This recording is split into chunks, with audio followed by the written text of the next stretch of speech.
Vertu, official partner of Yorkshire County Cricket Club.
Good morning. Welcome from Headingley for day 3 of Yorkshire versus Nottinghamshire in this County Championship Division 1 match. Grey skies, floodlights not on today as they were throughout the day yesterday, but it's a pretty stiff breeze coming in from the sort of western side of the ground as Yorkshire make their way out to the middle, following umpires Paul Baldwin and Nigel Long. Dave Bracegirdle of BBC Radio Nottingham, myself, Jonathan Doidge, and David Lloyd, our commentary team for day 3. When we may get a finish, we'll see how things go in that respect. Nottinghamshire 227 for 3 with Joe Clark 73, Jack Haynes on 13, and that's a lead of 296 runs very firmly. In the driving seat, Girdler, you spoke to Mo Abbas, didn't you, late on yesterday after his 49th five-for. What did he have to say for himself? Good morning, Jonathan. Good morning, everybody. I was delighted to find there was a cricketer who actually took note of his stats. He was well aware that it was the 49th time in his career that he'd taken a 5-wicket haul, and said he'll be looking for that 50th in the second innings here. So that's ominous news for Yorkshire and for Yorkshire supporters. He had the idyllic conditions yesterday for his sort of brand of swing bowling. He didn't let up at any time, either on the first evening when he got rid of Lyth and Finlay Bean, and yesterday either side of lunch he polished off those last 4 wickets to get a 6. But obviously very pleased with how it's going with Nottinghamshire, very pleased with his teammates, applauded the slip cordon, some excellent catches in his 6 for yesterday, so it was very, very happy as you can imagine. Just wonder how this pair will go, because yesterday Joe Clark was batting like $1 million, whereas Jack Haynes was dropped twice and didn't look as if he'd played the game before. You just wonder, new day, new start. Might be the other way around this morning. Yep, Don Bess starts us off. Joe Clark just defending that first delivery. Yeah, the drop off Don Bess by Jack White was one of those head scratchers, wasn't it? Jack Haynes. Bess again, Clark flicking through the leg side. And then Adam Lyth put him down at slip as well, didn't he? Yeah, which obviously can happen more often, but a fairly loopy catch to mid-on. Sorry, Jack, to have to mention it again, but it was a fact that it happened yesterday. I've had a couple of deliveries before the 11 o'clock mark, which has just clicked over now, and there is Haynes on strike, leaving one that Bess fired in a bit quicker. Wider off stump. Cloud overhead will be moving on quickly with that stiffish breeze. The covers were on for a little while beforehand, but there's been no rain since I arrived here a couple of hours ago. As that's pushed by Haynes back to Bess. No run. Ben Code goes through a few extra warm-ups in prep, no doubt, to come on at the Kirkstall Lane end. Bess in again, and once more Haynes defending. Sun back out for a second or two. It did rain this morning. I was up at 5 o'clock doing a bit of other work, and I could hear it rattling on the window, but not for that long. 10, 15 minutes, something like that. And with the breeze, anything that they get out there today will probably dry up fairly quickly as Haynes strokes one down the ground to complete the over with a single. So 56-run partnership now, 2 added in that first over. Wickets to have fallen so far in this Nottinghamshire second innings yesterday. Hasib Hamid was caught by Harry Duke off Jordan Thompson for 33. Freddie McCann didn't appear to get a touch on his, but was adjudged caught behind by Harry Duke off Ben Code for 15. And then 1 wicket in the final session, that of Ben Slater, who was also caught by Harry Duke off the bowling of Matthew Revis for 78. Here's Ben Code to start from the Kirkstall Lane end. A smattering of spectators outdoors. There'll probably be a few more in the long bar as well, away on the east side of the ground. That was pretty well populated yesterday, with a bit of nip in the air. There's a few down the members' end, the Howard stand end of the ground. Code in, that is wide of off stump and left by Haynes, but of course, as you'd expect really, day 3 with your team not best placed in the contest. incentive to turn up is not as strong. Jordan Thompson's doing a few looseners as well. He's picked up wickets in the match. Ben Code, just the one so far. And he's in again then. Past umpire Baldwin, bowls it now, straight. Haynes' front foot pushes back to the bowler. Just checking round the field. I think all the selected personnel are out there. No early substitutes for any reason. Adam Lythe's moved into gully at the moment. George Hill's at first slip. We've got James Wharton at point. Jordan Thompson in the covers. Bess mid-off. White at mid-on. Finlay Bean is at a sort of shortish straight mid-wicket. Revis, by the looks of things, out on the boundary, and Davin Milan down at fine leg as Haynes walks in to try and play a shot against Benko to a ball that nips away from him through to the gloves of Harry Duke, and there is no run. So halfway through this second over of the day, usual questions last night when I went back to my local cricket club about how long do you think Nottinghamshire will go on for tomorrow, and have Yorkshire got any chance? What did you tell him? I said, what of winning the game? Oh, now then he's left this one. There's an appeal for LBW. Jack Haynes, of course, left a straight one in the first innings and was bowled by George Hill. On this occasion, LBW was the appeal. Not out, says Paul Baldwin. Yeah, I said that Yorkshire got zero chance of winning the contest. And I'm happy for him to prove me wrong. And in terms of when Nottinghamshire pull up stumps, not sure. It doesn't. The Yorkshire way of doing things doesn't tend to be how many runs they've got on the board. It's just how many overs do we think we're going to need to bowl them out. Make sure we bury the opposition and they can't win the match. Hence, Chelmsford a couple of weeks ago. In comes Code. It's wide of off stump and Haynes leaves. And we're also talking yesterday about whether or not things are flattening out a bit on there. It's never does loads here, even when they've left grass on in those first couple of matches. We've just nibbled about a bit, but it has done more on this pitch than the ones on the other side of the square, in my opinion anyway, during this match.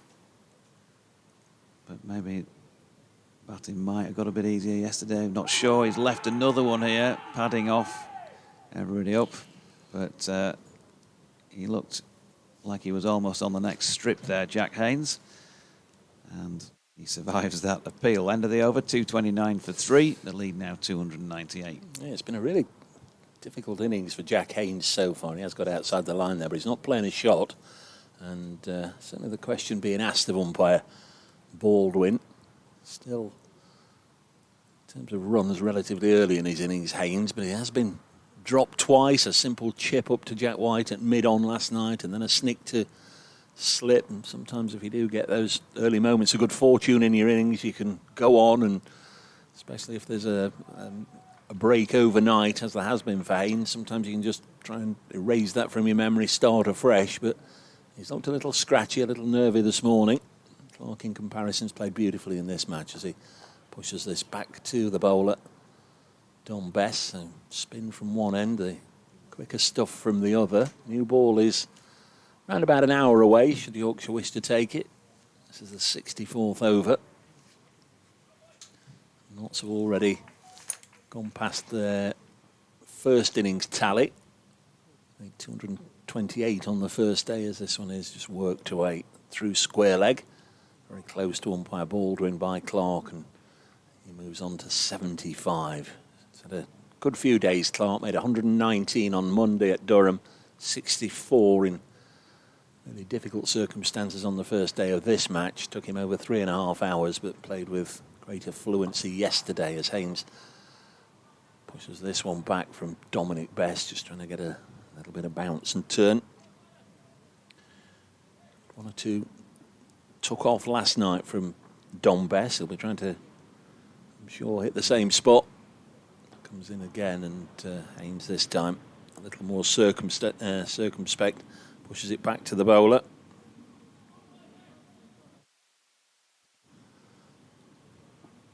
290 for 3, the lead. 299. Beg your pardon, 230 for 3, the lead 299, and that single turned by Haynes onto the leg side takes the lead up to 300. Don't imagine that Nottinghamshire have any other plans, but let's get through this session. Let's bat sensibly. Let's not throw away a position of strength. Looking for quick runs as the over ends with a dot as it's just pushed by Clark back to the bowler. 75 for Clark, 15 for Haynes. If they just go along playing proper cricket, that was certainly the way yesterday. It was a lot trickier on the first day, but if they can add 100 runs in the session, maybe for the loss of 1 or 2 wickets, they'll still be nicely poised at 400 in front, just have a real go in the first half an hour, 45 minutes after lunch, just to get them to where they want to be. Code going to continue then at the Kirkstall Lane end. Quick zip around the ground in the early moments on day 3. Hampshire 120 for 6 against Sussex at Southampton in their second innings. That's a 23-run lead with just the 4 second innings wickets in hand. Big opportunity there for Paul Farbrace's boys. Oh, something's fly in the eye. Yeah, maybe for Ben Cohn. He's halfway through his run-up and pulled up. Div 2. Northamptonshire, well, they've still got a symbol up there saying end of play. Play to resume at 11 a.m. So not sure if anything's moved on day 3 there yet. Northampton, Gloucestershire, who were 156 for 4 overnight, as Code passes the outside edge, and Harry Duke gives us a bit of gymnastics in taking that one. Back in Div 1, Somerset 73 for 2. They need a further 192 to beat Durham. That one taking place up at the Riverside. Warwickshire 59 for 1 in their second innings, playing Worcestershire, of course, down at New Road. So that's a 105-run lead with those 9 second innings wickets in hand. Here comes Code. To Haynes, who walks into this one, drops it into the leg side, beams round quickly and has a shy and misses.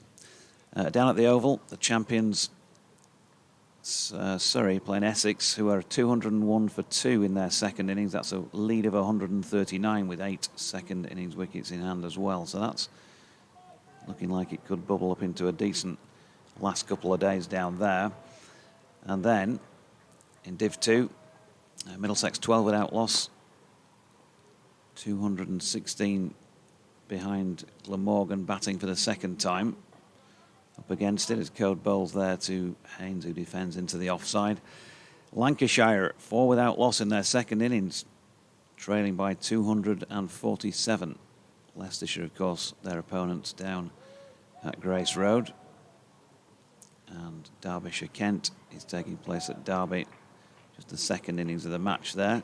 Kent are batting 216 for 3. That's following Derbyshire's 587 for 5. Code to Haynes, who's a bit edgy up the face, running it wide of the 2-man slip cordon. Comfortably clear of all of that. Gets 4 runs, 19 to him, 235 for 3. 304 ahead, Nottinghamshire.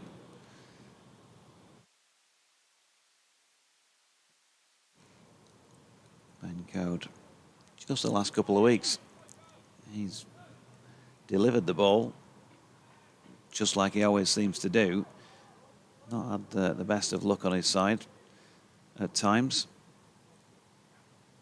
Wickets, of course, and they can come in clumps, and they've come in clumps for George Hill in the last 3 matches, 3 fifers. He's Code at the moment, trying to pick up his next victim for Yorkshire here. And again, Haynes defends. I think we're risk-free of rain for the moment, Girdler. Yeah, it's cloud looking high enough. Quite pleasant. I'm not used to seeing so much sunshine since arriving in Yorkshire on Thursday evening. I can confirm they have had plenty of overnight rain in Northamptonshire, and that's the reason for the delayed start at Wantage Road. Go to Haynes, who opens the face again. Wharton's round quickly. Can't quite prevent them getting through for the one to complete that 65th over, as it is, of Nottinghamshire's second innings. They're 236 for 3. Clark on 75. Haynes on 20. 305 runs ahead. Yeah, just steady progress being made so far this morning. First boundary has been achieved in that over. 12th man for Yorkshire bringing a sweater on. Sure, that could have been done just by jogging round the boundary edge, but not really holding play up any. Dominic Best to continue from the football stand end. Bowling to Jack Haynes. Nigel Long is the umpire. And at mid-on's been pushed deep. There is the chance of a push and run, and that's exactly what happens. Haynes just taking the opportunity just to ease it down the ground, get an easy single, get down to the other end, and let Clark continue. Haynes 21, Clark 75. The 3 out in this innings. Seba Mead, Freddie McCann and Ben Slater. Slater out for 78. Clark moves to 76 by turning this next delivery into the open spaces on the leg side. One more to the total. That's ticking along this morning. 238 for 3. Lead is 307. Not that many people in the ground. Same Hardy band that were here yesterday. Now Haynes goes out onto the offside, just backed away from that delivery from Bess and eased the ball onto the face of his bat, just ran it out into the covers. And there's one more. It'll be very difficult to stem the flow of runs here as Clark again punches it down the ground and they get a single. Yorkshire have got to make a decision there. They've either got to put the man out on the fence or bring him in to save one, because twice in this over already it's just been gently pushed to the deepish mid-on fielder and they've taken a comfortable single. 240 for 3. Best to Jack Haynes, 200s to his name already this season. Just blocks this one out onto the offside. This has been a really scratchy innings for him. He was bowled for 1 in the first innings, shouldering arms. Could have gone for 7 or 9 last night, dropped twice as he turns this to leg. End of the over, 240 for 3. There's a little bit of a feeling about Yorkshire just trying to get through this first hour and get the second new ball. At the moment, it's as I said, it's going to be difficult to prevent Notts from just keeping that board ticking over. 240 for 3. The first innings lead was 69, so already Yorkshire would require 310 to win this game, but I fancy there's going to be an awful lot more piled on before we come to the end of the Notts' second innings. Yeah, Don Bess, 6 wickets so far this campaign at 53. Doing it tough in that respect. There was a decent opportunity for the spinners, for the time of year at least, at Chelmsford the other week, dry pitch. Plenty of runs to play with. Yorkshire, of course, came up just that 1 wicket short against Essex, having dominated the contest from fairly early on. Code bowling there to Joe Clark, who turned it to Finlay Bean in the leg side. No run. He's done pretty well with the bat, the current Yorkshire skipper. Century here against Worcestershire. Added another half century as well. Up and down the order, of course, opened the batting in the match here against Warwickshire. A thing or two in those couple of knocks as Cody's in and Clark defends into the offside. And there is no run. Said a couple of times since then, when you've got your 7 going in up top, which was sort of Yorkshire trying to shoehorn as many bowlers into the side as they could, and on the back of him having some form, he did make you realise just how good Adam Lyth is at what he does. There's a couple of knocks. That's no disrespect, of course, to Dom, who's faced new balls, I'm sure, at some point in the past, maybe club level, certainly second new ball. First up when the bowlers were fresh and steaming in with a bit of grass on the pitch. It was tough work as Joe Clark works one down to fine leg for a couple. 154 minutes of batting for Joe Clark. As the girdler said, played well in conditions that were less favourable than they are now for batting in the Notts' first innings. They were stuck in, of course. And Hasib Hamid made the wrong call at the toss. Good delivery from Code, and Clark walking into that, and I mean, just a little flick to a ball that nips away from him. He's found all sorts of ways of getting out this season, Joe Clark. That's why he's had a run of low scores. There's been a couple of leg side strangles in there as well, and sort of the one player in the top 8 that's been lacking in runs. But Ton last week, 64 and at least 79 in this innings, showing a good return to form. Here's Code again. This time Clark flinging his arms in the air to shoulder arms and leave that one through to Duke. See the difference. You can hear the difference wind-wise from the first 2 days. It was a bit of a breeze last couple of days, but much stiffer today. When you look at your weather app, and you're normally accustomed to seeing whatever, cloud, sun, rain, but when you've got the wind symbol and it's lasting all day, especially around here, you know what you're in for. A bit of a battering, as Joe Clark has a bit of a battering as well. Loses his piece of wood in that delivery from Code that just kicked a little bit off the pitch. 79 to Joe at the end of the over, 22 to Jack Haynes. 242 for 3. 13 overs before a second new ball can be taken. Notts leading by 311. Yeah, broke a bat in his first innings, didn't he, Joe Clark? Which I know will hurt him. He's a cricketer who really loves the tools of his trade. He's got 2 or 3 bats that he absolutely loves. So if one of them was broken in that first innings, 64, he'll be devastated, I'm sure.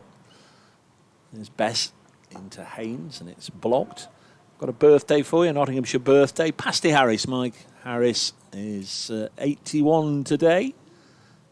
Happy birthday, Mike, if you're listening. Still in and around the Trent Bridge area. Obviously the family connections, as this is turned on the leg side, and there's no run. Tremendous player, 344 first-class matches, over 19,000 runs, 41 first-class hundreds. Don't think there's too many players embarking on a career in county cricket that's going to get 41 first-class hundreds anytime soon. 242 for 3 is the score here, as that one's just blazed up to mid-off by Haynes, no run.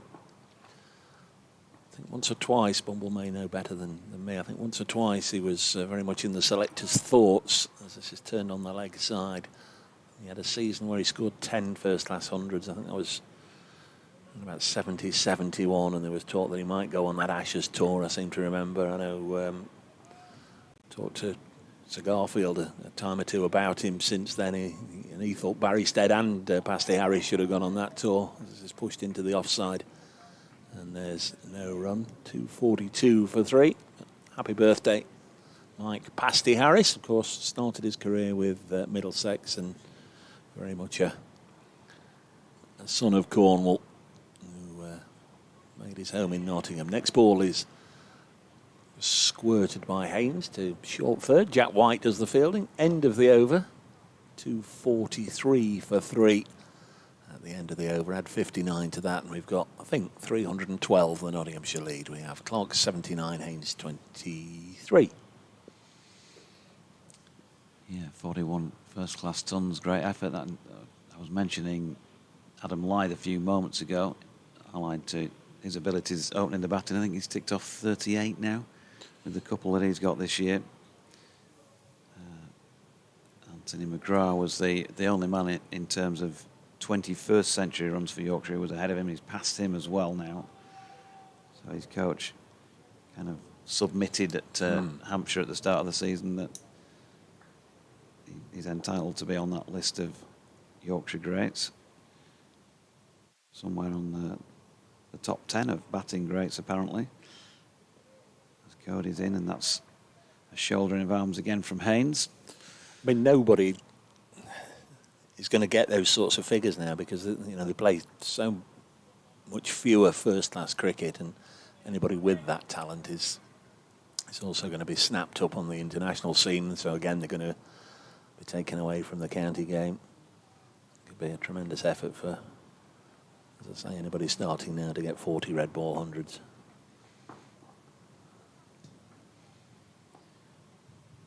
Code then making his way away from us from the Kirkstall lane end, bowls it now, and Haynes happy to drop that into the leg side. So it's been a quiet start all round. Just the 16 runs added in the first 23 minutes of play, 7 overs and 2 balls. Yorkshire haven't added to the wickets column. A couple of shouts on Jack Haynes' shouldering arms, padding off. That's been about it so far.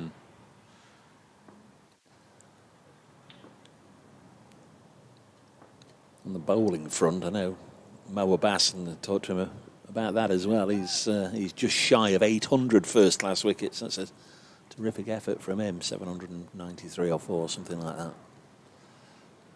Yeah, superb as Code's in again, and that wraps Haynes on the thigh pad. No run. Well, the irony, Yorkshire not picking up wickets, but they've managed to get the over 8 to +3 here with Don Best bowling a bit of twirl.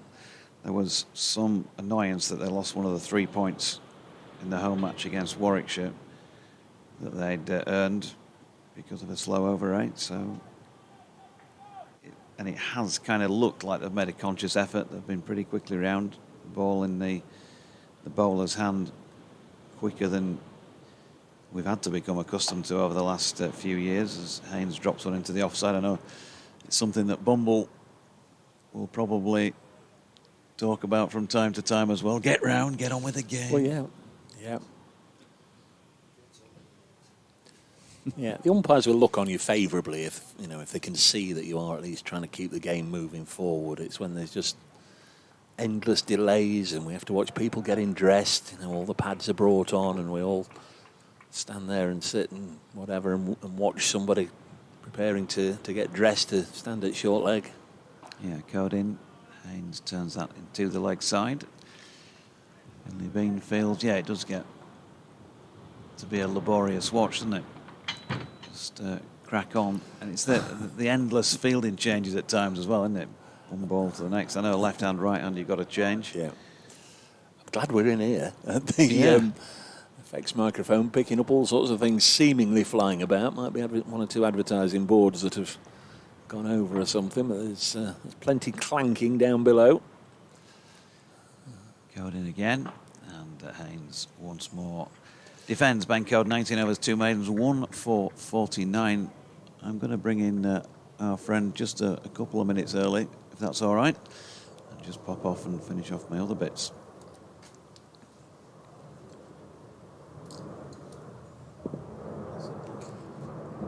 .243 for 3 is the score. There's been a big wicket at the Oval where Dean Elgar has been dismissed by Dan Worrell.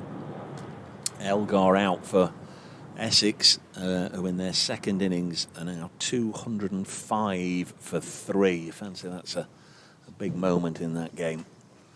Down at the Oval, where second placed Surrey are playing against Essex. Here's Dominic Bess from the football stand end. Bowles, and Clark has decided it's time to unleash, and he's got underneath that, lifting it straight back over the bowler, and that's going to go all the way. Went just over the advertising board into the first row of the seats at the far end for 6 runs as David Lloyd comes and joins us. Side of you in the com box, and all hell breaks loose. A 6, the first ball. It's a bit slower and a bit fuller. And has been left out on the fence. This is turned to leg by Clark, looking to impose himself. Gets a single, moves on to 86. It's blustery out there, isn't it? There's some caps flying about. You see the trees beyond the Western Terrace, and there's plenty of breeze. It's not a cricket watching day, I wouldn't have thought today. You need an anorak. 256 for 3. Next ball on its way now, and cut away by Haynes for a boundary. Beg your pardon, it's 250 for 3. Now 254 for 3 with that shot from Jack Haynes. Any good with your trees? I'm not. I mean, there's all different sorts over there, but I can't tell you your oaks and your larches and your yews and your elders and all that. I can tell you one thing. There's a pal of mine.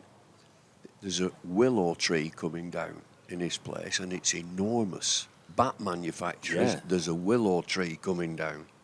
254 for 3 as Haynes drives into the offside. So already 11 from this over. He just sent me a picture of it as well. And well, they're going to make cricket bats from willow trees. This is enormous. This is eased into the offside by Haynes. Why is it coming down? Is it Unsafe. had an encounter with lightning or something? Yeah, it's unsafe, it's seen. His delivery sent by Bess, and an extra little bit of bounce there, and Haynes nearly swished himself off his feet trying to cut it. I think it went over the top of his outstretched bat, through into the gloves of keeper Duke, and it is the end of the over. 254 for 3. Been playing for about half an hour this morning, and Notts just making steady progress. They began at 227 for 3, so they've added 27 in half an hour. Just expect this through the session. If they can pick up the tempo, then they'll do that, but I would imagine the way they're going to go about this is just bat through this session and see where they are, and then pile on the runs afterwards. They're in a great position. Just keep your wickets intact. Get through the first hour. Next port of call will be the new ball. We've got a change of bowling. Jordan Thompson comes into the attack. You get value for runs here. If you get it past the fielders, it's invariably 4. And just be a slip and a gully. If Thompson takes over from Code. Saving fielder, not at third man, but just at deep backward square. I'm just looking. He's kept 2 catches in. He's got a slip and a gully. Lythe is at gully. But there's a deep fine leg and a deep square leg. Square leg is just in front of the umpire, on the boundary, in front of the Western Terrace. So trying to attack with 2 catches, but looking to save runs as well. With it being so blustery, I wouldn't expect there'd be any swing, but Cord got 1 or 2 to move off the pitch. Thompson comes in again. Just every now and again, there's a little bit of extra bounce. Yeah. I can understand. Abbas gets 6 wickets. I can understand why he got 6 wickets. He's a great operator, a wonderful operator. And if there's anything in a pitch, he's the type of bowler that would find it. But the way that Cord bowled, he beat the outside edge a couple of times. He had that huge LBW appeal. And what saved the battery was he came down the pitch, paying no shot. As Thompson turns again. Push defensively into the offside, and there's no run. Past Harris? Yeah, lovely fella. Lovely fella. He did have one really outstanding season for Nottinghamshire, as I say, with 10 centuries, but in a poor side, admittedly, not so always languishing round about the bottom of the table, and maybe that perhaps counted against him. A lot of good players around, of course, at the time, as there always seems to be. It's Thompson again, driven firmly. Would have been 4. A metre either side, but it goes straight to Don Bess. So he's a good age, as you mentioned. He's 81. Yeah. Past Harris. Interesting that you mentioned that Gary Saw was saying that him and Barry Stead. Yeah. Barry Stead was a Yorkshireman, left arm, bustling bowler. Sure, he was from Yorkshire. Yeah, well, he was. Yeah, played a little bit for Yorkshire, didn't he? Had a A little bit niggly, wasn't he? It was good fun. Yeah. It was good fun to play against. Oh, false start. Jordan Thompson running in, and that's maybe the wind buffeting him out of his approach. So Bashir Hassan must have been playing at that time. Yeah. Bashir. He never shut up. He never shut up. I had to tell him once, can you shut up? He was at short leg, chattering away. Thompson this time. Full of length, defended to mid-off. Do you know, a feature of this umpire must be Paul Baldwin, is it? Yeah. Look how far back he is from Yeah. the stumps. He's a long way back from the stumps. And of course, that's a courtesy to the bowler. Yeah. The umpire can actually stand anywhere he wants. He's got to stand in a position where he can see everything, and particularly where the front foot lands. He stood a long way back as Thompson turns again. Medium pace, medium fast, you would say, and that's a feature of Yorkshire's attack. Medium fast is the end of the over, and it's 256 for 3. Joe Clarke's last innings as a 28-year-old. Turns 29 tomorrow. Born in Shrewsbury. 25 first-class hundreds for him, which is a pretty decent effort. 12 for Worcestershire, 12 for Notts, and he got one on England Lions duty a number of years ago. They're looking to convert this one as well. He's 13 away as first big holiday jet of the day goes over the ground. There's a little bit of faffing going on at the moment, but it is Dom Best to bowl. Just having a little bit of a catch up with one or two of his side, and then he comes from the far end to bowl to Haynes, who just leans on his bat, pushes it into the offside. Out to Jack White. There's a single. Let's move up to 257 for 3. The lead up to 316. Milan must have some centuries. He played at Middlesex. Have a look, yeah. Thought he was going to get one yesterday. Blazed his way to 64 in no time. Next ball is pushed back to the bowler. Mid-on is now back. We saw that 6 from Clarke. Mid-on is right back on the boundary. This one has just kept a whisker low there, and Joe Clarke looking a little bemused at how it had got through him. Harry Duke took the ball cleanly, whipped off a bail, but Clarke hadn't gone wandering. But that was a good bit of bowling from Bess. Pitched right up. In once more. 2 out on the leg side fence. 1 on the point boundary. Next delivery is pushed back to the bowler. See if we can find David Milan and his career record. Former Middlesex man as well. This is worked to mid-wicket for a single by Clarke, taking him to 88. David Milan. 1 test match century, but in first-class cricket he's got 30. Yeah. Averaging 39, so it's a pretty good career record. Played for England in all formats, of course. Bess bowls again to Jack Haynes, just cuts this to backward point. Can't beat the fielder. End of the over. Nottinghamshire 256 for 3, a fairly smooth passage through the first 40 minutes or so of the day. The third day, Notts only, this surprised me, Bumble, it might surprise you, might not. Notts looking for only their 5th victory on this ground. I know they've had victories all over Yorkshire, and they used to play at Bramall Lane and Ackland Park, Middlesbrough and Hull and Dewsbury and Huddersfield and obviously Scarborough. But they've only ever won 4 times at Headingley, which is astonishing, really, ever in first-class cricket. Really? Yeah. That's surprising. Twice this year, this century, and the last one was in 2011, but this century they've hardly played here, last played here in 2018. Thompson, left alone, outside the off stick. When's the new ball due? How many overs is it? This is the 73rd over. All right, so 7 overs, you've got an opportunity of a new ball. White will probably take that. Yeah, it was White and Code in the first innings. Code's just gone off the field. Yeah. He's just left the field. There is a substitute on. Thompson again. Full of length down the leg side. And there's no run. Busy keeper, Harry Duke. He looks a lively lad as well. He's got plenty of hair. He has indeed, yeah. Sprouting out in all directions from under his cap. He's on for all 10 catches in this innings, actually. 3 wickets have gone down and they've all been taken behind the wicket by Harry Duke. That'll be something to see. Thompson again.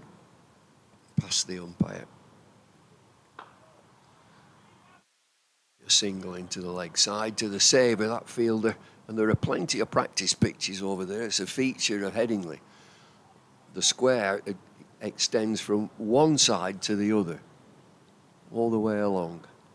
And I watched them practice this morning. I was here at 9 o'clock and they were out there practicing at 9 o'clock. Yeah. Times have changed. Thompson. Driven strongly, but he gets a hand on it, Thompson, so he saves 2 or 3, and it's just a single, and it's cold, and it's hurt his hand, and he's still sat there. Yeah, I told the listeners last Friday, the first day of the match up at Durham, Asiba Mead batted through the day. 206 not out, carried his bat, knots were all out for 400. Yes. 206 batted through the day. Great feat. I got to the Riverside the next morning, 8:45, and he's there getting throwdowns in the nets from Peter Moores. 8:45 the next morning after batting for 6 hours the previous day. I mean, that's somebody who's dedicated to his craft. Very interesting that you do that. There's Thompson again. Eased down to that 3rd man area. The fielder is very square, so they'll pick up 2. I'm just thinking, when I played, it was for an 11 o'clock start. Rival be 11:30 a lot of time, wouldn't it? The championship. And if you played in the Midlands, I think at Edgbaston, it could have been midday start, right, yeah. And they wanted people from work, professional people, to come in after work. But we would arrive at the ground at 9:30 for an 11 o'clock start. Do the crossword, have a cup of tea. You won't play any football? No football. Flicked away into the leg side and it'd just be a single. When I went coaching at Lengths, football was the thing. That's the end of the over. It's 263 for 3. So when I was coaching, so that's in the early 90s, yeah, they wanted to play football. And we got one of the spectators to come out and keep goal. He shoved him in the goal. Yeah. One of the spectators, one of the real characters. You can come and get in the goals. Which is, I mean, do you remember at school when you had 2 captains and you pick players, I'll have him. And you were left with 2 goalless lads at the end and you shove them in the goals, didn't you? You get in the goals. Just happy to get a game. 263 for 3 is the Nottinghamshire second innings score. There's another single. That's going to take Joe Clark on to 93. 264 for 3. 333 the lead. He's a good player, is Joe Clark. He's a wicket keeper as well, isn't he? Yeah. A wicket keeper of sorts? Yeah, he's very much sort of the standby keeper. Mm-hmm. Next ball is pushed into the offside and there's no run. I expect he will keep in the 2 matches that Verena's going to miss for that World Test Championship that cuts across a couple of rounds of matches in about a month or so. That's a quaint competition, that, isn't it? Test Championship. Best to Haynes. Bit slower. Slower delivery. Ball it a bit slower. Not his best, Jack Haynes, but he's got a start now. He's got up to 30. Up twice. nice last night, but you couldn't really believe either of them. It was a tame chip to mid-on, which was put down, and then a regulation chance at slip, which Adam Lyth put down. No. Eases this into the covers, yeah. Well, that is a rarity. 7, he was on 7 the first time and 9 the second. A lithe drop is Yeah. a rarity. It is. It's one certainly he'd have backed himself to take. There's Haynes again, he's chopped this away. It's a good stop at backward point by Jack White. Distance White and Hill can look similar, and one's number 18, one's number 19. If you see them sprawling on the ground, sometimes have to do a double take, as I did then, but that was the former Northants man who you can expect to see bowling in about 20 minutes' time with that new ball. Next delivery just turned down the leg side. And there's no run, so very profitable first 45 minutes or so for Notts.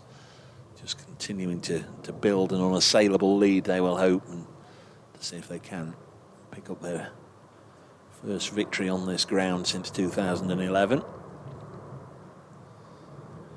Clark is on 93, Haynes is 31. So problems for Yorkshire, and for Bess, the captain, the standing captain. Johnny Bairstow's gone to the IPL. Sort of finding out what county captaincy is all about. I think on the first day, wickets went down fairly regular intervals. He didn't have to go too far away from what he was trying to do in terms of his bowlers. Back of a length from Thompson. Just be a single to deep point. It is, I mean, captaincy, when wickets are falling like that, it just falls into place, and you know that there's a bit of something in the pitch, and everybody's on song out there. But when you get a partnership, you've then got to think, well, what's my best combination of bowlers? How do I attack? How do I save runs? But that combination of bowlers is key. Back of the length again from Thompson. And a little bit of extra bounce. His cricket ball is quite old, so it'll be a bit softer. What I meant by he was able to do what he wanted to do with his bowlers in the Yorkshire first innings. First change was to bring Lyndon James on. 2 overs, none for 29. David Milan had just arrived at the crease, and he went out there like a mad axeman. He had to go at everything, and he took Lyndon James 2 overs for 29. So Mead would have wanted him to have had 7, 8, 9 overs. He had to bring him straight out of the attack. There's that bit of extra bounce again. They do get a single, but it's surprising back. Just every now and again, he's taking on the pad or on the body, ball just drops into the offside, but you know, a little bit of alarm from the batter. Don't know if I tell you this or not, but Lancashire are 29 for 2 in their second innings at Grace Road. Don't. Right. Tough time, real tough time.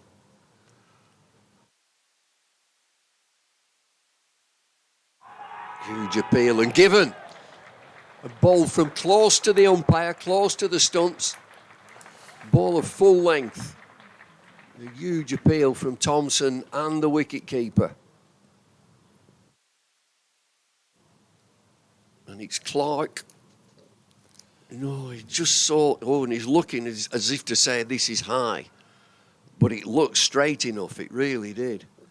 Out in the 90s. Yeah, 94. Good time for the home side to get a wicket just before that second new ball becomes due as well. And I suspect it would have been in Joe Clark's thinking that just carry on, get the century, and then just start to increase the tempo. Yeah, it doesn't look a bad shout, does it, on viewing on the monitor? Well, it's missed the pad. Yeah. It's his back leg. Yeah. It's hit his back leg. And, you know, when you saw it, I just thought that looks very adjacent, but it's missed his pad, and his back leg would be lower because he's coming forward. You know, I think it's probably taking the top of the stump. Yeah. But he did bowl it from close to he'd been sort of mid-division on the crease. And that delivery, he went in a little bit closer towards the stumps, towards the umpire. and got a full-length ball that's nipped back a touch. And you could see, the disappointment for Clark is that he knows that it's missed his pad. And you'd always get a reaction from a batter in that regard. But he is, by playing forward, his back leg is low. It looked okay. Out for 94. Talking about those first-class hundreds, and you're going to get so many opportunities in a career. That'll be one that will go down in the narrowly missed column. Notts lead Yorkshire by 337. New man Kyle Verena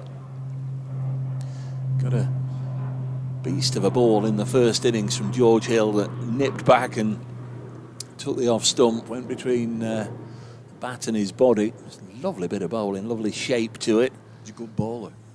He's a good bowler. Yeah. This fella's a decent bat as well. South African's test batter, averages 50 in first-class cricket. But it was seen off cheaply on day one with a lovely delivery, as I say, which went back through the gate. No, it's 2 slips and a gully. Full length again from Thompson. He's a little guy. Vereen. Yeah. Obviously, wicket-keeper's stature, that's it. 29 for 2 down at Grace Road. Oh, my goodness. Yeah. Don't know who's way behind. Just have a little look who's gone, because very often, if Keating's out, then it's trouble. No, Jennings is still there. It's Wells and Bohannon who've gone. Take on the pad, it'd be a leg bite. Signalled by umpire Baldwin. Last time we were together, Bumble, was at Southport. It was cold there, wasn't it? It was cold there, and we were outside. We were outside. Yes. Jimmy got his 7 for. Yes. And it was Dylan Pennington's last match, if you remember, the tall, blonde, quick for Nottinghamshire. He'd just been selected for England, and that was the last time we saw him. He went away with England. He was 12th man for 3 test matches in a row, then got injured without playing anything, and we didn't see him again. And he's only just come back into the side. Got a side strain at the start of the season, but he's playing here. Got 2 wickets in the first innings, so we'll see how he goes either later on today or tomorrow if we go into day 4. But Notts will be certainly glad to have him back. They will. A bit of pace. Good foil for Abbas at the other end as well. Here's Dominic Best starting a new over. Verena turns this on the onside, and there's no run. He's quick enough, he's Pennington, isn't he? Yeah. Yeah. Yeah. Jeff Arnold spent a lot of time last year at Trent Bridge watching him. And it's been Josh Tong this year who's returned from injury, and he's been elevated straight back into the test side as Verena gets off the mark. Slightly fortuitously using his feet to get down the track to Best, and then it's skewed off the outside portion down to third, and Jack White keeps them to 2. 271 for 4. Add 69 to that, and it's 340 the lead now. That's a lot on here. It is on this pitch with the Bass. Verena back on strike. After that, 2, and then this one just turned a little bit. Difficult to see, isn't it, with the keeper and the batter masking our view a little bit. But Dom Bess has bowled nicely in this spell without reward to his 24th over now, none for 74. At the far end is Nigel Long watching on as Best bowls. And this is turned on to the onside by Verena, who went across his stumps. Just looking to do exactly that, turn it away to leg for runs if he could, but he couldn't beat the ring on the leg side.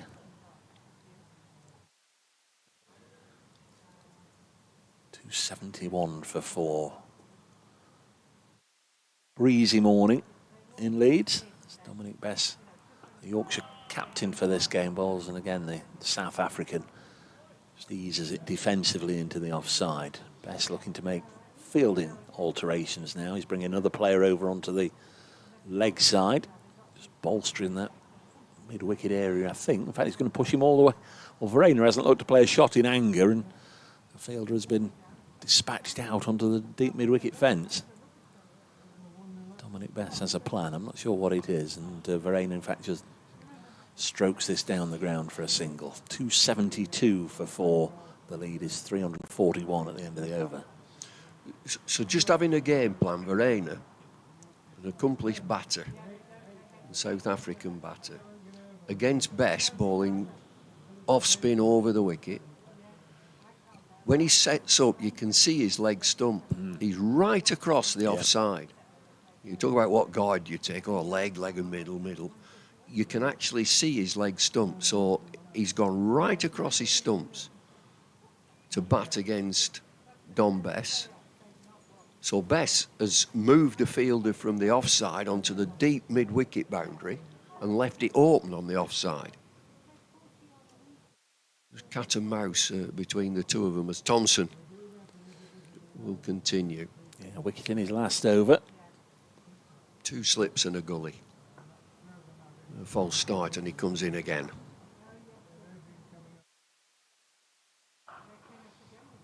Back of a length. And again, medium fast. We talked about chord, medium fast. And you look at, well, I watch Lancashire a lot, and it's a samey attack, particularly at Old Trafford, which is an absolutely brilliant pitch. But if you're around about 75, 78 miles an hour, you need to be 6, 7 miles an hour quicker. And Anderson is the quickest bowler. Yeah. Thompson close to the umpire. Ball of full length, defended for no run. He's gone well with the ball in this game, Jordan Thompson. 5 wickets now in the match, but did get a first baller against Mo Abbas yesterday, and that's no real criticism against him. Abbas was bowling beautifully, but it can happen to anybody. Just wandered out there and it clipped the outside edge and flew to slip. And he was on his way back, but he's gone well with the ball. 77th over. Nick Backer. Inside edge to gently just trickles out to backward square. They take a single. He's a no-nonsense cricketer, is Thompson. You can see his Yorkshire stock, the way that he comes back to his mark in real readiness. He's one of these, I'll roll my sleeves up and I'll come charging in. Kirkstall Lane end. There's plenty of coming, charged in from the Kirkstall Lane end. That's what you want, isn't it? Give me the ball, Skip.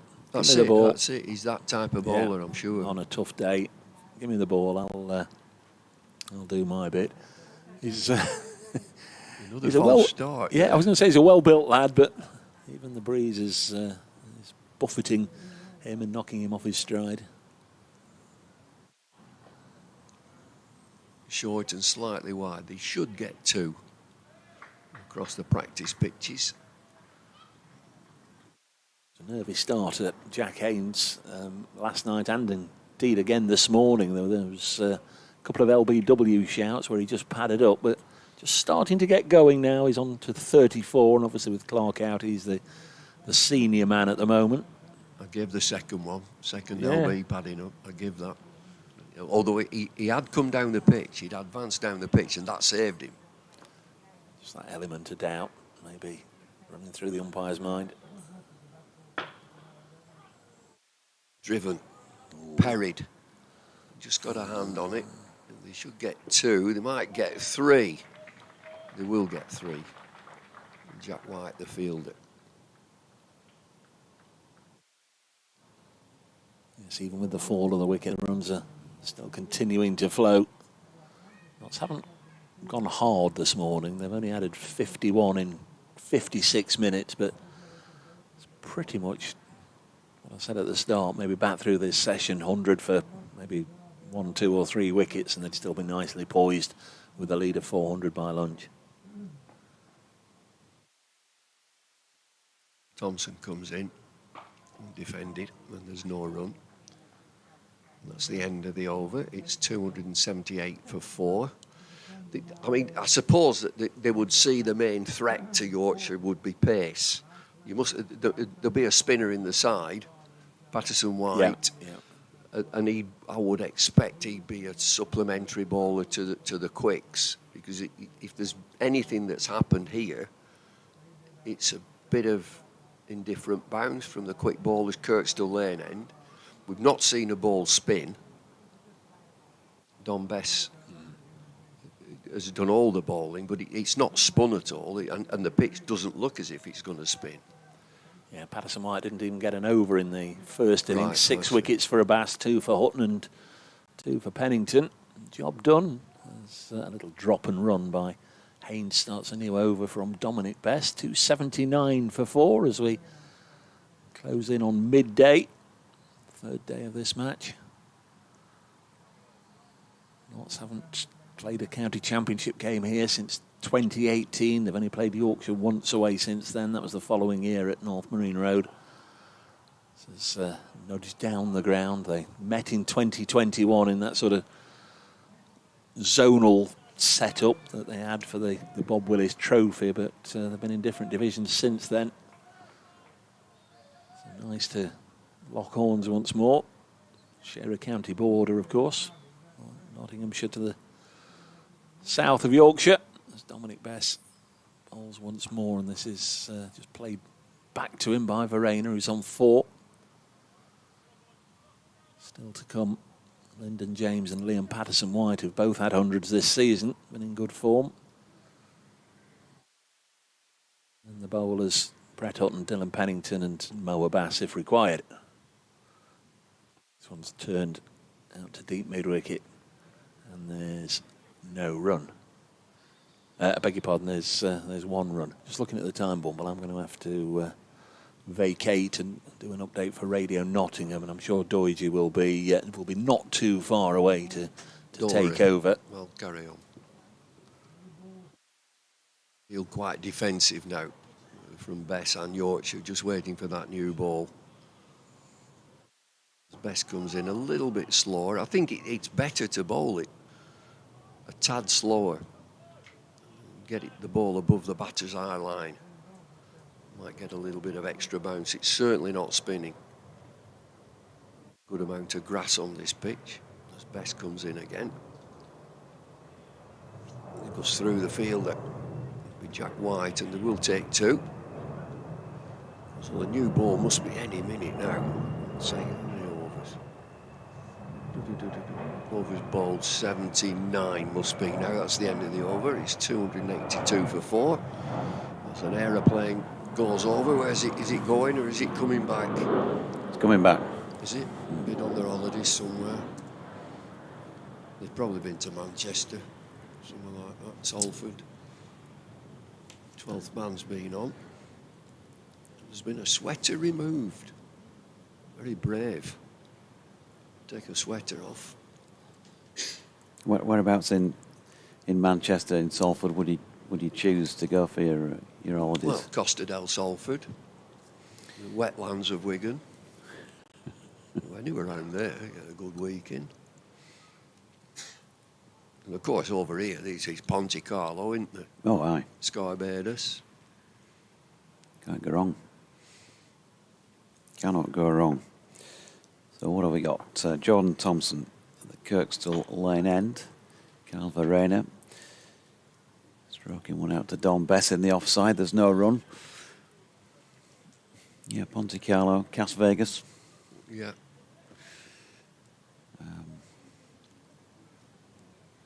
There's 1 or 2 other names that I can't quite think of at the minute on top of Sky-Bardas. I'm 50 minutes from Sky-Bardas, where I live. Lovely. Thompson, short ball. Helped on its way out to mid-wicket by Verena for 1. Matthew Ravis out there. I've got to Umbunby Gap. Oh, aye. Lovely. Stop bragging. You go right at the top, you park up there, you go down the hill. It's like 3 miles of beautiful beach. Lovely. This is the 79th over. I said 79 had gone. This is the 79th. So 80 overs, a new ball available. I think David Batty lives out that way, doesn't he? Former Leeds United and England footballer. Does he? Somewhere over there, yeah. Surprised you've not seen him on his motorbike when you've been out there. Jordan Thompson bowling then to Haynes, who's defended into the onside. Yeah, I think so. We like I'd go there, take a picnic, take a sandwich, take the dogs on the beach as well. They can go on all the time, have a bit of a paddle. Lovely. Whitby, Filey, Brid. Fish and chips out of the paper. Yeah. Jumpers for goalposts. Thompson in. Oh, good delivery. As it looked like he'd got an inside nick on that, Jack Haynes. Good tumbling take by Harry Duke, but he's got nothing on it. Yeah. Jordan's frustration. Do you know, I've seen, from this end, I mean, Don Bess has bowled from the football stand end, but there's enough in this pitch. I mean, the score doesn't reflect. 283 for 4. Every now and again, there's movement for the quicker bowlers. Yeah, nip back, beat everything. He's trying again. This time he's been cut for 1. Out to the sweeping Wharton. So 280. Have they updated it? Yeah, they have. 284 for 4. 353 in front. You suit on the beach, man. Trousers rolled up. Knotted hanky. I could do a knotted hanky. A pair of shorts. It's got to be worn for shorts. Really has. Final ball of the over. Thompson in and Verena having to defend. So, yeah, 1 over remaining before the second new ball can be taken. What did you... Holidays when you were a child? Where did you get to? Be Morecambe over your way, wasn't it? Something like Fleetwood. that. Fleetwood, yeah. Yeah, I used to go to Morecambe as well. Heysham Towers was a holiday camp. Used to go to Morecambe. North Wales. Yeah. We'd go on the bus. Did you get to Lake District? No. No? No, we'd go on a bus with my mum and dad. We did no car. My dad took his test when he was 60. Yeah. They were lovely. Fleetwood. I used to love Fleetwood. So the bowling greens, they had creme green bowling competitions. They were lovely. Used to sit and watch them for hours. Bit of beach cricket. Yeah, play a bit of beach cricket. Bess is still bowling. He's got to get his combination right. I suppose that White will take the new ball. Will it be George Hill? Or will it be Code? Code went off the field. He's back on. Code and White, obviously, normally have been doing that. George at first change. Not seen George Hill up to now. Bess from the football stand then, and he comes in again. Defended back to Bess, and there's no run. Well, he's going to be called because he's the one that's loosening. His hat's just blown off. He's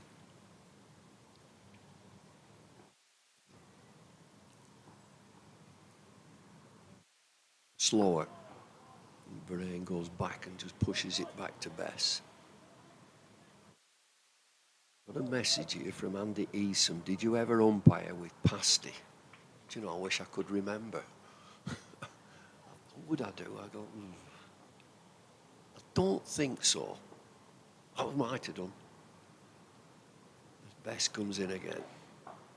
Back foot. He looks as if he wants to play off the back foot for in. From the Sheffield Outlaw.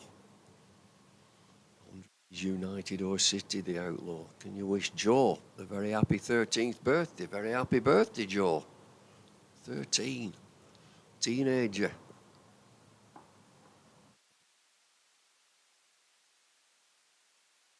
Wide of the crease. Punched into the offside for a single. And an old chestnut from Andy. It's the 50th anniversary of the snow stop play at Buxton. And Dickie Bird is going to an event to commemorate that. He was the umpire, or one of the umpires, when it snowed infamously at Buxton. Bess again. Pushes it through, back of a length. What was his? I was talking to Dickie downstairs yesterday. He'll be here today. We had to go have a catch up with him. What was his take on that at the time? Well, we used to think that rain and, well, I wouldn't say rain and snow, it was just rain really. He used to follow Dickie around. Wasn't there a game, was it here where one of the pipes burst and water kept coming up? We had to go off the field.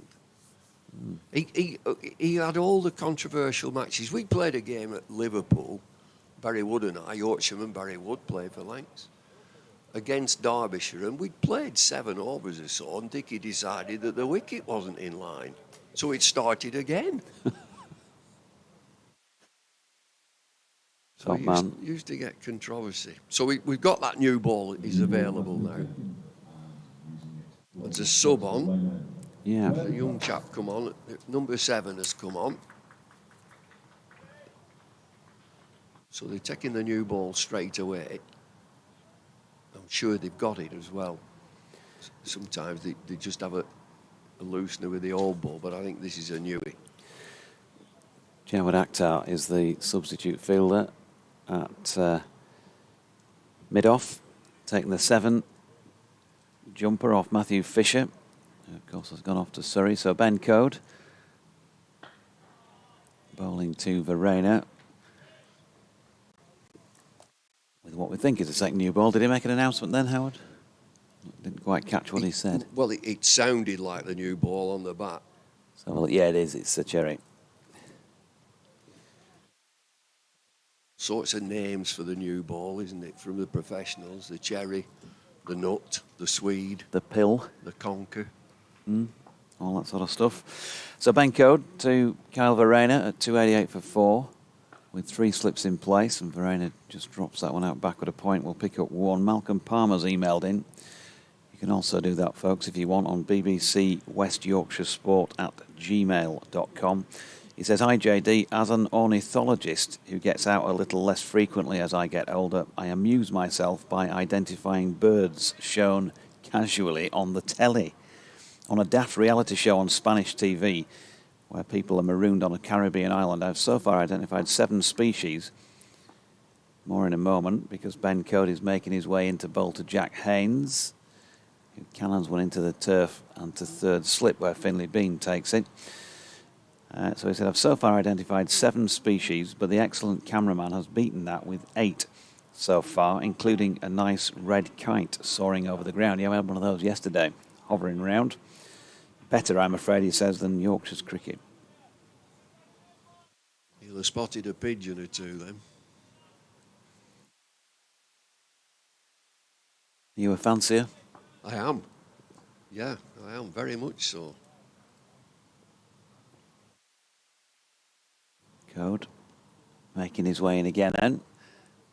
Straight and dropped into the leg side this time by Haynes. Again, no run. There's also at JDZ Events, if you want to get in touch on X. Adrian Keithley says he's here at the ground, braving the cold and listening. But is there any way to listen in real time, like you can at a test match with an earpiece? I'm about 2 balls behind listening via the BBC app. Well, I'm not sure what to say on that front, Adrian, apart from watch this space, because I think you may be able to soon, if you can't already. Son greets this next delivery. Code bowls it, and Haynes tries to play it, but it nips away from him. Walking down. See, that's that play and a miss again, and there's movement. It's not in the air, it's not swinging at all, but it's movement off the pitch. Brand new ball. He's gone past the outside edge as Ben Code, and he's got nothing to show for it. In a great position, Nottinghamshire at 289 for 4. But I should think quick bowlers will fancy a bowl on this. Here's Code again. Final ball of the over. Defended again into the leg side by Haynes. David says, I know that we needed a wicket, we meaning Yorkshire, but I thought Clark was a touch unlucky to be given. Seemed too high despite being caught plumb in front. Mike Scott says team seems at a low ebb last night, or seemed at a low ebb last night. Our young batters finding it tough at this level. must now try to use the outground games to regain form and confidence, but also recognise where we are and get some balance and consistency in team selection. That's Mike's take on it. Cricket Mad Lily. Morning, JD, Dave and Bumble. Yorkshire need wickets. I've had a stressful start to Sunday morning with my dad taken to York Hospital. We're sorry to hear that, Lily. Now on our way into Headingley. Hope all's okay there. And Andy Walker says he's frustrated with Yorkshire's bowling. Just hoping there's something in the pitch this morning after yet another disappointing first innings. Yeah, they've not fired. I'm surprised at that. I thought they did really well in this league. But it's not just happened. I think they've had injuries and availability. I think that would have thrown Yorkshire, that Brook and Root were only available for one game. I think that would have thrown them. You know, expected them to play more matches. Yeah. Bairstow, the club captain, he's gone to play in the IPL. So there's a little bit of disruption there. That's just the way of the world. When you get a massive contract like that, what are you going to do?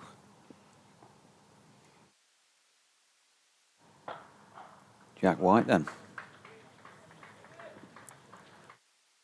Would think to Varane, from what I've seen of him, and I mentioned that he's a little guy, he just plays back. Not seen him play forward yet. So you've got to get as full as possible to him. He's scoring shots, he looks well at home, and that last shot, short of a length, and bang, through extra cover 4. You've got to get it as full as you can. There are 3 slips in position, brand new ball. Jack White turns again from the football stand end. He's probably got a little bit more pace as White than the other bowlers. It comes bustling in. Past umpire long, and it's clipped into the leg side, and this will be 4 more. So 1 short and wide outside off stump, and 1 juicy, lovely. Bowl me some more of those, leg stump half volley. Yeah, it's raining. There is rain blowing in over the western terrace for the moment. Clouds are high though. I think with this brisk wind, things will move on pretty quickly. We've even got a few spots on the window panes here. Although looking over the trees, there's plenty of rain there. Yeah. It is going to rain. Yeah, it is. I'm looking further away. Where's that? Is that west? Yes. Over to the west, there's rain coming in. There are some flats. That's why it's called the Western Terrace. I've just, it was going through my mind. They're going to come off here. It's absolutely pouring down. It's rocketing down here. The batter has moved away. The umpires are motionless. What are we going to do? This is not drizzle. Bales have blown off as well, have they? Yeah, they were going off. Yeah, you can see over to the west there are some flats, apartments or whatever, and it's pouring down that way. They're not rushing off, aren't the players? But no. It is raining. Yeah, and we were advised earlier as well that because of the strength of the wind, full covers can't be pulled on or put on the square, so you'll see the covers on the strip go on, but the ground staff, I think for safety reasons, not able to put the full Monty on here. Stumps have been pulled up, so they'll be off for a little bit. It does feel still showery, but yeah, right away to the west, it is the horizon is greyed out, as it were, which tells you that's where it's coming from. And so we'll have a little bit of a break with Nottinghamshire at 297 for 4, leading by 366 runs. Just the 1 wicket to have fallen this morning, that of Joe Clark. LBW to Jordan Thompson for 94. And still just 8 balls of the second new ball having been taken, but umpires Nigel Long and Paul Baldwin have taken him from the field of play. Covers coming on. And so while the players take a little bit of a break, so too will we. Back with you once they come back out for some more action.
to have a flask. Jack White on the leg side and ease through mid-wicket. This will be at least a couple more holiday makers on the way to Leeds Bradford. If this is the preferred end, you might know, for White to bowl up the hill. So far it has been, and I would think that's mainly because the preferred end for Ben Code, who's number one, is this end, the Kirkstall Lane end. So I don't know whether it's by choice for Jack or by default in that respect. She comes in again. Rocking run up. Oh, hit the stumps. Chance for run out. Missed. Not quite sure where he was throwing that, Dom, because there was nobody behind the stumps. He certainly didn't feel like he was aiming direct at the wickets, did he? Well, he's a long way down. Yeah. Haynes had got halfway down before he was sent back by Vereen as the sun comes out. It's gorgeous, straight above. Beautiful blue sky. As White comes in again. And Vereen covers his off stump. That's the end of the over. 299 for 4. You just notice that the way that he sets up Vereen, he isn't giving any chance of the bowler to see his stumps. He's right across on off stump and outside.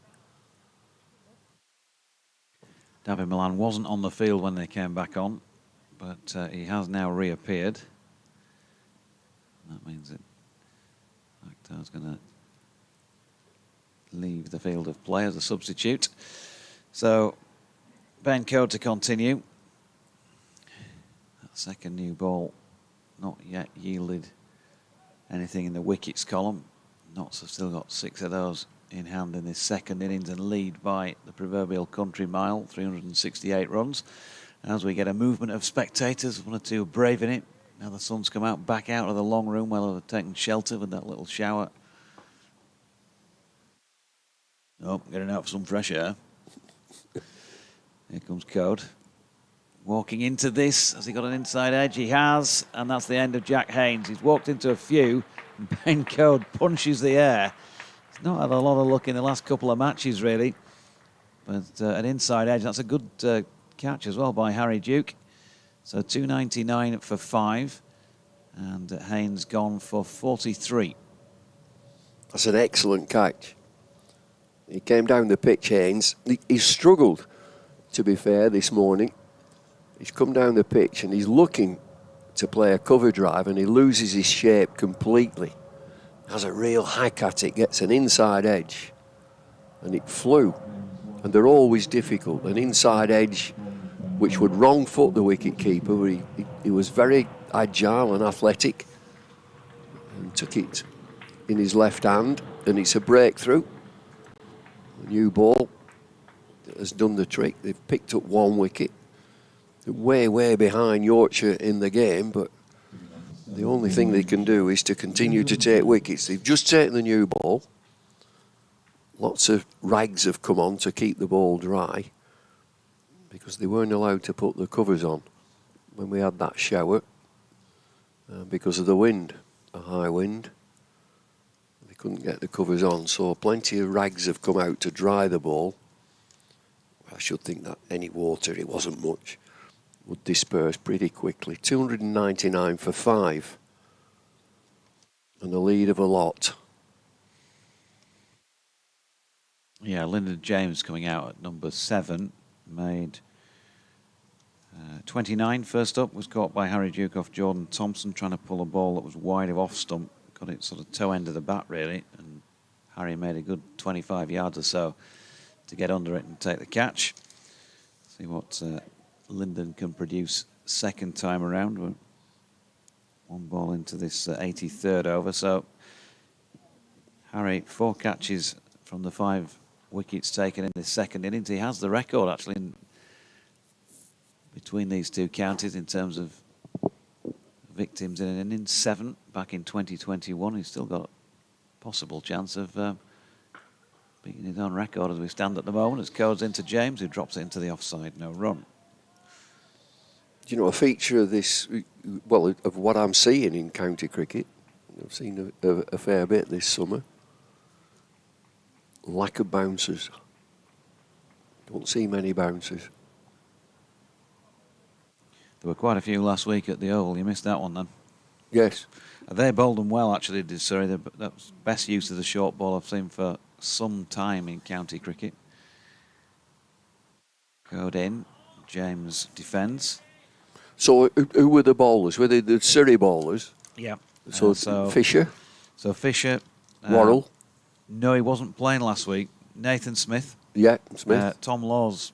Yeah. And Jordan Clark. Yeah. All pinging him in. Causing a few issues, but just the sort of short ball that makes you either, play or get out of the way, rather than the one where it's an easy duck or an easy sway. In comes Code, and James drops it into the offside, and there's no run. You can see that if you come up against a medium pace attack, the batters immediately, as they have done here, bat out your crease and try and eliminate LBW. You bat out of your crease and you get well forward and you get outside the line of off stump, you can't be LBW. 2 to come in the over. Well, they'll make a change then in the box, bring the girdler back in. Give Bumble an extended lunge. That one's down the leg side. I'm going to see Paul Baldwin signal leg buys off Lyndon James. So he's yet to get off the mark, but 300 up for Nottinghamshire, 303 for 5. That lead 372. Nothing that Harry Duke could have done about that, just too wide for him to get across to. Harry Duke wants a leg slip. They've not got one, they've got 3 slips. He's asked about a leg slip. I would have said no. There's enough interest with a new ball outside off stump. They had a leg slip quite a bit in the first innings as Codes in again, and that one straight and balloons up off the pads once again. Paul Baldwin's going to signal another leg bye. 304 for 5. Taking a breather, and the girdler back in for this next over from Jack White. Got a result in this round of matches. Coming down at Southampton, the Utility Bowl. Not a happy ground at the moment, I would imagine, down there, because Hampshire have been soundly beaten inside 7 sessions by South Coast rivals Sussex. Sussex winning by 9 wickets. Hampshire 154 and 165 all out. Sussex 297 and romp to victory 23 for 1. So we've got the first result. Wonder how many more will end today. Have a little look at the other scores in a wee while. It's going to be Jack White, with Yorkshire looking to add to the 2 wickets they've taken this morning. Joe Clark for 94 and Jack Haynes recently for 43. White is in to Lyndon James. Will get a run here, just forcing this away onto the offside, and there's an easy single to get Lyndon James away. Notts built that position of strength after bowling the home side out here yesterday for 159. Always looked as if 69 would be quite a sizable advantage, and the opening stand of Slater and Hamid took Notts well into 3 figures. The next ball is driven down the ground by Carl Verena. Lovely shot. Bumble was just saying he doesn't play much on the front foot, will he? Down the track to that one and drove it to the onside of straight, away for 4. Nice looking shot. Takes Verena on to 23. As we'd say around these parts, he looks a good Laker. He's a decent player. First class average of 50 for Carl Verena.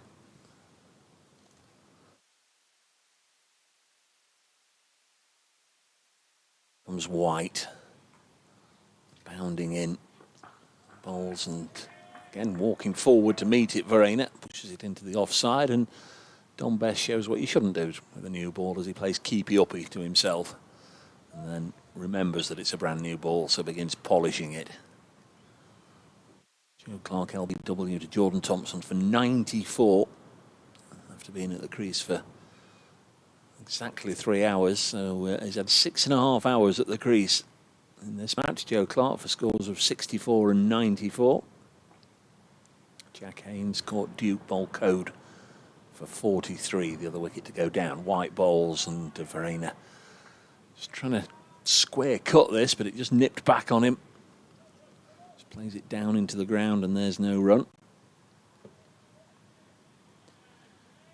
Big match down at the Oval. Essex 261 for 3 now, leading Surrey by 199. At the crease, Tom Westley, the skipper, and Charlie Allison. This morning, Dean Elgar out for 64. Paul Walter made a century yesterday at the start of that Essex second innings. White bowls, again Verena taking the offside option, but can't penetrate the ring. Don Best doing the fielding. Chesterley Street, Somerset are playing Durham. Somerset 150 for 3. They need 174 more to defeat the home side. With those 7 wickets in hand, that one likely one way or another to finish today. Maybe at New Road, where Warwickshire 128 for 4, leading Worcestershire by 174. So that's First Division taken care of. All the scores and all the text updates as they happen on the cricket page of the BBC Sport website. This delivery past the outside edge of Verena's bat, throw into the gloves of wicketkeeper Harry Duke, and it's the end of the over. 12:37 says the clock. What were we off for? About 10 minutes. Oh, I made it 8, Yeah. but yeah, Yeah. it's not long anyway. Yeah, a little bit fortunate really, because it did rain. You could tell quite a bit around the periphery, and it's just blown south of the ground really by, I bet it was within half a mile down that end of the ground, the worst of it, and that's blown over anyway now. So it's looking clearer on the horizon.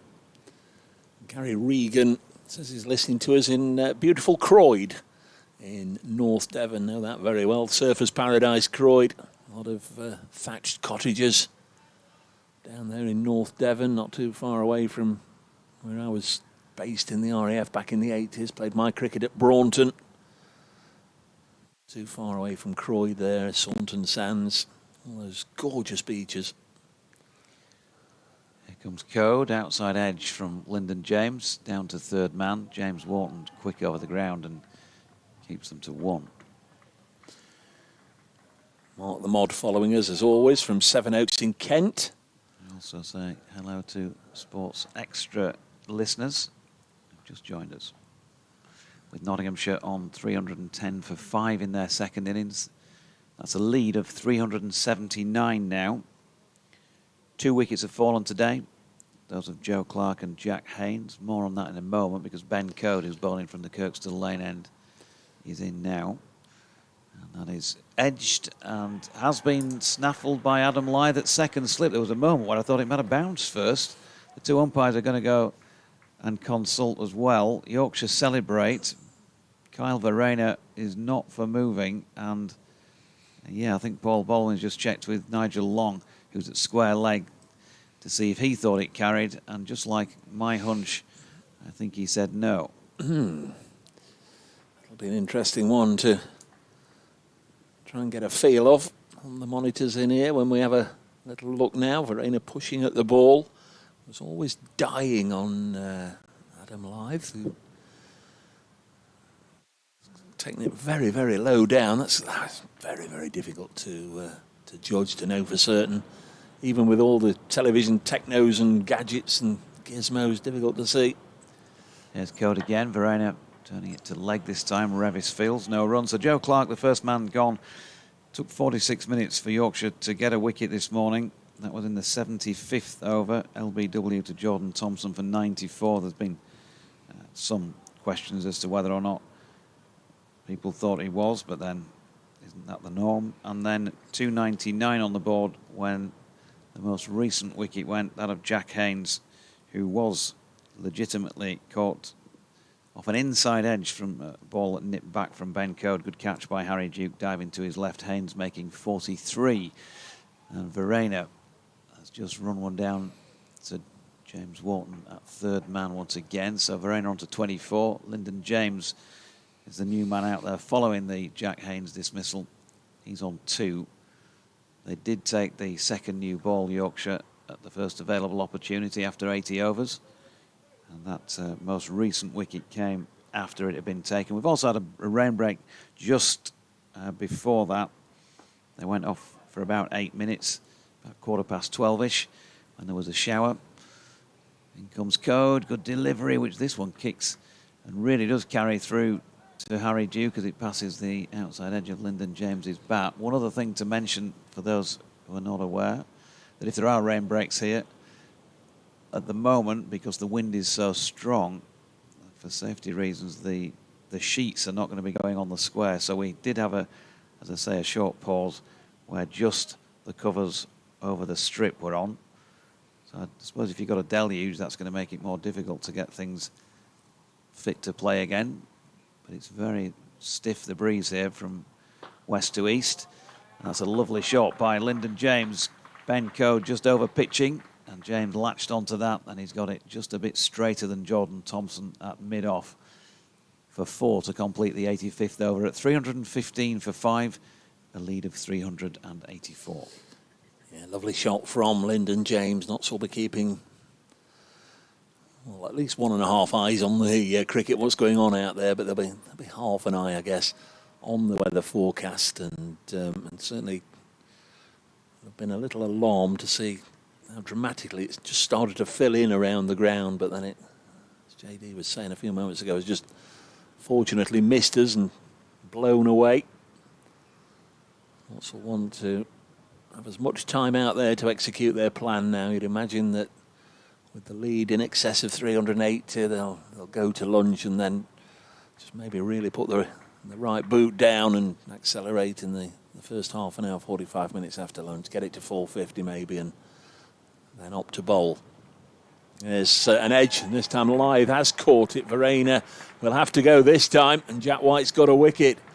And the second new ball is really troubling the batters out there. We're getting a little bit of sharp, excessive bounce from just short of a length at both ends. I'm not necessarily sure this is a good thing for Yorkshire. They're going to have to bat last. They were run through very swiftly in their first innings, with Mohamed Abbas taking 6 wickets. Yorkshire bowled out yesterday for 159, but the bounce there just too much for Kyle. Verena caught Lyth, bowled White for 24, and he's on his way. This time there was absolutely no doubt about the validity of the catch, because Adam Lyth took it above his head. And Notts find themselves 6 down. Of course, keep pegging away Yorkshire taking wickets. It is going to slow the momentum. But Lyndon James out there has been in decent touch this year, has 100 to his name, and so too Liam Patterson-White, the left-hander, who's on his way out now at number 8, as good a number 8 as there is in the country, I would offer. But he's going to find himself getting out there in tricky testing conditions, and the umpires were just getting together and looking towards the sky, and you perhaps heard on the effects microphone a traditional Yorkshire greeting for the umpires: get on with it. There's been a little bit of that this morning, hasn't there? 315 for 6. Yeah, it's a typical sort of Jack White delivery, really. He does get that bit of extra bounce time to time. One will take off. Yeah, he just got an extra little kick there off the pitch. As you say, Adam Lyth, sort of fingers pointing up, taking it head height. So a comfortable catch for him. They're in that sort of rock and a hard place situation here, Yorkshire, because obviously, in a sense, runs now, they're so far in front, Nottinghamshire, that the longer they bat, the better it is for Yorkshire if they've got any designs, and as professional cricketers, they've got to have of salvaging something from this match. So they can keep it dry. But without taking that many wickets, that might be a bit of a help. White's going to go round the wicket then to the left-handed Patterson White. Turns his first ball behind square on the leg side. Matthew Revis comes in from long-legged field, and Patterson White is up and running. He just did his second first-class 100 against Hampshire at Trent Bridge a couple of weeks ago. Last week at Durham, got a 5 for, so those of you that play the old fantasy cricket, well, he's a definite all-rounder. He can deliver on both fronts, which is what you want from your number 7s and 8s. White bowls, again beats Lyndon James on the outside. Goes through to Harry Duke, who's got 4 catches out of the 6 wickets to go down in this innings. 316 for 6. Just see a little bit of blue sky. There's not too much, but a little bit of blue sky blowing in this direction. But beyond it, it looks a little grim again. I think it might just be one of those sorts of days where if we cop one, we hope it doesn't last for too long. As White bowls now to James on his pads, and he's strong in that area, especially when there's no fielders at square leg, and goes all the way out into the deep. Jordan Thompson runs 40 yards to his left to cut it off, but they easily get back for a second run.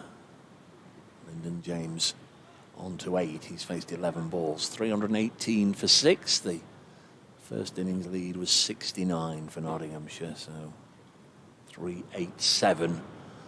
They are in front. Just under a quarter of an hour to go until the lunch break on day 3. A ground where not traditionally have never gone well. They last won here in 2011. Only ever won 4 championship matches on this ground as White bowls to Lyndon James. Big tall man. Just gets over the top of the bounce and pushes it into the covers, and there's no run. And Nigel Long, the umpire at the far end, just steps away from the wicket, counts his coins, and then moves back into position. Meanwhile, Dominic Bess has all the way down his march back with Jack White, just passing on a word or two of inspiration in his ear. Lively in this game, the former Northants quick who made the move in the winter. Turns the football stand end and then comes roaring into Lyndon James as the breeze picks up again. This one just too wide, and it's left alone. Goes through to Harry Duke. End of the over. 318 for 6 this morning. Notts have lost Joe Clark for 94, Jack Haynes for 43, and Carl Verena dismissed recently for just 24. Yeah. They've got all the cards stacked. They've worked for that to get themselves into this position. And here comes the rain. And this is heavy this time. Yeah. They'll be straight off here. Yeah, 12 minutes before the scheduled lunch break, and you would think that's going to end things for the session just because of the fact that the covers have got to come on and all the rest of it. They were off for 8 minutes for a very light shower last time, but this is hammering down just for the moment at least. It's not bad on the horizon. It looks fairly clear, so it might only be 3 or 4 minutes of it, but it's going to get wet out there, and there'll be a bit more of a clean-up operation, you would think, after this than there was after that first one. But the covers are coming straight on. So at the end of 86 overs here, Nottinghamshire, as the girdler just said, 318 for 6, James on 8, Patterson White on 1. A lead of 387. It's slowing already, but that won't have done things too much good from a batting perspective in those few moments. We'll see how things pan out, but we'll be back when there's any further sign of play. And as I say, it may be that they're done for the session and that we don't. There we go. And a quick decision. Early lunch has been taken here at Headingley, so a 12:50 lunch. And therefore, we should be back on at 1:30 and hope the rain stays away for then. We'll be back with more ball-by-ball commentary at 1:30ish.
Vertu, official partner of Yorkshire County Cricket Club.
Liam Patterson-White, continuing the batting for Nottinghamshire.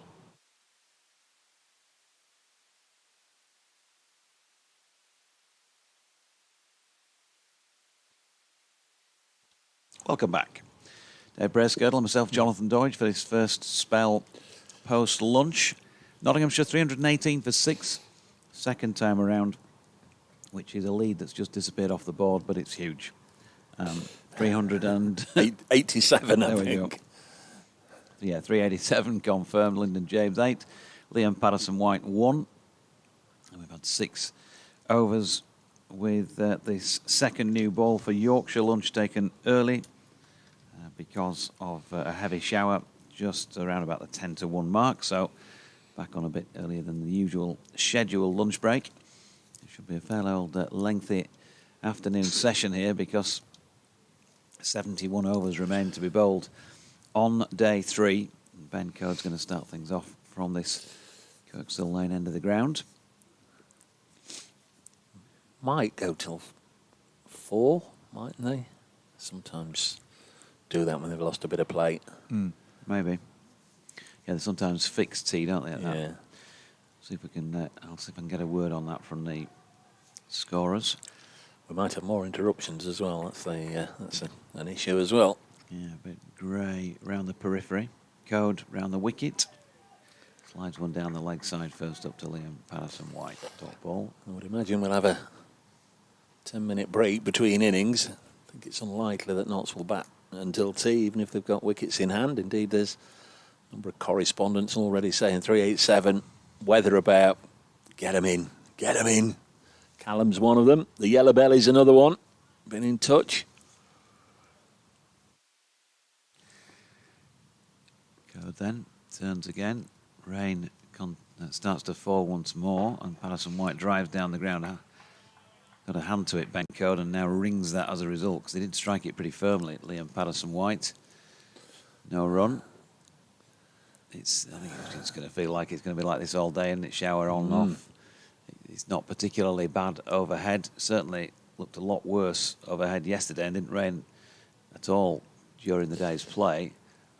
I think we got away with it very light yesterday, and that shower before lunch, I mean, it was torrential, wasn't it? But it was only torrential for about 2 minutes. Yeah, Ben Code wringing his hands still. He's just bowled one at Jack White, presumably, to ensure he can grip the ball, so he must be feeling a bit of pain. Wonder when he got that. He'll probably have a hand warmer in his pocket. He's just put his hand in there. Brian Close, eat your heart out as in comes Code. Ooh, now then there's an appeal for LBW against Patterson-White. It feels like he's falling over it slightly and it's sliding down. But whatever we think from this angle, the important bit of info is that Paul Baldwin, as the umpire from straight on, said not out. Yeah, hits him in front of the leg stump and from the angle. Can't give that out. Although I'm sure somebody in the history of cricket will have done. Probably yesterday, the club game, or today. Yeah. 18 for 6. Code in again. Patterson-White back foot has not got the best of contacts on that. Enough on it to get a couple. Matthew Revis out there to field.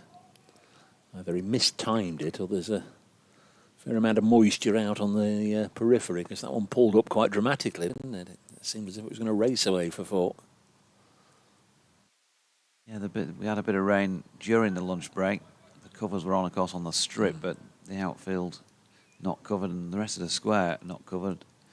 If you missed why, that's just because of the strength of the wind and so the safety aspect for the ground staff getting the sheets on. Yorkshire require 400. Code to Patterson-White, make that 401. He's turned a single into the leg side. Jordan Thompson fields.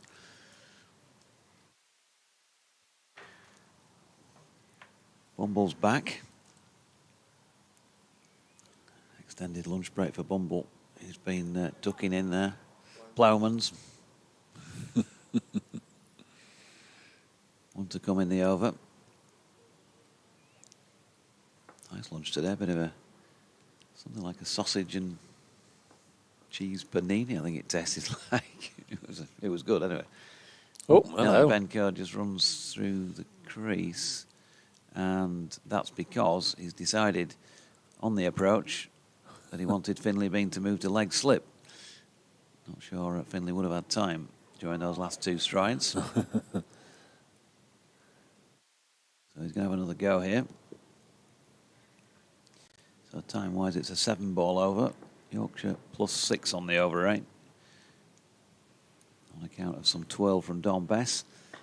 Here is Code. It's turned into the leg side for Revis to field and complete the over at 321 for 6. Then that lead now 390. In terms of scoring quickly, with all due respect, you're not going to get that from Brett Hutton. I was going to say Dylan Pennington, but of course we saw Dylan Pennington come out in the first innings, line up to the very first ball of the second new ball and proceed to smash Ben Code out of the ground for 6. So perhaps take back what I was going to say about the bottom 3 aren't likely to score runs quickly, but it was a lovely blow from Pennington in the first innings. But in terms of scoring quickly, which is what Notts, I think, need to do now, you'd imagine it's going to be Liam Patterson-White charged with just trying to take it up from using singles here, there and everywhere and try and put back to ball. It's more of his natural game than Lyndon James. Well, we'll just have to see how they go with that. But certainly I don't think there's any value in just staying out there for an hour adding runs here, there and everywhere, and letting the Yorkshire bowlers have the odd maiden and generally being very respectful of the bowling. They've got to crack on with it now because it's Nottinghamshire's time. The lead is over 400. Of course, they need 10 wickets to win this match, so the sooner they set about that, I think the better for Notts. There's Jack White from the far end of the ground bowls, and there we go, and it's hit straight up in the air. It was Liam Patterson-White trying to get on with it, and it's been taken at mid-on, and Jack White has a wicket. His first ball, his loosener after lunch, has got the wicket, and Liam Patterson-White trying to slam that over into the distance, and David Malan, who's been fiddling about with his boots and his socks and his flannels and all sorts of things since he's been back out on the field, then suddenly had to focus and concentrate and circled underneath it and held it. So it's been up to this point, a very meagre return in this match for Liam Patterson-White, but you just sense, if required, he may be the man to certainly bowl a lot of overs for Nottinghamshire, if need be, and rotate the seamers. But in terms of muscling a few runs, he's come and gone very cheaply. Either side of that early lunch break, he's only batted for 11 minutes. 7 balls he faced, gone for 4. And with the lead just over 400. It'll be interesting to see how Notts play this now. Yep. You'll always get, of course, the correspondents wanting the earlier declaration. I know, we both know that from our experiences doing this job, and just had it a couple of weeks ago with Yorkshire down at Chelmsford. I don't know how Peter Moores and Nottinghamshire, what they discuss when they talk about moving towards declarations. Is it normally we just want to give ourselves X number of overs, or do they do it by runs or what? Because there seems to be a few different methods. I'm sure they'll have had a number of runs at lunch, but with all due respect to Lyndon, who's a high-quality player, could well be a situation here where they're just soaking up a little bit of time, maybe unnecessarily. Yorkshire chase down 400 and win this game. Well, fair play to Yorkshire. Notts need the time to bowl them out. And yes, there's a full day tomorrow if the weather holds. There's still got 69 overs today. I mean, it's an awful lot of cricket left, but don't really want to soak up half an hour here. Just push in the odd singles here and there. As White comes in then to Brett Hutton, and he's thrown the bat at it, and we'll get a single. Matthew Revis will do the fielding on the point boundary. Worth pointing out, perhaps, Brace, that Nottinghamshire batted 81.2 overs in their first innings for their 228. Yorkshire managed to survive for just 44.3 for their 159 in similar sort of conditions, really. So it's a struggle with the bat at the moment for the Yorkies. You know, there is a temptation to sort of look at it and think, oh, the opposition will do this or this time. 322 for 7.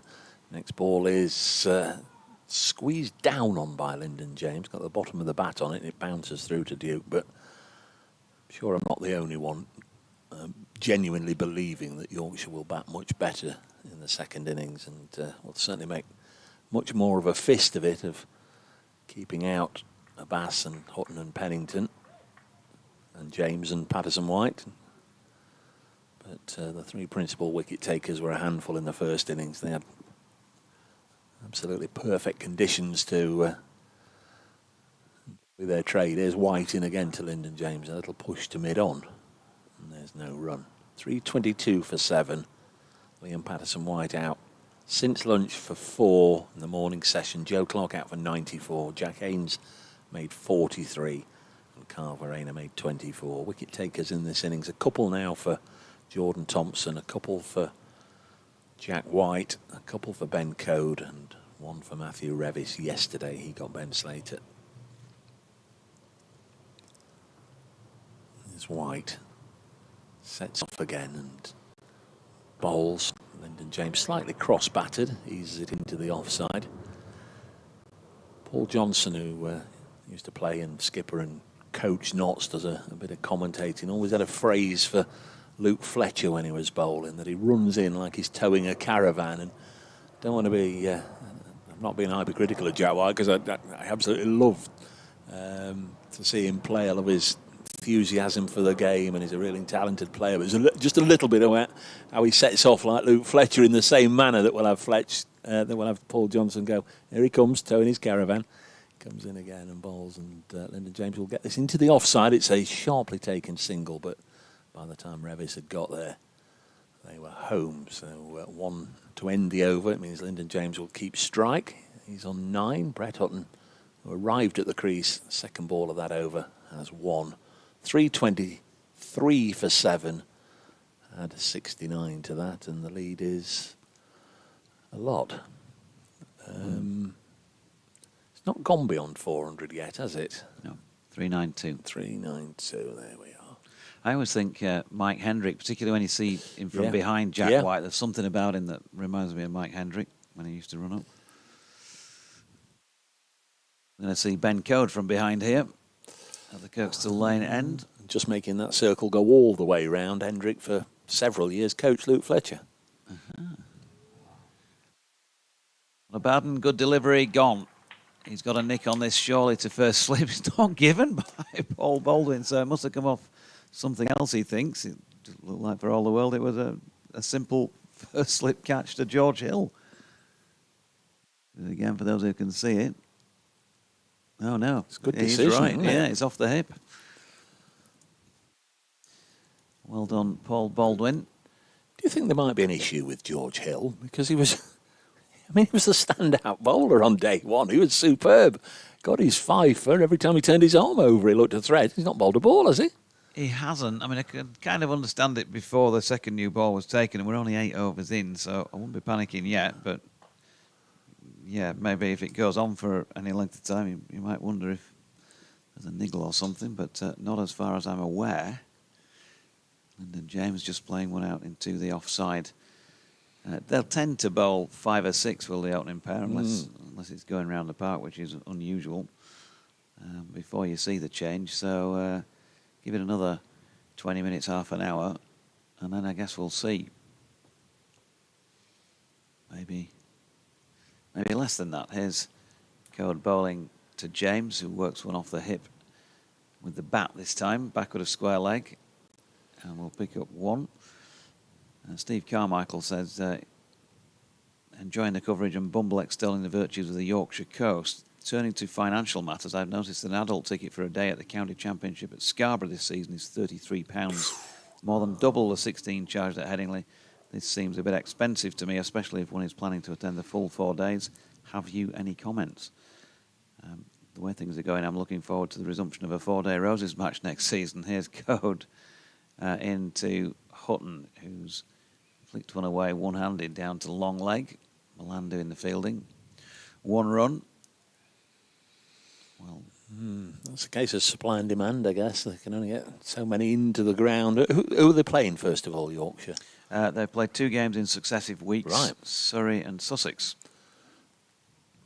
So, certainly the Surrey fixture, no disrespect to Sussex, of course, who are a fine side, as we've seen today. They've already beaten Hampshire, but the Surrey one will be jam-packed, won't it? Yeah, Code in again. Good delivery, and again beats James past the outside edge catch. Shouts Bumble in the background, and he did, but it was not out. Not quite sure what's going on with my phone, but I was just reading that email, which now disappeared, and I haven't consciously pressed delete. But I mean, yeah, look, Scarborough.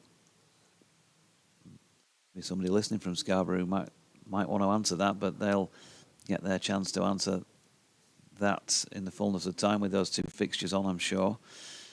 You may or may not know, Steve, that of course Scarborough not having a first team this year in the Premier League in that area. Another good delivery from Code past the outside edge of the driving Lyndon James. Ben Code looks at the skies and wonders where his next wicket's coming from. He's got 2 for 61 from 24 in this Nottinghamshire second inning, 325 for 7.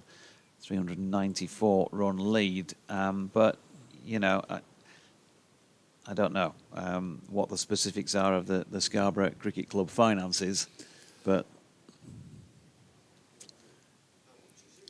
£16 here and 33 at Scarborough. Bumble asking about those prices. No floodlights. Middle of summer should be okay though, shouldn't it? On the coast. Still, you know, it's compare it to 90 minutes of football. I mean, it's still terrific value, isn't it? But I'll take the correspondent's point about this differential between Headingley and North Marine Road. Going to continue with Jack White, 325 for 7.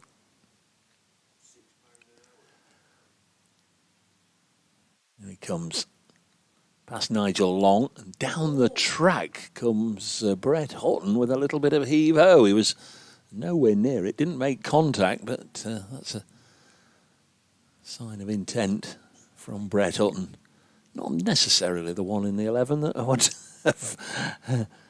have earmarked to be playing that sort of shot, and maybe the end result is a consequence of that.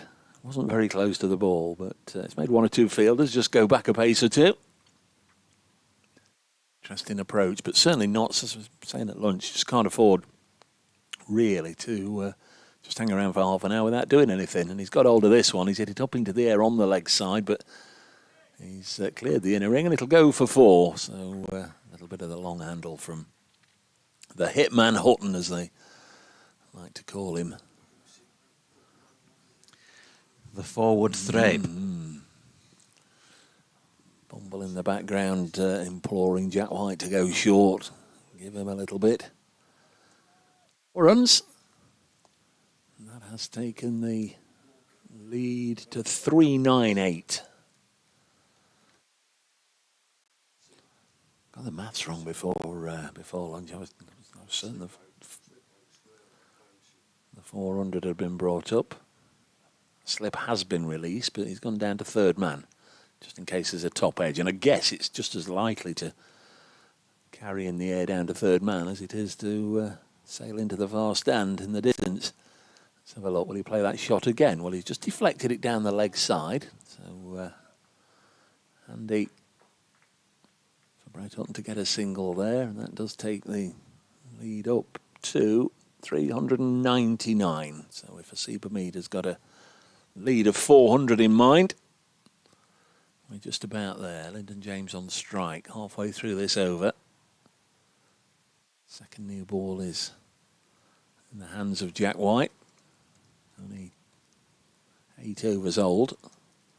Fielder there, Finlay Bean, doesn't know where he wants to be. He's just getting a little bit of confirmation from the skipper. He's made his own way in from 3rd man, and then thought he'd better check with Don Bess if he wanted him up. Another leg by here, ball pitched up. Bounce him, says Bumble, bounce him. And might not be a bad ploy. There is the leg by. the lead up to 400. 331 for 7. Joe Clark out for 94 today. Haynes 43. Verena 24. Since lunch, Liam Patterson-White trying to get on with it. Really trying to get into 6th gear before he got into 2nd or 3rd. Hit it straight up in the air. He'd gone for 4.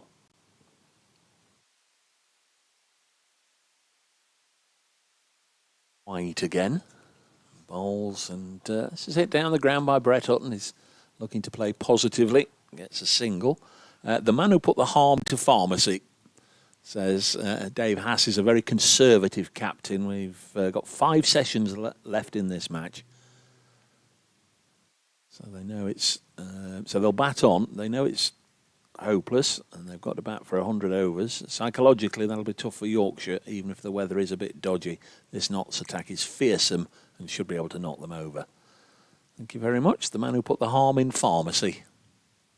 As he describes himself. This is short. Lyndon James hit this up in the air, and it might just fall in the middle of the rhubarb triangle there. There were 3 fielders converging from all different directions, and it plopped between them.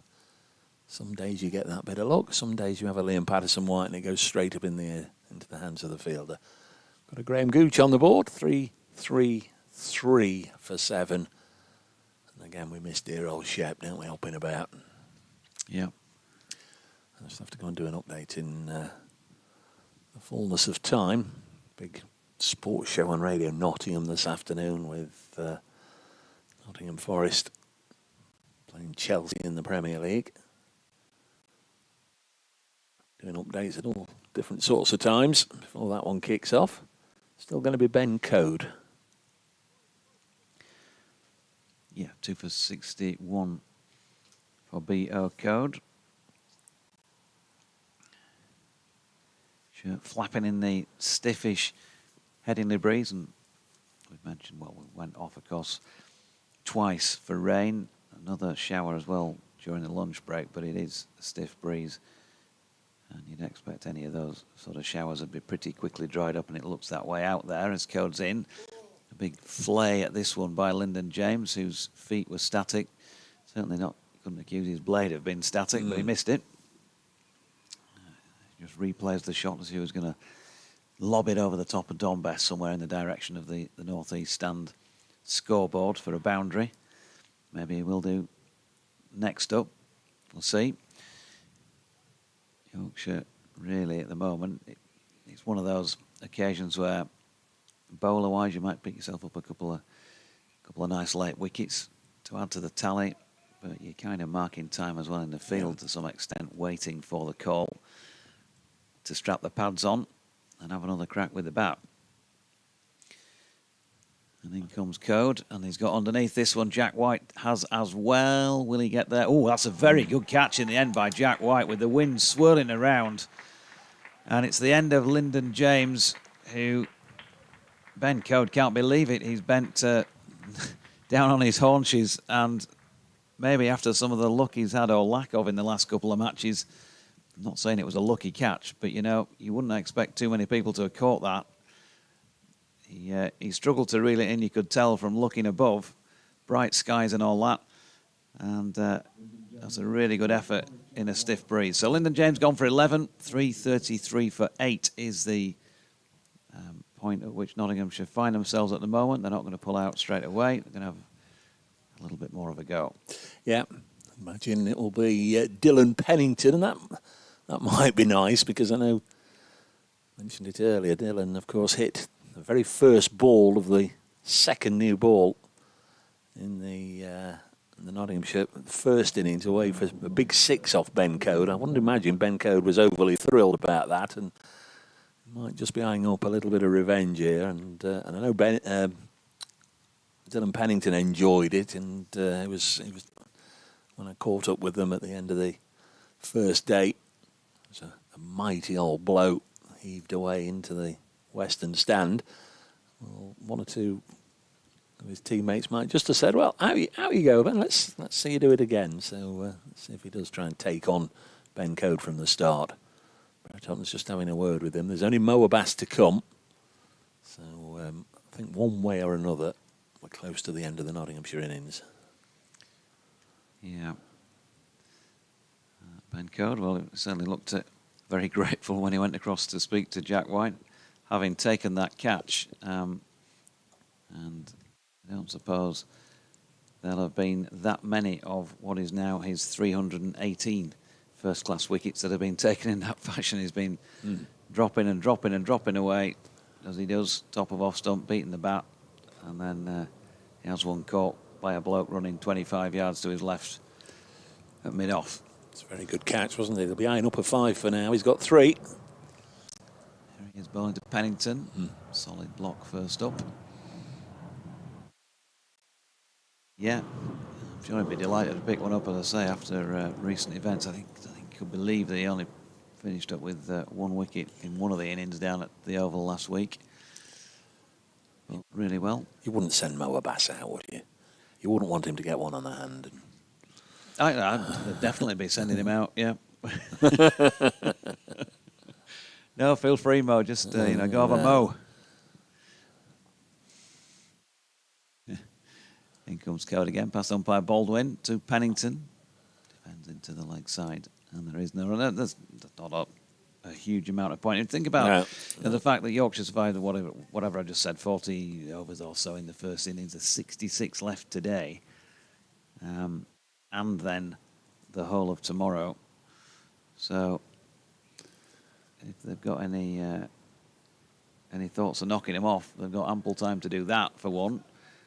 Playing out time to save the match, that's a heck of a long time to do that.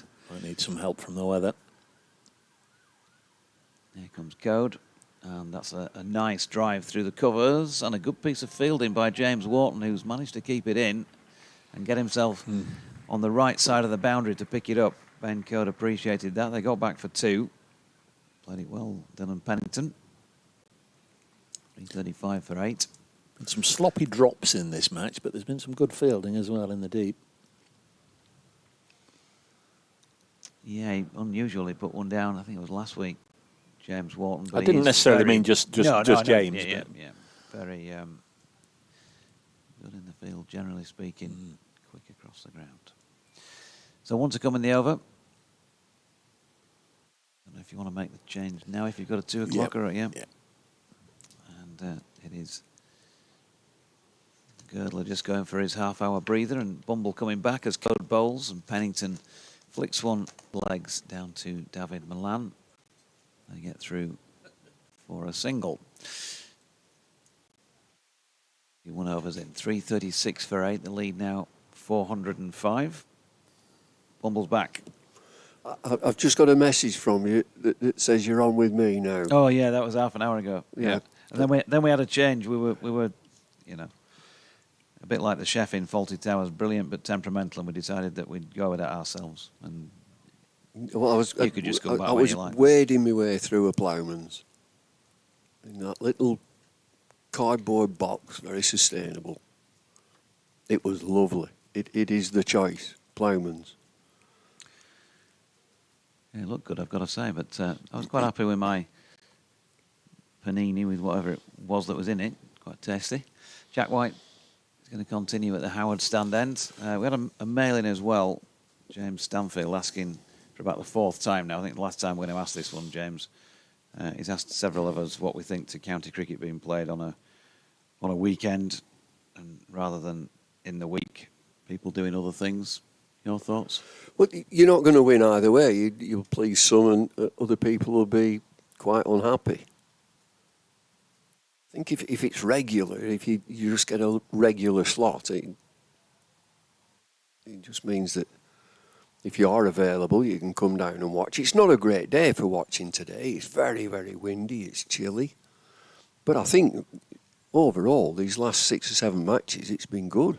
I've been at Old Trafford and we've had good crowds. Just not great cricket. You have to just pop. I'll just let you get on with this over. Don't get crabby. Well, it's Jack White bustling in. 8 down, Nottinghamshire. I think that both of them are just looking to play some shots, aren't they? The way they swung into the leg side. There's a couple of wickets to be had. They can nip in. Yeah, that's Noah Kelly, by the way, just fielded the ball, gone on a sub in number 32. Ben Code just left the field of play after that most recent over. Might be George Hill then from this end if Ben Cord's gone off. And Would be, although he's not apparently appearing to be getting loose. White again. Taken on the body by Pennington. I heard you mentioning run-ups, and Mike Hendrick was mentioned. And Join a Caravan, that was Paul Johnson, wasn't it? I always remember Michael Allerton, who were great mates with Angus Fraser, and he was commentating on a match that Fraser was in. And he said he runs up like he's got his braces strapped to the side screen. Yeah. Yeah, he did sort of, it felt like hard work, didn't it? Yeah. Well, he would always say it's hard work as well. Yeah. I mean, they are the hard workers, fast bowlers. That's not easy. Running in and banging your foot down on these hard surfaces as White comes in again. Past the umpire, back of the length, and just dobbed into the offside, back with a point, and it's a single. I agree. Fractured my hip from bowling. Yeah, you know, there's been a massive change. You remember when we had uncovered pitches where invariably the landing area for the fast bowlers would be soft and forgiving. But you look at these now, there's hardly a mark. There's hardly a mark where the big, strapping fast bowlers have landed. These pitches are so hard. And of course, your side strains, your backs, your ankles, knees, all take impact. Deep mid-wicket, deep square leg, deep fine leg, White again. Shovelled into the leg side for a leg bye. Mind you, there's other things to counter that, isn't there, these days, with all sort of insoles that you've got to cushion a bit of that impact. Back in day, leather soles and a couple of nails in the bottom of your boots, bumble to run in. I remember knocking studs where you had to put your boot on a last and knock studs in. I'm the same with football boots, if you recall. My dad told me all about that, yeah. And then you'd hammer them in too much and the nails would come through, so then you've got to file them down. Here's White. Pennington eased into the offside, might get 4. No, he's well fielded. The diving third man, but he gets 2. Finley Bean.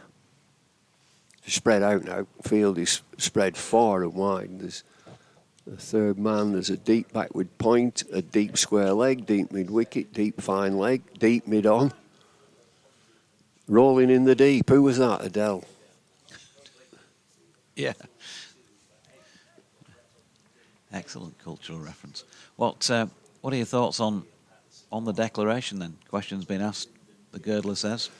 No, I just think they'll bat through. They'll bat till they're finished.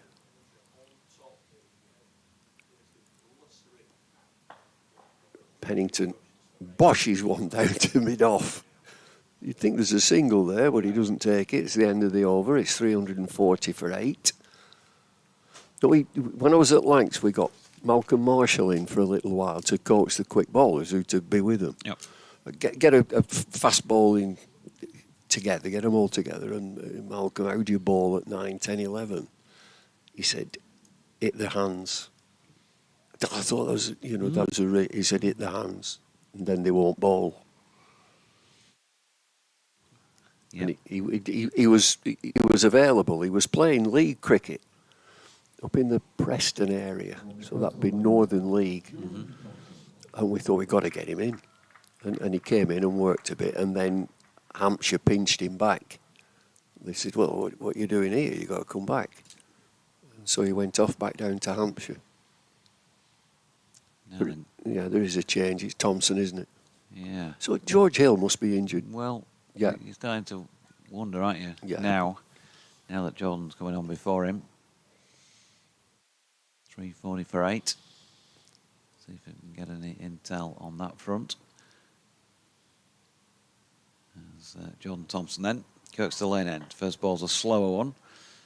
Hutton drops it out into the offside and takes one. Malcolm Marshall, up there with the best you've ever seen? Yes, oh, absolutely. The best you've ever seen? Still FS Truman? Well, I mean, Fred's first to 300 Test match wickets. Wasim Akram, absolutely fabulous. Malcolm Marshall, Michael Holding, Richard Hadley. It's a huge list. I'm reluctant to say he's the best. I don't think you need to. There's some wonderful bowlers. Andy Roberts. Jordan Thompson over the wicket, short. Not got good contact on that Pennington. Oh, and he could be, just for a moment, run out. Harry Duke was quick round from the back, but they got through for one. You know, I'd want to see more bouncers. I've hardly seen any up to now, all that morning session. You know, a good bouncer just keeps the batter honest and gives him something to think about, and you can set the field accordingly, whether he wants to play or he looks a bit awkward playing defensively. See very few bouncers. Goes short this time and pinged away square, bang on square, because the umpire has to get out of the way of it. Nigel Long, Matthew Revis feels they get one. So who were the best? I mean, you mentioned Wasim Akram, somebody who you coached at Lancs. What about best fast bowlers that you played alongside in those days? Well, Michael Holding I played briefly with. I batted against Jeff Thompson, who was rapid. Andy Roberts was a wonderful bowler. I'll tell you, a dangerous bowler back in the day was Colin Croft. Oh, dangerous. It felt like looking from the side, he was bowling at you. Thompson's slower ball doesn't quite execute there. It looks like it's slipped out leg side-ish, but he's got away with a single square on the leg side. And listeners will have their own ideas going back in the day as to who the very best were. I remember Colin Croft bowling at Geoffrey Boycott here in the 1980 Test series. I think they got rained off in the end, but it was dangerous. Awkward. His arms are going everywhere. And then Joel Garner, of course. Yeah. Some great names. Thompson. Oh, edged. Not taken at first slip. George Hill sprawls as the ball goes beyond him. And Hutton gets back for two. Jordan Thompson with a shake of the head. Can't believe it wasn't reeled in. But another one bites the dust. He would expect to take that. He's diving to his left. Yeah, it's a clean chance, isn't it? It's about a foot off the ground. It looks like it hits the heels of his hands, really. It's ideally not where you want them, down by your ankle. And he's going away to his left. 346 for 8 after that 2, and Hutton tucks one away towards Lythe at mid-wicket for another single to complete that 93rd over of the innings. We're sort of marking time here for the real point of the contest now, which is when Nottinghamshire ask Yorkshire to bat for a second time and try and ram home their considerable advantage. George Hill's just made his way 45, 50 yards to Jordan Thompson and said sorry, but Tom was still walking away, putting his sweater on, shaking his head. Not bothered. He's not interested in you, sorry. Just catch it. That's Just catch it, lad. Because, 8 down and you're bowling, you think, this is 2 for me. I'll get these last 2. They'll make my figures look respectable. Fred used to say, FS Truman, say you get 5. He said he'd get 5 for every innings. He said, well, I'll open the ball and I'll get the first 2 out. He said, the first 2 can't live with me. He said, so I'll get them 2. I'll come back. He said, I'll have another spell. He said, I'll get one at middle order out. I'll bowl at the end and get 9, 10 and 11 out. He said, there's me 5 for. Always got 5 for. He said he always got 5 for. And I said to him, well, what if they were like 200 for 2? He said, how many have they dropped? They must have dropped loads. He's got an answer for everything. Jack White again. He must be injured. He'll has to be injured. And you don't get to know, do you? There's nobody who'll say that he's not bowling. He's been the best bowler. He's not turned his arm over. It'll be one of them. It'll come out as a niggle. He's got a niggle. Did you always tell everybody what was going on with your players if they had an injury when you were coaching England or Lancashire? No, did yet. Were they niggles, were they? Yeah, tell them nothing. No, there's nothing wrong with him. Yeah.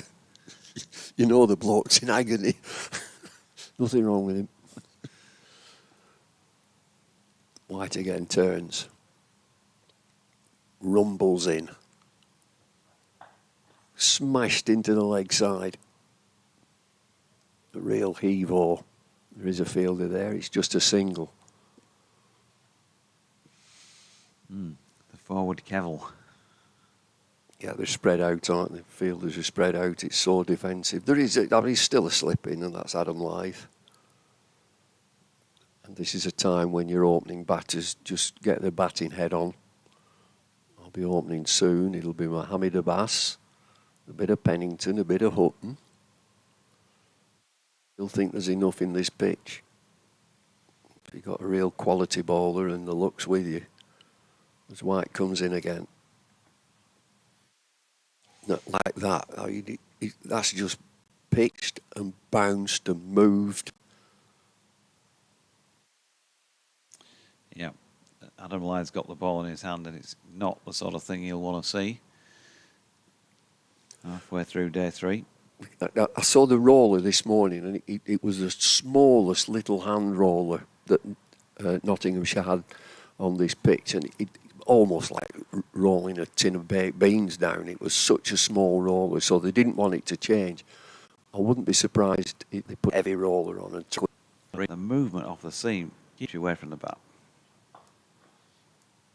leg side, just a single, pushed awkwardly by Hutton, down to long on. There are hardly any fielders near the bat here now. There's a cover point. Who's that? Is that? Did you say that's Noah Kelly? Noah Kelly, yeah. Opening batter, second 11. Not sure if he's been opening on a regular basis. I think he got a 90 odd in the middle order. I saw a lad, Will Bennison, scored a double 100 for Yorkshire seconds earlier in the season. I think he's taking exams at the minute. There's a chat between Jack White and deep long on. Can't see who that is. It's not the captain, is it? Yes. Yes, it is. White in, and it's that same shot. Shoveled into the leg side, just a single. James Stanfield thanks me for asking you about the county cricket over the weekend situation, and he missed the chat. He asked the question yesterday and the day before. I think he asked the question 3 times in the middle of the week when there was no match on. And he wasn't listening yesterday to get the answer because he was watching the mighty Horsforth, in his words, cruising to victory over Shadwell in the Airwharf League just up the road. The mighty Rawdon, James, also won yesterday, by the way, and are in second place in Division 2. White in. Slap down to long off, just a single.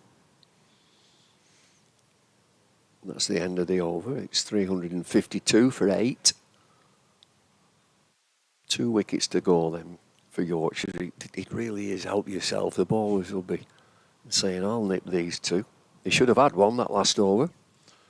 Jordan Thompson put down at first slip. Benny Sutcliffe of at Valley in Putsey says, I think it's an optimistic email, this fumble. Win or save? Question mark. I think that is optimistic. There's enough in this pitch, and Mohammed Abbas is a wonderful bowler. 6 wickets in the first innings, and the pitch has certainly not got any better. Nottinghamshire will be thinking now that they're out of sight, and that you'll be playing on sort of the mental capacity of Yorkshire's batters now. I don't think it's going to spin. I don't think there's a chance of the ball spinning on this pitch.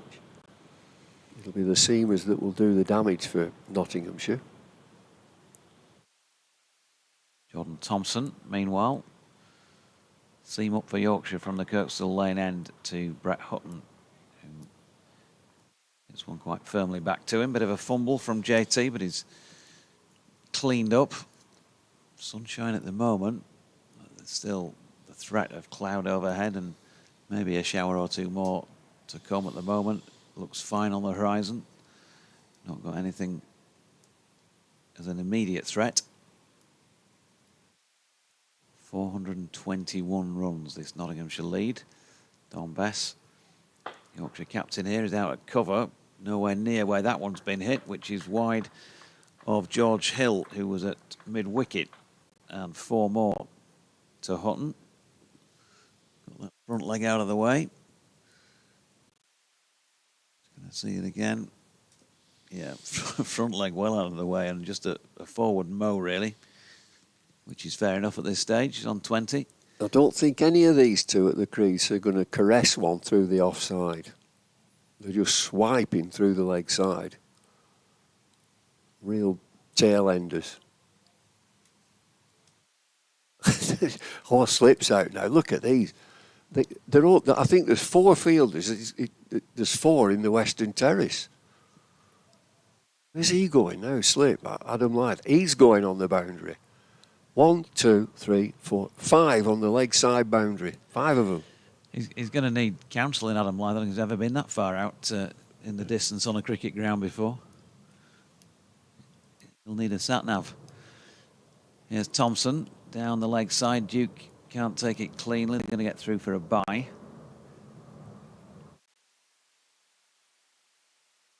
.356 for 8. Thompson's hurt his back. Oh, no. Oh, dear. The lead 426. George Hill not bowling. We're not sure why. And now Jordan Thompson, who is, I've got to say, in my time sitting in the chair doing this job, just about the most robust player that Yorkshire have had, really.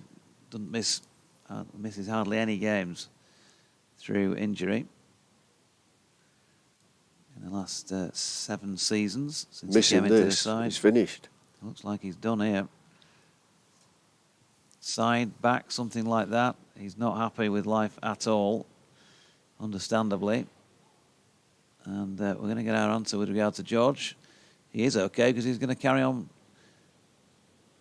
and finish this over. So a quick few twirls of the arms. A shame. He's injured. Thompson.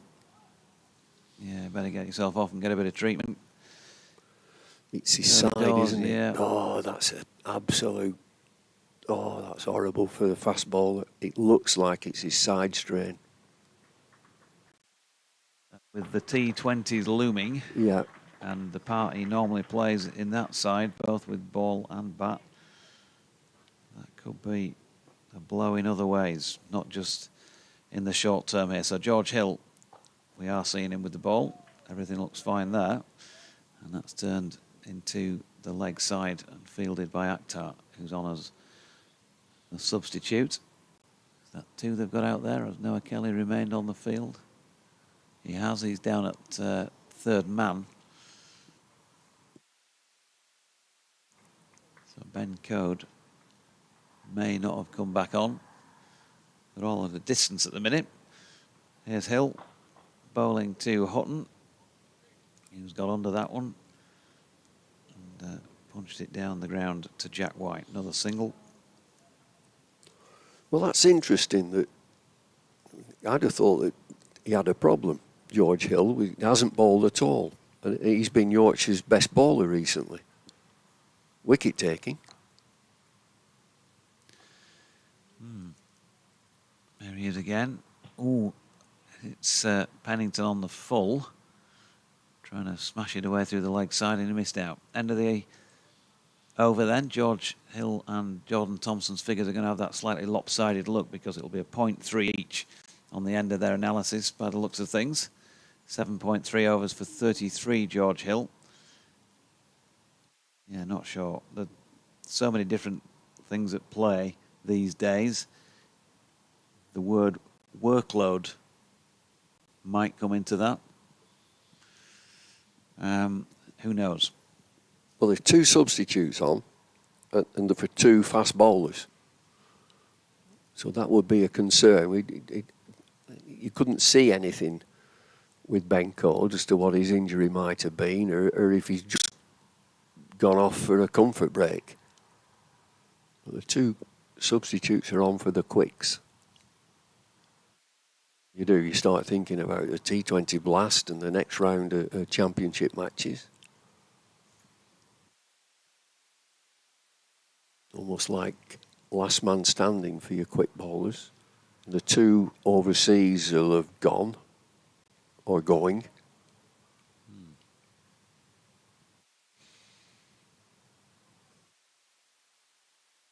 Looking at this field, and I can hardly see any fielders. All the fielders are, they're all on the boundary. Lend him my bins if you like. Yeah. Jack White comes in. Oh, that's 6. Oh, that's a biggie. Great stuff from David Milan yesterday, smashing the ball around. He's got the front, he's got right outside off stump, front foot out of the way, and he's just picked it up on the half volley, really, hasn't he? He's drop kicked it over deep backward square. Picked it up right out the middle. Yes. Bang. They're making merry here. Yorkshire are getting the run around. Scores rocketed, 365 for 8. Hutton 27, Pennington 11. Tails wagging. 25 extras. Jack White. Oh, there's another. Slapped into the leg side. He's not got hold of this one. It's just a single. All these fielders on the offside can either go and have a sit down. They're not going to hit one. They're just looking at that leg side and mowing. I'm tempted to walk out and offer Brett Hutton a baseball bat to play his next shot with. Just a single. Pennington now on strike. He's on 11. Yorker's a good ball. Have you got a Yorker in your locker, Jack White? Not far off. Tried. There's no run. Not a great day for umpiring either today. I should think they've got long johns on and a sweater. Bulk up a bit. Hands in your pockets, both of them. I think the only thing it is a great day for around these parts is Nottinghamshire. Yes. Not a great day to watch. It's probably not a great day to be standing on the boundary edge. Score mounts.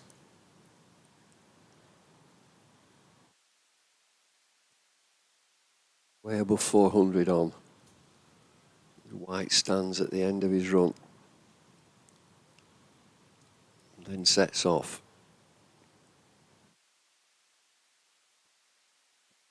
Short ball. No prizes. It's into the leg side. Brilliant bit of fielding. He's injured now. I think he landed on the rope. George Hill out there. And it looks like the sort of backside, maybe a hip or something like that, landed on the rope. As we welcome listeners to 5 Sports Extra to Headingley. Well, 368 for 8, Nottinghamshire in their second innings, a lead of 437. Currently trying to smash the ball to all parts of LS6 with the field spread to all parts of LS6. We've just seen Brett Hutton pick one up off his legs, which went soaring away into the northeast stand. He's at the non-striking end. Jordan Thompson has just left the field for Yorkshire, having pulled up with what looks like a side injury midway through the previous over from the Kirkstall Lane end, which was finished off by George Hill, who we were scratching our heads as to why he wasn't sort of bowling at first change anyway. Jack White again, into the offside this time. Just a single.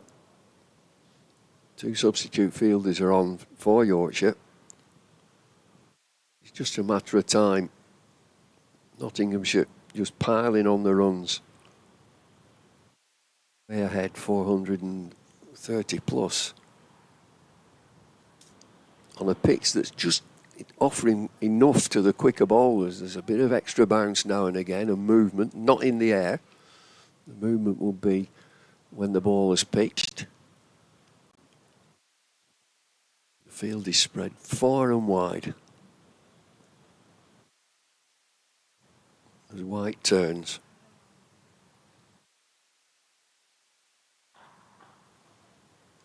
Upton smashes one straight down the ground to the football stand and gets 4. Jack White is on his backside at the end of his follow through, and that's the end of the over. It's 373 for 8. Yeah, so George Hill bowled those 3 deliveries in the previous over from this end to finish off for Jordan Thompson, who's off the field. Matthew Revis now takes his sweater off and comes in from the boundary edge. So he's going to go have a go down this end of the ground. We await news on Jordan, and hopefully he'll be okay. I know you were last with us, Sports Extra listeners, around about lunch when they went off early because of a heavy shower. There was another one during the lunch break, but they did manage to resume at the re-allotted time of 1:30. Liam Patterson-White went just a few minutes later, caught by David Milan off Jack White for 4. And then Lyndon James, the most recent wicket, was caught by Jack White. A steepler that went swirling around in the wind, and he got across to take that for Ben Code. 11 made by Lyndon James, but this 9th wicket pair have added 40 already, and that is in 5 overs and 4 balls. Whittington on strike on 14. He's just getting George Hill where he wants him. He's out on the west side boundary. Comes Revis then, short of length first up. Pennington tries to whack it down Kirkstall Lane but misses. Yorkshire have got a couple of sub-fielders on, so Noah Kelly was already out there replacing Ben Code after his spell, and he hasn't come back on, so he's been off for, not to put a time on it, but probably 20 minutes or so, something like that. And since then, Jawed Akhtar's come on as well. He's come on for Jordan Thompson.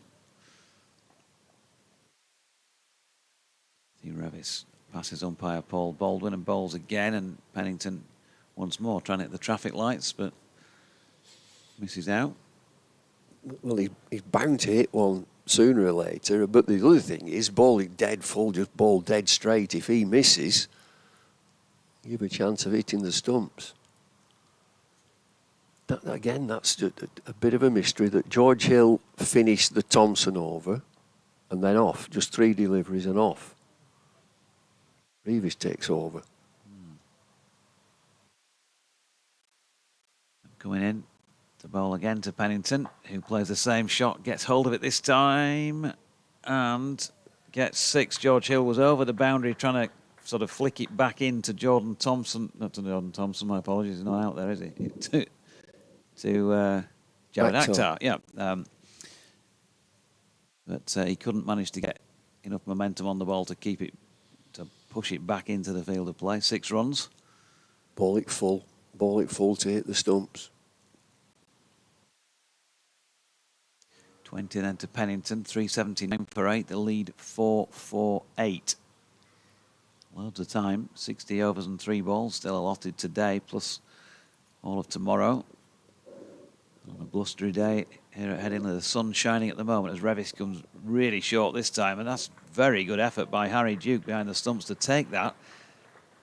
That was over the head of Dylan Pennington, and his head's a bit further in the sky than most people, tall as he is.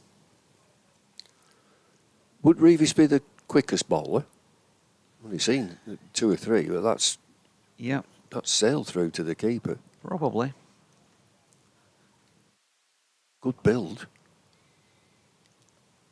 There's a big lad, he's in again. Another one which has good carry through to Harry Duke. And another short ball signals Paul Baldwin. Revis looking straight back at the umpire after bowling it. He thought he heard something. He thought there was a bit of a nick, but there wasn't. But again, I'm just watching his run-up, and there's nothing much in this run-up. He's just ambling in.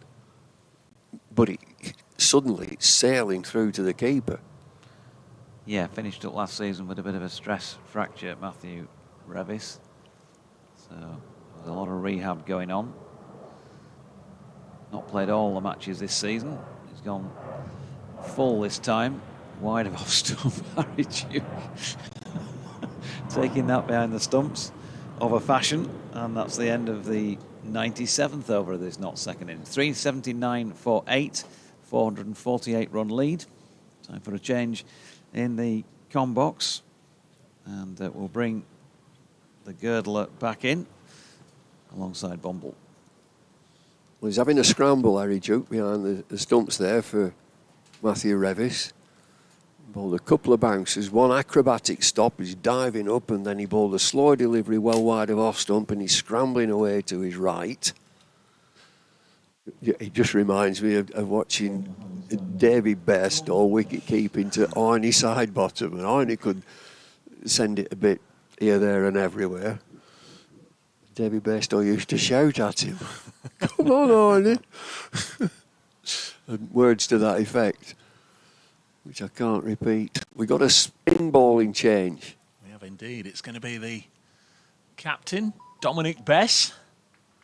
Interesting one, wasn't it, with George Hill? Just wonder if he said, right, I'll have a go, Skip, and then felt that after those 3 balls that maybe if he has some sort of ailment that he wasn't able to go on any further. Is this your end, boss, or mine? It's mine. It's my end. Yeah, it's my end. And the well spread again for the off spinner. He's darted that one in. I always think that if you're up against 9, 10, 11 and you're a spinner, give him something juicy. Yeah. Just get it up in the air. Eyes light up. Yeah. The field is they're all on the boundary. Everybody's on the boundary except short, fine leg. In again, quick. And of course, you get some spin bowlers who will just think the other way. I'll just dart it in there. I'll not let him hit it. I think you've got to have a risk and reward. And I'll get it a little bit wider and a bit fuller. See if his eyes light up. Play a big shot as he comes in again. Bess, he gets the big shot. I think he's gone a long way. There are some nets down there, the portable nets. And the fielder crashes into the portable nets. Not the metal bits, but the net bit. And I think it's 4. Is it 4 or 6? It's a big hit. It was a 6. Yeah. And they can't find the ball. And there are 1 or 2 spectators who are sat there. There are portable nets which are outside of the boundary, of course. And there are 1 or 2 spectators sat behind them. I'm just wondering what they can see, unless they're looking over the top. Sat here for 25 years. Sat here for 25 years and I'm not moving. That's it. Leads over 450 here. He goes again, leg side. Hurtled into the leg side, and it's another boundary. It's 4 this time. As Bess stands and surveys with 1 little teapot, just not the double teapot, just the 1 teapot. We've got to be near towards the end of the innings now, surely. And keep going. Well, keep going. Would you? Yeah, definite. Keep going. Keep them out there. I mean, Hutton's 43 now. The temptation, obviously, is that it'd be nice for him to get a rare half-century. Oh, he's fancying it now. Yeah. He's just a little chassis down the ground as he finds mid-on for a single. And you'd think that Bess has come on maybe to buy a wicket. But he probably needs to bowl it a touch slower. That's quick again. Flicked into the leg side for another single. One of the substitute fielders, Akhtar. That's the end of the over. Productive over, 393 for 8. And that's the end. That is the declaration. Yep. In we go. Now, I think this is the business end of the game. As Nottinghamshire declare on 393 for 8. Hutton is on 42. Pennington on 22. They've run off with purpose. The pair of the bowlers, they'll fancy this.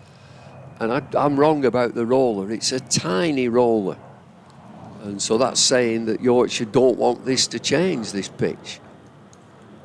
because it's doing enough, in my opinion, for the quicker bowlers to be really interested, and in particular, a quality bowler in Mohamed Abbas, and supported by Pennington and Hutton.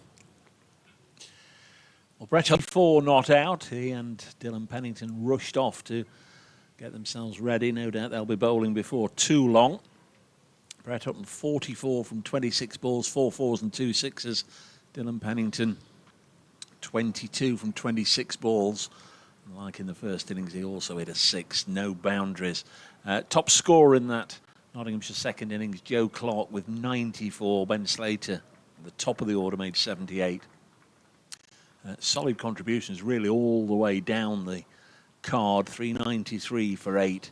So Yorkshire have been set to score 463 in essentially a day and a half. The wickets were shared around, but Ben Code with 3 for 64 took the most. A couple for Jack White, 2 for 81 for him, 2 for 64 for Jordan Thompson, and 1 for Matt Revis for 30 runs. So we'll have a little interval here at Headingley for 10 minutes when the players return out to the middle. So will the commentary.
Vertu, official partner of Yorkshire County Cricket Club.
for 8.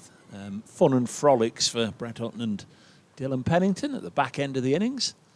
And the declaration came, clearly skipper Seba Mead, who's leading his side out onto the field now, feels that Nottinghamshire have kept Yorkshire out there for plenty long enough. Now down to the serious business of trying to bowl them out. And if they can do that at the halfway stage of the county championship, Notts will be top of the table. They will be able to extend their advantage, irrespective of what happens to Surrey down at the Oval. Notts have picked up 3 bowling points in this match.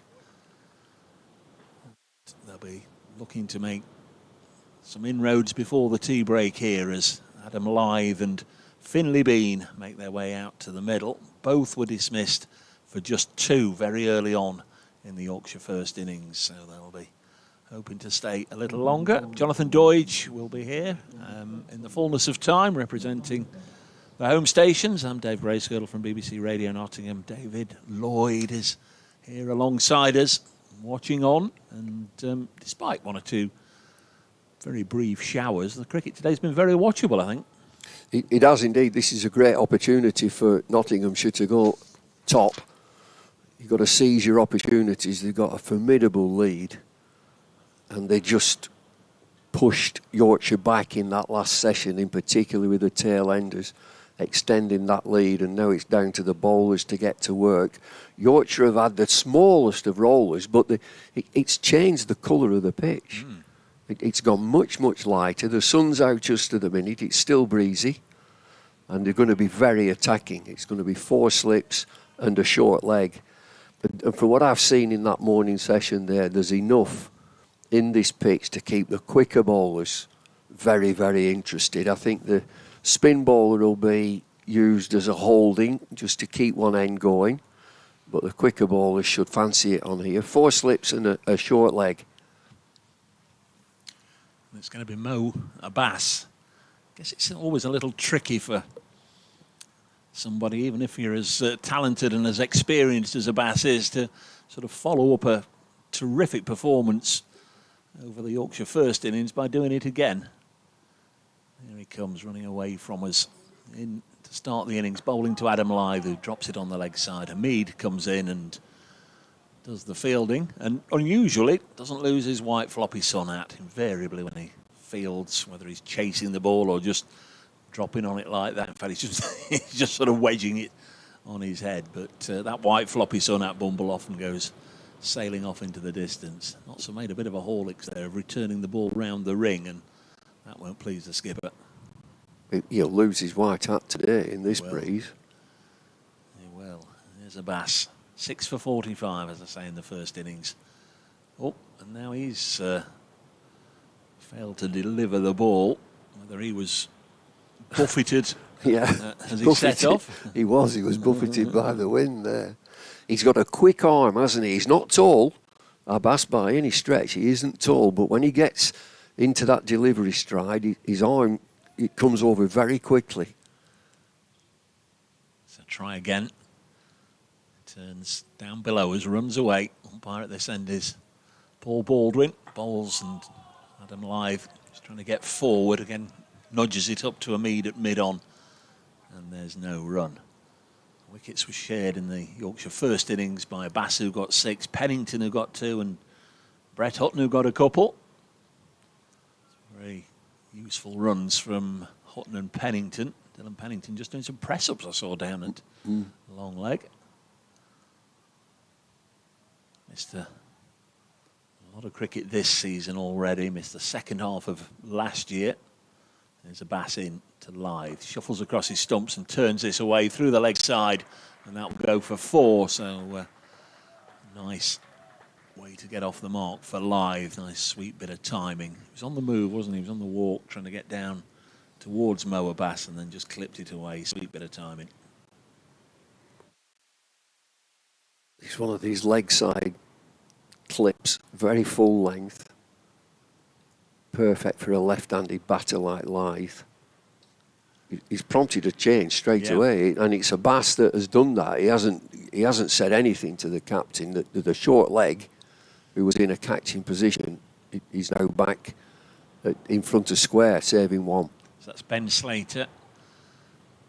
Was in the helmet on. Now, out as Bumble says, saving one. Lythe runs this to point on the offside. So there are 4 slips. Liam Patterson-White in at first.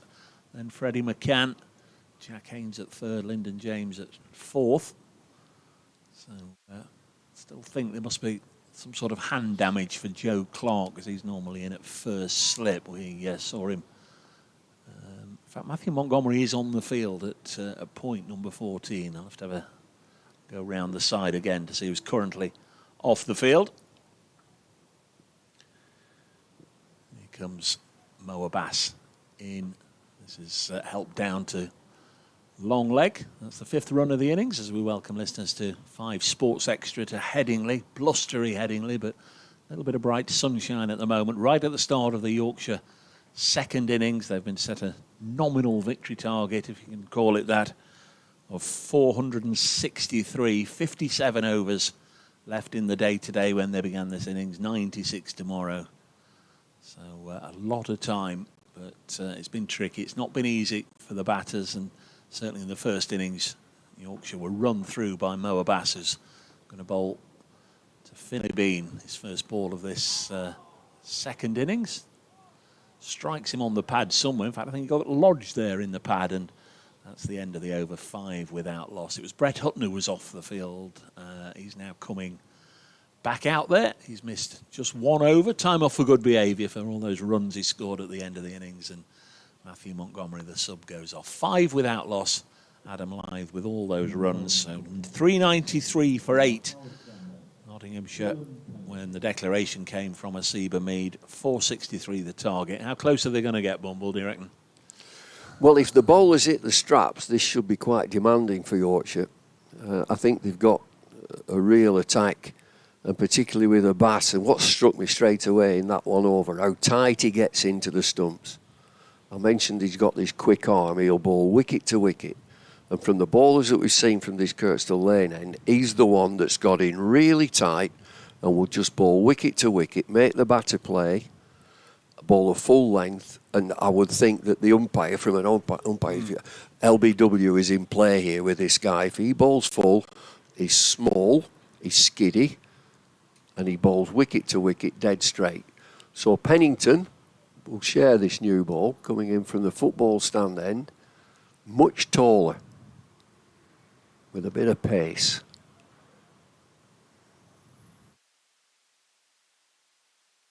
Lythe again, worked into the leg side. Down to long leg for a single. And again, the other thing, that Adam Lythe, just a run scorer for Yorkshire, bends his knees at the crease. Now watch Finley Bean, just off 1 shot that he played, stands upright with the bat, but his knees his legs are almost locked. There's no sort of flex in his legs.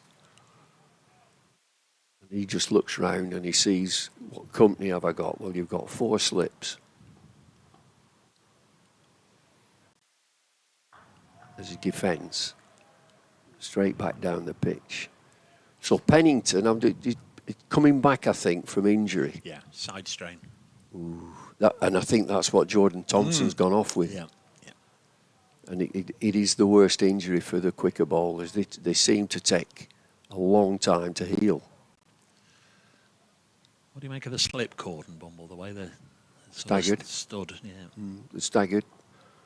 And 4th slip is really close. Pennington again. Through mid on. You get value for shot here. This will be 4. Nice for Finley Bean to feel one in the middle of the bat.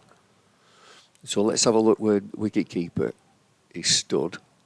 And second slip either just alongside him or a little bit in front. Just see how they're staggered. Quite close, aren't they? 3rd and 4th. Yeah, they are. 3rd and 4th are close to the bat. Yeah. There's a real angle on the slips, isn't there? Pennington again. Defended by Bean, and there's no run. Yeah, good luck if you nick it. Not much of a gap there. Joe Clark, as I alluded to at the start of the innings, has always been the first slipper, but I think he got a knock on the hand last week. He put 2 down at Durham, went off the field after the second one, and when he came back he was in the outfield and hasn't fielded in the slips this game, so might be a little bit of hand damage. Pennington races in. Run the first one quickly, and there will be 2. Certainly on England's radar, Dylan Pennington, because they're always looking for that extra pace. We'll see what sort of pace he can muster here. He's coming in from the football stand end. Call the football stand end, and it is rugby that's played. Yeah. Rugby league. Leeds Rhinos. Looks a great stadium as well. It's not that long ago, I know, for big matches. You used to park your cars on there, didn't you? Don't tell me about that. Oh. Pennington comes in again. It's the end of the over, and Yorkshire are 12 without loss. You remember David Graveney and I? Yeah. David Graveney was chairman of selectors. I'm coach of the team. We came in together and to park there, which we did. Got out of the car, and one of the stewards said, "Have you got a ticket?" Well, no, I haven't actually. Well, you need a ticket to park. You need a ticket to get in. Well, I'm the coach, and this is the. He said, "I know exactly who you are, but you need a ticket." They won't let us in. We had to ring the secretary. Could you tell him that we could come in? There's Mo Abbas. Adam Lythe on strike, on 6, shoulders, arms, that goes through to the keeper. And the other thing, Dave, that you might recall, when you parked on there, you weren't allowed to walk on the grass. No. You had to come all the way around the perimeter. Yeah. They had scouts everywhere stopping you. That's the beauty of this place. You can't come in. You can't do that. You can't park there. I love it. Where do you think you're going? Been one result, positive result in Sussex. Division 1. Yeah, Sussex beating Hampshire. We're very close to another moment. Mohammed Abbas bowls to Lythe. He blocks it, remains on 6-12 without loss. Durham. Durham, Somerset, and it's going to be Somerset. They only need 4 more. Really good run chase. 261 for 3. They need 4 more to defeat Durham. Tom Lammonby, an unbeaten century there. Looks as if he's going to get Somerset home. Very good. And Durham would have fancied that. Yeah. Yeah, defeated Notts. Ended Notts' unbeaten run last weekend. So a little bit of upward momentum for them, but brought back down to earth by Somerset. Here 12 without loss. As Mo Abbas comes in, and Adam Lythe very watchful, careful, cautious outside the off-stump, shoulders, arms. Again through to Carl Verena. Go on, tell me Leicester length. Of course. Go on. Miles behind we were. Yeah, well, down at Leicester at the Upton Steel County Ground. Lancashire first innings 206. Leicestershire replied with 457. Second time round, Lancashire 139 for 4, so they still trail by 112. Keaton Jennings 75 not out. Abbas bowls wide enough for Lythe to leave it alone. So out are Wells, Bohannon, Harris, and Hurst. Yeah, and it's Balderson. No. Wells. Ding Dong. Ding Dong Bell. Bell. What's his first name? Is it George? Yeah, George Bell. 12 without loss. Just before 3 o'clock. Sunny afternoon. I think we've been rather fortunate to just get 2 very, very brief interruptions as light showers swept across the ground midway through the morning session, and then just before lunch, next ball comes back from Abbas. Extra little bit of bounce, but Adam Lythe, knowing where his off stump was, leaves it alone. It remains 12 without loss. Yeah, they had a chat there, bowler and batter. They just had a little chat. All looked friendly.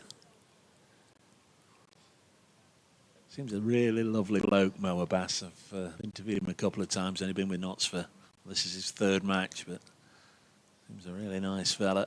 Very much enjoying the opportunity of playing county championship cricket again. This is live, pushing it out to the Notts skipper, Seba Mead. Accurate stuff, a maiden from Mo Abbas, 12 without loss, live 6, been 6. We've had 3 overs here at Headingley as Nottinghamshire look to just maintain their position at the top of the Division 1 table. Yorkshire going into this round of matches 9th out of 10. They'd dearly love somehow to get something out of this. The win hugely improbable, and they maybe need a hand from the weather to get the draw from here.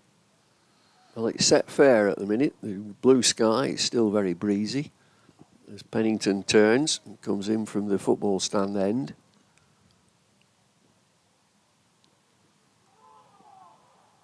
Beats the outside edge of Finley Bean. We just saw a glimpse of, I'm not saying the crowd, it's very sparse, but they were like Nanook of the North. Bob hats, anoraks, hoodies, blankets, hardy souls. Pennington again. He's racing in. No movement in the air. I've mentioned it before. It's not going to swing in weather like this. But you will get a bit of movement off the pitch. I think you've got a ball of full length. I don't think there's too much for bowling back of a length and short. See what Pennington can get up to a full head of steam. Has got a bit of pace.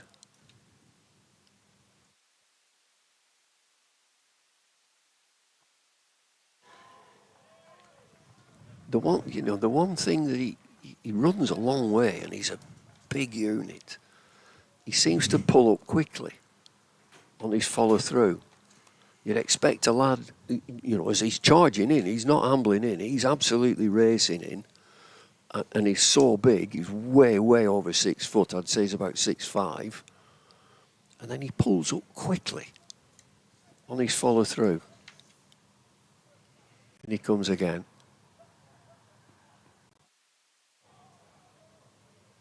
I'm getting all very technical here. There's hardly any front arm.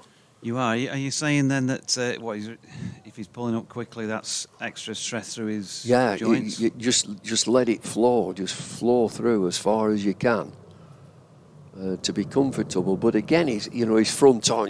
You get the quick bowlers who will really get the front arm up, or a bent elbow and up there. There's hardly anything. It's all his bowling arm.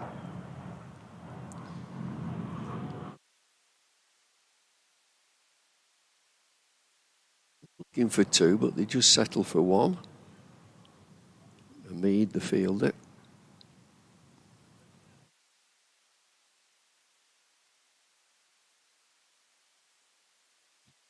Must be right on the flight path here. We are, bang on. Yeah, just one of what I think is just 2 incoming flight paths, given that the runway only goes one way and t'other. Catcher comes in at leg slip, quite square. In comes Pennington. Left on length, and it goes through nicely to the keeper, round about chest height. That's the end of the over. It's 14 without loss. I feel a bit like the Girdler did yesterday. I put him into bat on the comms straight after he came back in the room, having come upstairs, and you feel like it's an all-run 4, don't you? So I've just managed to get the heart rate back down again as well. I've been dashed up. Where have you been? Here and there. Here and there. Doing this and that. Having a chat here and there. What I can say is that Yorkshire supporters can rest easier in the knowledge that George Hill is not injured. He's okay. Right. According to head coach Anthony McGrath, who's watching on as Adam Lyth turns one off his legs. for a single. Moa Bass continuing from the Kirkstall Lane end. It was just obviously something that they wanted to try that was a bit different. And he did bowl those 3 deliveries, which I suppose he, had he been carrying something, wouldn't have done. Like trying something a bit different, not bowling him. I think, do you not think it was inconsequential given the state of the game at the time, really? Yeah. What's the point? Yeah. 7 apiece for these two.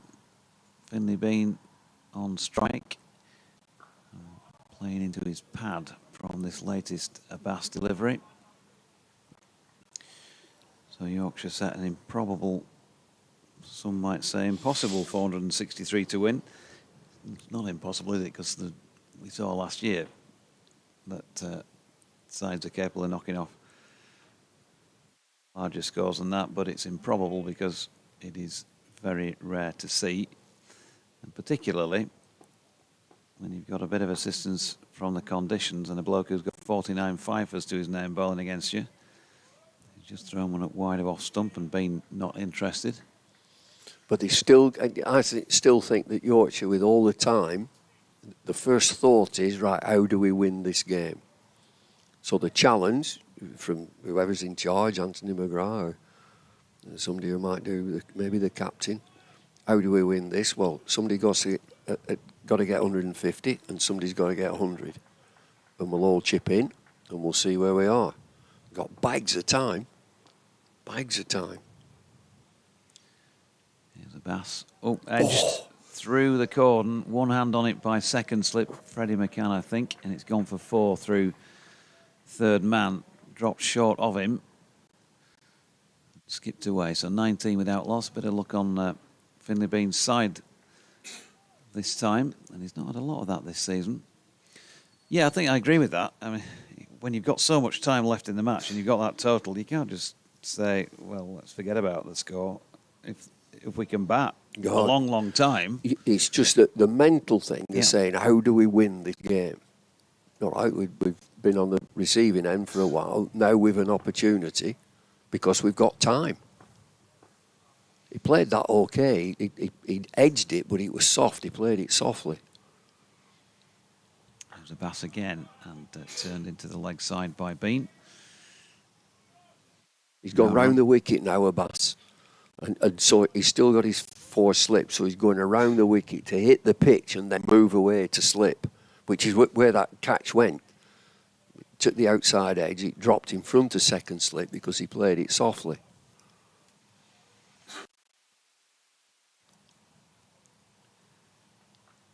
Abbas then. Final ball of this 5th over of Yorkshire's second dig to Finley Bean. Gets right in behind that and defends. So a 19 without loss after 5. Dave Wilford, good afternoon to you. Watching the live stream from San Jose, Costa Rica. 31 degrees here. Biblical downpour coming this afternoon. Just what Yorkshire need. Also on the flight path, but no patch on Leeds Bradford. Where's South America? It's sort of that, yeah, Central, is it Central America? All right. What's he doing there?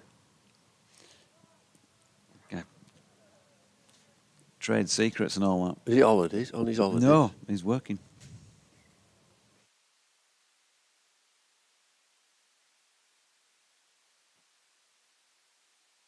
Pennington. Is that off the pad? He looked to play it quite awkwardly, Adam Lythe. Wait for the umpire signal. There is no signal. He's got a bit of glove on it to bat down the leg side. Costa Rica. Well, sounds like they should be famous for coffee.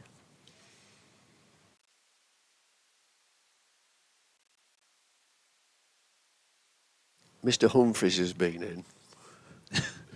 I'm free. Let's have a little message from the girder. I can't remember what we're doing with Rota now because of that lunch that went all over the place. I'm free till past if you want a break. Yes, I'll have a break. Thank you very much.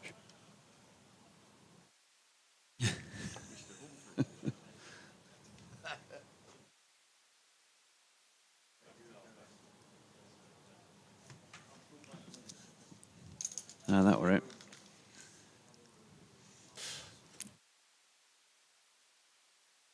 He's gone muttering to himself down the corridor.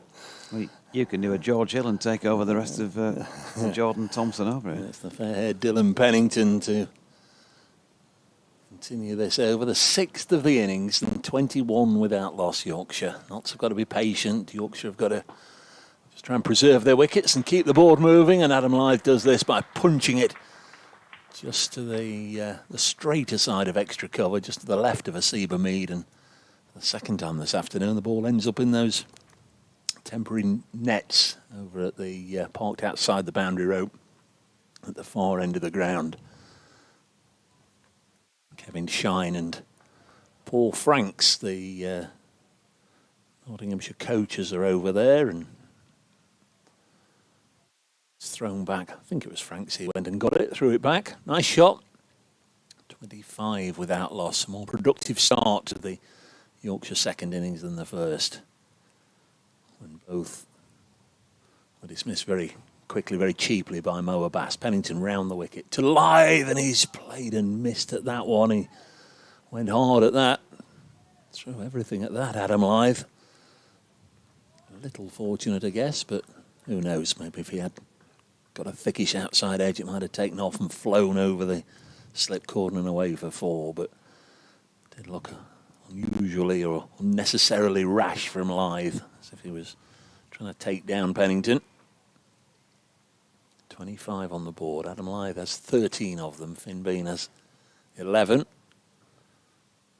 It is Pennington once more. And he comes and squares Lyth up a little bit, and there he is. He gets a boundary. You can play a cracking shot and hit it straight to a fielder and get no run. You can be absolutely deceived and beaten all ends up and get a boundary off the shoulder of the bat that runs between fourth slip and point and away for 4 more runs. He was in a little bit of difficulty there, wasn't he? He got into a really awkward position to play it. He angles it in and it holds its line then, and he's turning it to leg, and because it held its line, he's moving into that shot. Hence then the bat's already pulled across, thick outside edge. Good delivery from Dylan Pennington. Yeah, it's got to be a good delivery to get Adam Lyth looking like that. Last ball of the 6th over, Dylan Pennington in again to Lyth. This is guided to back point. There's no run. 8 from the over. Joe Clark in the outfield picks the ball up and starts working on it. Usually that's the responsibility of Liam Patterson-White, but he's over there. He's already jogged down to the far end at slip. So 6 gone, 29 without loss, 4-6-3 the Yorkshire victory target, but initially they'll just want to try and see off Abbas and Pennington and try and get through to tea with all 10 still intact if they can. Yep. About Kirkstall Lane end. 4 slips and Finlay Bean. Try and dismiss. Comes across one and he's worked it away down towards fine leg off the non-batting equipment, or non-bat run-scoring equipment. Why didn't I just say off the legs? 1 leg by. 2 extras in the innings so far, 30 without loss. Richard Gray says, I was at Headingley yesterday and very disappointed with Yorkshire's batting effort, apart from Milan. Why has Yorkshire's batting been so poor this season, and how does Finlay Bean continue in the side? I previously suggested Will Luxton should be given a chance, but at the time you disagreed. But surely he now deserves his chance? Question mark. Is it a question or a statement? As Abbas is in and round the wicket, and well played Adam Lyth, who drops that into the pitch despite some discomfort in playing it. And Richard blames Anthony McGrath for this and his recruitment team for getting in 2 overseas bowlers that were no better than the current bowlers and failed miserably, rather than an experienced batter, which is what's needed. His team selection and tactics must also be questioned. He previously sent a message saying, is Anthony McGrath out of his depth? I put it to you that you look at his record when he was head coach of Essex, Richard, for starters. Championship and T20 wins, as that is left by Adam Lyth, and there is no run. And on the Will Luxton front, I'll repeat what I said before. What position are we talking about here? Opening the batting in 4-day cricket? Leave that question out there for you. Steve Carmichael says he agrees with Bumble about Wasim Akram being a quality fast bowler, but also remember his batting getting Lancashire of the 90s over the line in a few limited overs matches. Yeah, it was just a class player, wasn't he, all round. Great player, in fact. As Abbas is in and bowling. And Adam Lyth runs it out to point, no run. He also mentions Ian Austin, Jack Simmons, bowling 16 maidens between them on a Sunday afternoon at Old Trafford in the late 1980s. Happy days. Flat Jack. Yeah, well, Bumble's got a few flat Jack stories about his eating habits in particular. Yeah. Fish and chips every night, wasn't it, on the way home? Wasn't it something like fish and a pie or something as well? You know better than me because you do the circuit with Bumble, but the tales in the past. Abbas coming over the wicket. Lyth, ball slanted across him, leaves. It's very funny after dinner speaker, Jack Simmons as well, isn't he? I've got to say, I've not heard him in action, but I can imagine from seeing an odd interview. Peter Lee says, I've got to give it to you, Dave. Nothing to do with me, mate. Got to give it to you, Dave. I've had a wonderful, wonderful weekend. What a 4 days. 2 days at Trent Bridge and England won. Now I'm enjoying watching Notts and Yorkshire, 2 of my membership clubs. And we've got Bumble as well. He's from my number 3 club. Likes his counties, Peter. Yeah. As Mohammed Abbas is in again and Lyth defends. What's number 18 in your list there? Have you got a ranking there, Peter? Oh, I have.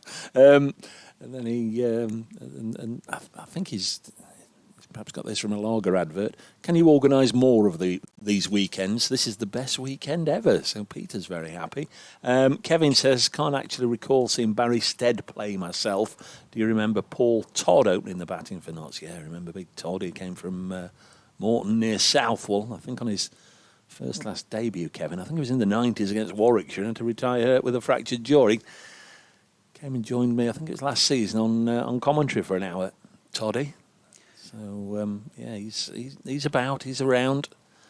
You've just triggered a memory that I'd got a message earlier as well from Norman Waterhouse, who's in southern Spain, saying that Barry Stead had been mentioned, left-arm medium-fast bowler. Yes, he was a Yorkie. He was born in Leeds, and I played with him, he says, at Holbeck CC, just down near Elland Road, I guess, really, would be the nearest marker point. There's Pennington, round the wicket, bowls to Bean, drops it on the leg side. T says, Dave, tomorrow I share my birthday with Joe Clark, but I've been treated to a nice dinner a day early, fine viewing. And then there's he sent a photograph of his dinner, and you can imagine what is most prominent on the Sunday dinner. He's pointing out the size of his Yorkshire pudding, and there's a reference or two. Bob the Coventry Magpie, so far so very good from Notts today, as Pennington round the wicket. Bean will just pick this up and help it down to, well, I was going to say to the long leg. That's where Mohammed Abbas set off from, running to his right, but the ball actually crossed the boundary rope a lot closer to square leg, and Abbas couldn't get there. Bob the Coventry Magpie goes on, let's finish the job now. Notts. Kevin Oatway. Not everybody's cold at Headingley, Dave. There's a chap in front of me who's got his top off. No. So that was sent 9 minutes ago. So I don't know where you're at, Kev, but must be a little sun trap somewhere that we can't see. I'm going to say, if that's 9 minutes ago, then people have all been reaching for their coats during the last 9 minutes. 34 without loss. This is a fine start, and it's coming up in good time. This is only the 8th over as Dylan Pennington bowls, and this is worked up to mid-on, and there's no run. I think last time I was on with Bumble a minute or two, well, it seems like a minute or two ago, I was just saying Somerset were on the brink of victory. They duly crossed the line. So we've had wins today for Sussex over Hampshire and Somerset over Durham. There seems to be rather more matches resulting in a positive finish one way or another this season. Fewer draws. That's another way of putting it. 34 without loss. Dylan Pennington bowls to Bean, plays this carefully up to Brett Hutton at mid-on. The other division 1 scores at the Oval. Essex 354 for 6. So they lead Surrey by 292. Worcestershire, Warwickshire at New Road. Second innings, the Bears are 217 for 7, leading the home county by 263. So a lot of good cricket being played up and down the country. Division 1 with a slightly different feel to it this year as Pennington comes in, bowling for the league leaders, and table toppers keep getting it in while it lasts, and then has to field off his own bowling. Lily asking if Jordan Thompson's injured. Well, he went off injured clearly, Lily. I think if you're on the ground today, you'll have seen that. No further information on that front. Yes, he didn't bat until number 10, did he, in the first innings, but a night watcher had been used, so he's down at 9 in the card. But hoping that he's not required today. Pennington bowls, and this one just from round the wicket comes up and strikes Bean round about the thigh area. Drops out on the offside, no run, 34 without loss. Here at Headingley, match between these two counties that share a border. Share a lot of sporting interests as well, local rivalry. And there's a fellow that comes from right on the border, Brett Hutton, who's going to take over the bowling from Mo Abbas. Yeah, had a bit of fun with the bat late on, 44 off 26. Apart from that, probably putting a bit of a smile on his face. Also had a good time of things with the ball in the first innings. His figures might not have been quite up to Mo Abbas's, but did a good job. And goes to the lane end again for him. Comes in with that, as I was on about yesterday, really. Feels like a javelin thrower's approach, like he's about to step back and launch one down over the football stand, the Howard stand, as he gets Adam Lyth to defend that first delivery into the offside. And as he gets into his work, the grunt gets louder and louder as he releases it. Just looking at him, actually, as he ran into bowl there, just see how strong the breeze is. He's, with his shirt and his flannels just billowing in the breeze. Here's again. Straight played right behind that. Flannels, not heard that word very often, but that's what they always call when I started playing. Yeah, flannels, whites, trousers. Cream back in those days. Yeah. Division 2, Kent 12 without loss at Derby, and that's in their second innings. They've been asked to follow on by the home county. Here's Hutton again. Gets very close to the stumps. And Adam Lyth gets right over the top of that. That's a cracking shot. Straight out of the middle, just in front of square on the offside. Strong, well, just about everywhere, I think, Adam Lyth. But certainly if you drop anything short, either side, it usually goes. Next result might well come at Cardiff, where following on, Middlesex are 215 for 8 in their second innings. They trail the Welsh County by 13. But they've only got those 2 wickets left. Here's Hutton in again, passing umpire Baldwin, wide of off stump. Lyth this time leaving. Leicester in their second innings, Lancashire 164 for 4, still trailing by 87. And the other game seems to be heading towards a stalemate. Northants 469, Gloucestershire 342 for 8. All the scores, as always, on the BBC Sport website and app. Hutton making his way in once again. Ball that shapes a little in towards Adam Lyth, and he just leans into it and pushes it out to Lyndon James. Kev Otway, this isn't good radio, but you get the gist.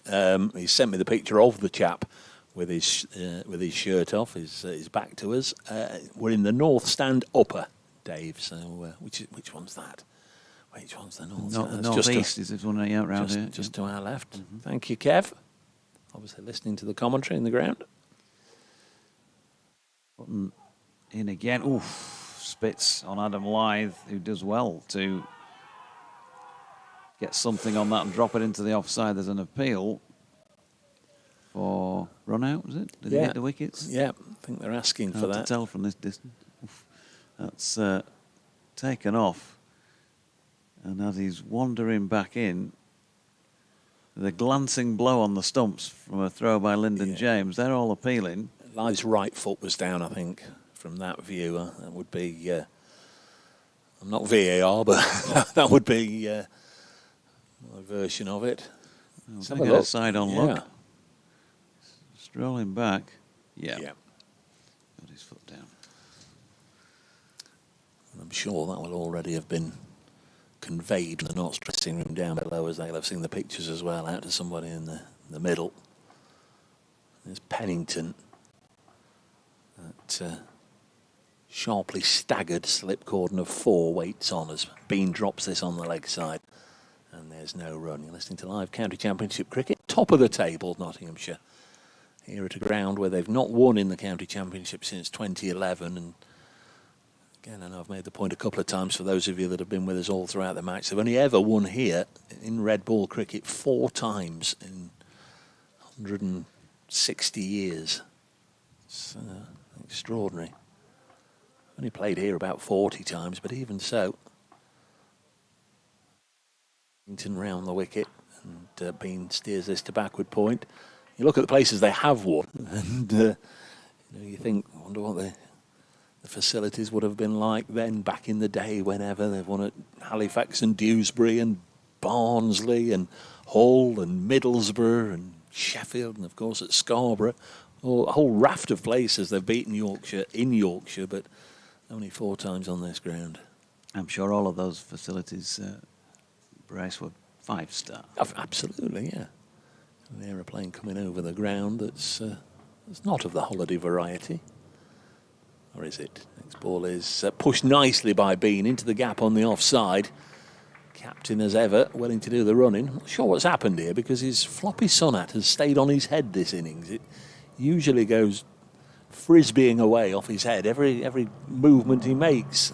40 without loss. Probably sick and fed up of me commenting on it, but he's got it wedged down on there. I think there was a call in the last match for him perhaps to get a chin strap. It used to fly off that many times, but it was a nice shot for 3 runs, and Hamid kept his Sonat on his head, so everybody's happy.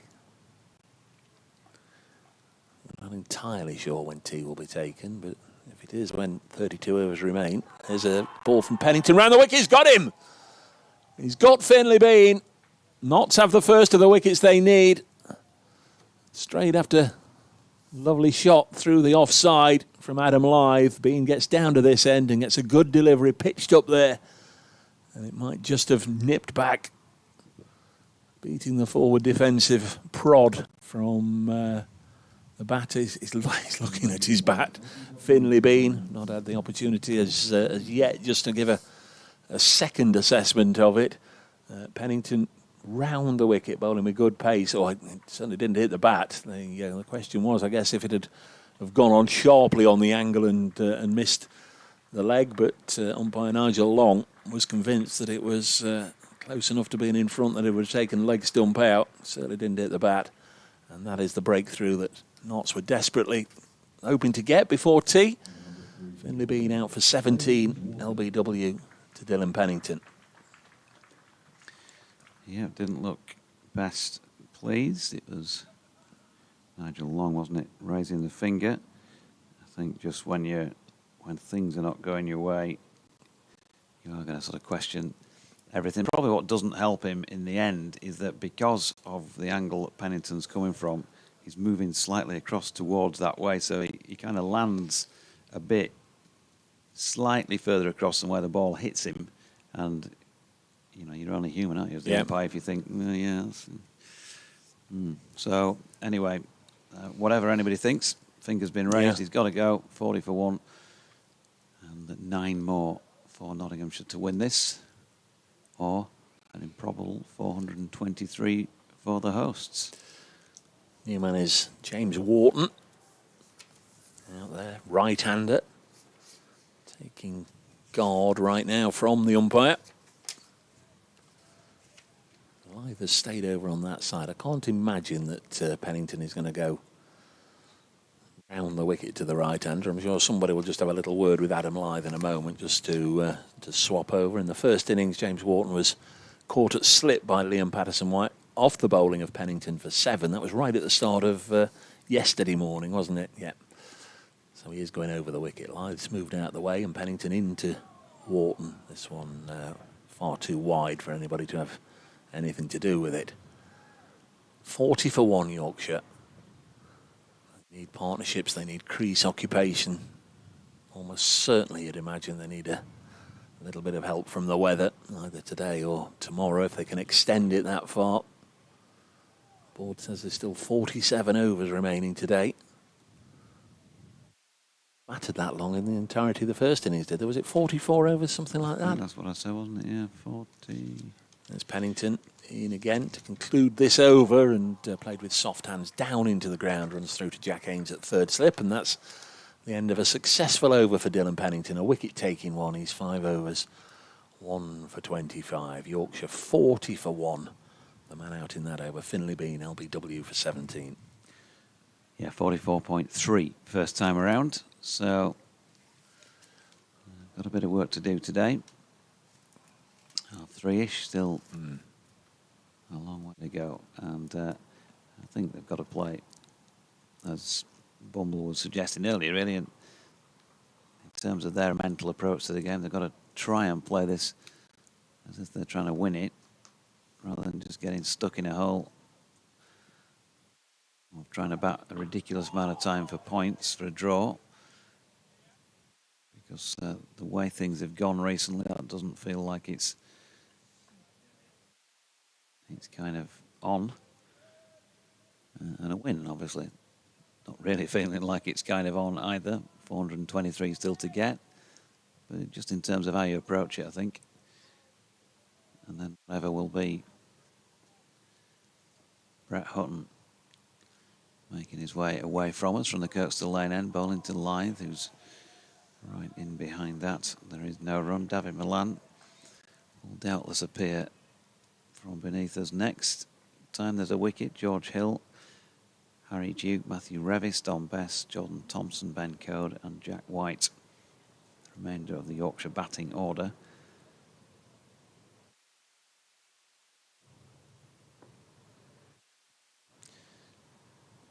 Hutton comes in and Lyth just gets another delivery that appears to nip on him. He's had a few of those so far. I think the thing that on a regular basis helps Adam Lyth when he's trying to play those sort of deliveries is how late he tries to play them. So he gives himself every possible opportunity of getting something on it.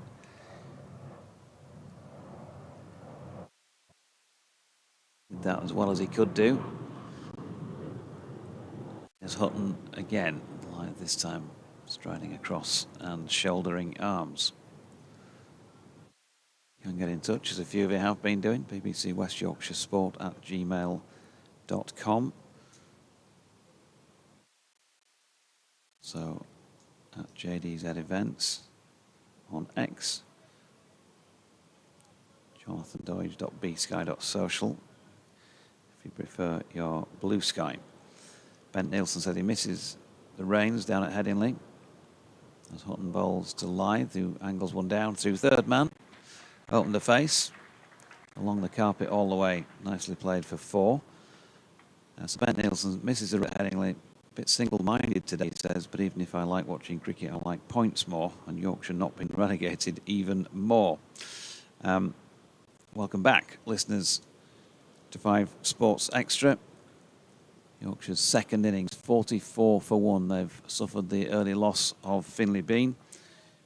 Inside 10 overs, LBW in the most recent Dylan Pennington over from the Howard stand end.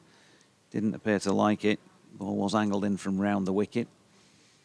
But umpire Nigel Long felt like it was going to go on to hit. 17 Finlay Bean made from 25 deliveries, including 3 fours. Brett Hutton just bowled an over from the Kirkstall Lane end. Adam Lyth defending the final ball. Lyth, well, made his lowest score of the campaign in the first innings with 2. He's had a superb run of things in the early part of the season, this first half, as we're approaching now. 600 and odd against his name, and he's got another 25 here. And he's just been joined following that first wicket down by a right-handed companion in James Wharton, who has also been playing well this season. Not quite got the scorecards against his name that Adam Lyth has, but 460 pluses to his name. And he's pushed one out square on the offside. The first ball of Dylan Pennington's latest over, coming from over the wicket. No run. Pennington 2 for 55 from 12 overs, 2 of which for maidens in that Yorkshire first innings. They were bowled out for 159. Nips away from Wharton, through to the gloves of Kyle Verena. Dot ball. Mo Abbas had a little burst to start things off from the Kirkstall Lane end. 4 overs, 2 maidens, none for 9 second time around. As he told the Girdler in his interview yesterday, gunning for a 50th 5-for in first class cricket, having completed 49 yesterday.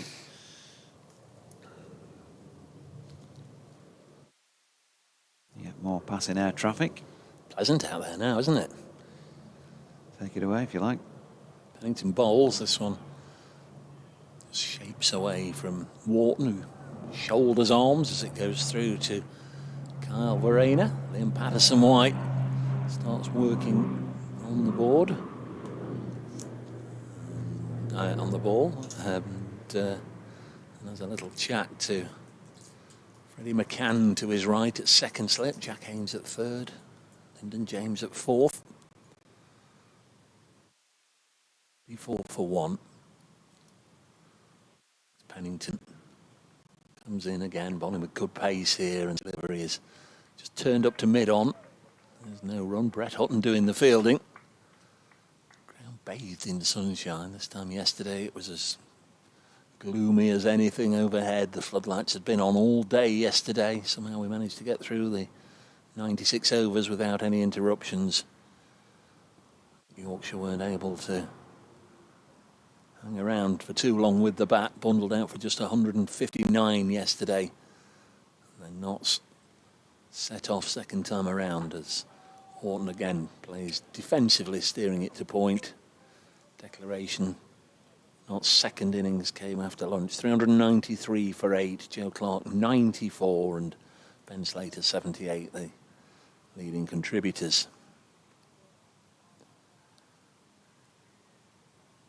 These sides haven't played first-class cricket since 2021 in the, whatever they called it, the zonal competition then. Was that for the Bob Willis Trophy? But they met at Trent Bridge. Notts got a win. Next ball steered down to backward point, fielded by Clark. No run. End of the over. 44 for 1. If Notts were to win, that would also break another sequence. They've not beaten Yorkshire in consecutive matches for 30 years. 1995 was the last time. It's a side they've always had trouble against. But very much on top here. Maybe Brett Hutton to continue from our end of the ground, the Kirkstall Lane end.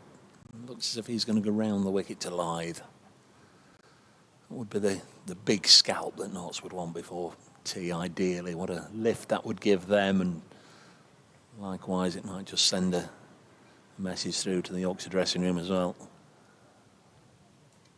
Here is Hutton then. Lyth waits and again plays late. Out into the offside.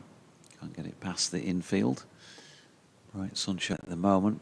And a fair few pockets of blue overhead in between some mainly white fluffy stuff. So I don't think there's any threat of rain in the near future. Hutton making his way in again. Past umpire Baldwin, who's standing a fair bit deep from the stumps, and Lyth defends to Haseeb Hamid. Mid-off. Assume at some time a wicket will go down. And when it does, I wonder what we'll get from David Malan today. He, if you weren't with us yesterday, he came out with every positive intent and blazed and blitzed his way to 64 from 45 balls. It was a terrific innings whilst it lasted. Hutton to Lyth, who drops that at his feet. No run. Yeah, I think all that was missing from the flashing blade was a bit of out-of-time dubbing, wasn't it, really? Zorro. Yes, he certainly took a liking to Lyndon James. He'd just arrived at the crease and had a little look at the bowling when Lyndon James came on, and away he went. 4-6-4, didn't he, to greet the new bowler? And on 25, drops one out into the offside here for Lyndon James to come round and field. And there is no run. So they've just got to be patient. Knots if they can. Might have to work a bit harder second time around, perhaps. Yorkshire will be trying the damnedest to make sure that's the case.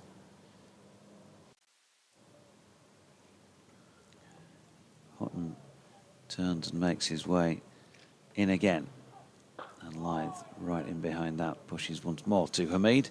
Didn't actually, because I was trying to make all my end of innings notes, note which roller went on, but I'm assuming it was the big one. But Bumble, you want to come back on? Yeah, come back in. Or is it me to go? Oh, it's me to go. Actually, sorry, my apologies. Just have a quick switch.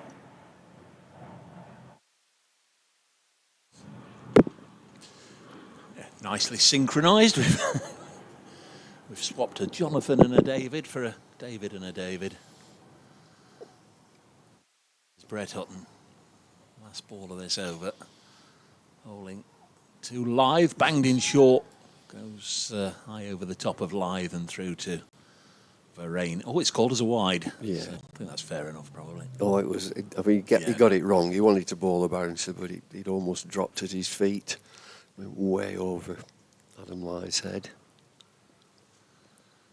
You get a good view of the LBW? Have you seen replays or anything? I did. Yeah. I did. Umpire clearly thought it was clipping or hitting leg from round the wicket. There's Hutton. More to Lyth, leaves it alone, end of the over, 45 for 1. Do you know, I thought it was absolutely plumb. I thought it straightened ever so slightly, and we're going to have tea. That's a good move. I've been in for 2 balls. He's got it. He's not thought it through, has he? Well, there's 44 overs remaining, and to be fair, we were weighing up whether we'd go all the way until 32 overs remain, as is often the norm, or sometimes the umpires decide to split the seconds and and take you off at 4 o'clock. Yeah. So we started this session at 1:30, so I think that's probably about fair, isn't it? We've had 2 hours and 10 minutes. So wonderful stuff, Bumble. Really appreciate it. Some of my best stuff. Exhausted. Some of your best work. We'll try and get a cuppa here at Headingley. Hope you'll do the same. We'll head off for a cup of tea, and whilst the players have their little break, so will we. 45 for 1 Yorkshire in this session.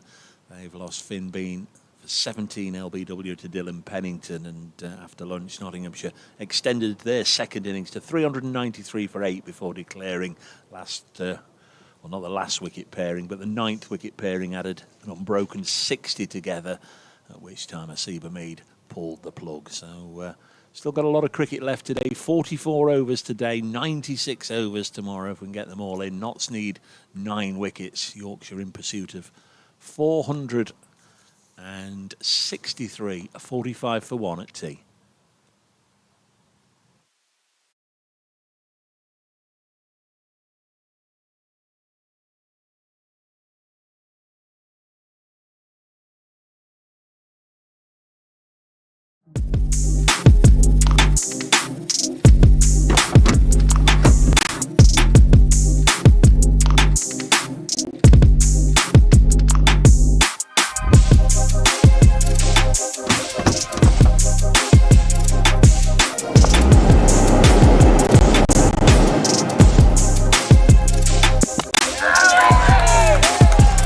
Vertu, official partner of Yorkshire County Cricket Club.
Well, hello everybody, welcome back to Headingley for the last act of day 3 of this Division 1 game between Yorkshire and Nottinghamshire.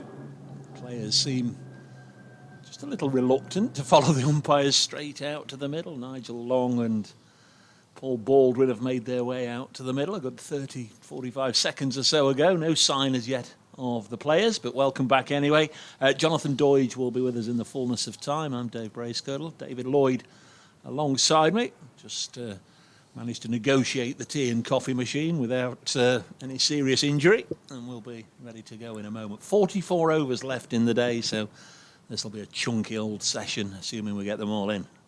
Well, I'm sure we will. We did have a couple of showers earlier, but the clouds are really high now, fluffy white clouds and lots of blue sky. It's still a very, very breezy day, but I should think this is the best part of the day. Yeah. You'd be annoyed, wouldn't you? Your umpire out there. Where are you? Where are you? Still no sign of the players. In fact, I can see Adam Live now and James Wharton. But Nottinghamshire reluctant, as I say, to come out and join. I tell you what they'll do as well. They'll just cross the boundary rope and then they'll all get together with a huddle in a moment. When I was on Sky, I used to call it a cuddle. They're having a little cuddle before they come out. You might remember also back in the day where the umpire absolutely ruled the roost. Yeah. The umpires were in charge and you didn't cross them. Don't upset the umpires. And with some real strong characters, some really strong umpires and some good fun umpires. Whereas now, particularly with DRS coming in, there's a challenge to the umpires. And you'll have noticed this week that it turned out on social media that the board, the ECB, have said that clubs may be sanctioned if they continue to criticise umpires on social media. There's no need here. Umpire's not going to change his mind, and they get the majority right. Massively so. No, it's just a way of trying to get interaction, isn't it? You'll put a little video image on of a ball hitting a batsman's pad and say, well, what do you think of this then, everybody? And it's just like open season, isn't it? As you say, it's not to comment on the skill of the bowler or the poor decision of the batter. Everybody will just pile in on the umpire. If he said it's out, they'll all say it's not out. If he said it's not out, they'll all say it is out. It's always the way. Well, it's a dangerous thing because in amateur and grassroots cricket, we need umpires. Yeah. And, it's got to be a pleasurable experience for them. So you've just said in your day, the umpires, I mean, as a younger cricket watcher, I mean, there'd be all the names there of people we'd see. I mean, Dickie I've got to know in later years. I got to know Shep quite well, did a few speaking engagements with Shep. But, I mean, there were others, and I never spoke on a one-to-one basis with the likes of David Constant or Tom Spencer. Charlie Elliott, PB White, which was a fascination for me. PB White of Guyana is umpiring. All those sorts of guys from my younger years watching the cricket. The Palmers, of course, Ken Palmer. Yeah, didn't one of them always stay in a motorhome, Roy, home? Roy Palmer. Yeah, he did. Roy. It was like a converted bus, single-decker bus. Ray Julian, the bowler's friend. Here's a bass, a change of ends after the tea break, and in he comes. Pushed down to mid-on, and there's no run. And what bit of crowd we've got have stayed. There's still a smatter of people in the ground. That must be like a members' bar area away to just the left of the scoreboard. There looks to be quite a number of people looking through the glass there, so that'll be a members' area, I would think. As Mohamed Abbas turns and races in wide of the crease and defended into the offside, and there's no run. When would you have first come here, can you remember? Would you have played second 11 cricket here, or would it have been in the full Lancashire first team? I think it was, the first time I played here would be in the first 11. Just as a boy, I was only a young teenager. The ground, there'd be plenty in the Roses match, plenty. Some helpful comments, no doubt. It was great. I'm sure it still is. If we had a big Roses match, there's a Bass wide of the crease, defended by Wharton straight down the pitch. And a word from a Bass. Yeah.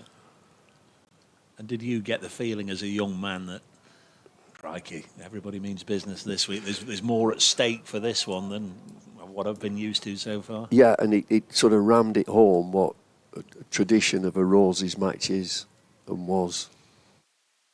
You know, to play against some wonderful cricketers. They were a fabulous team at that stage at Yorkshire. Fred and Closey and the sort. Through to the keeper with no shot. That's come through nicely to the keeper. He's took it round about chest high. Jimmy Binks, would he have been the keeper at that time? Jimmy Binks, Tony Nicholson, Fred Truman, Don Wilson, Paget, Raymond Illingworth, Dougie Paget, Phil Sharp. Hampshire. John Hampshire, young Geoffrey Boycott, young John Hampshire. Slightly later, Richard Hutton. David Bairstow. Of course, yeah. Fabulous. Here comes a Bass. Single into the offside to a Mead. Almost did the splits there.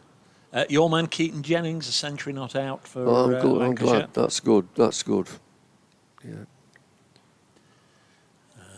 Currently, let's have a little look. 202 for 5, so they still trail Leicestershire by 49. So Bell's out. Yeah, Keaton Jennings 106, Bell made 19, George Balderson's at the crease now, 3 not out.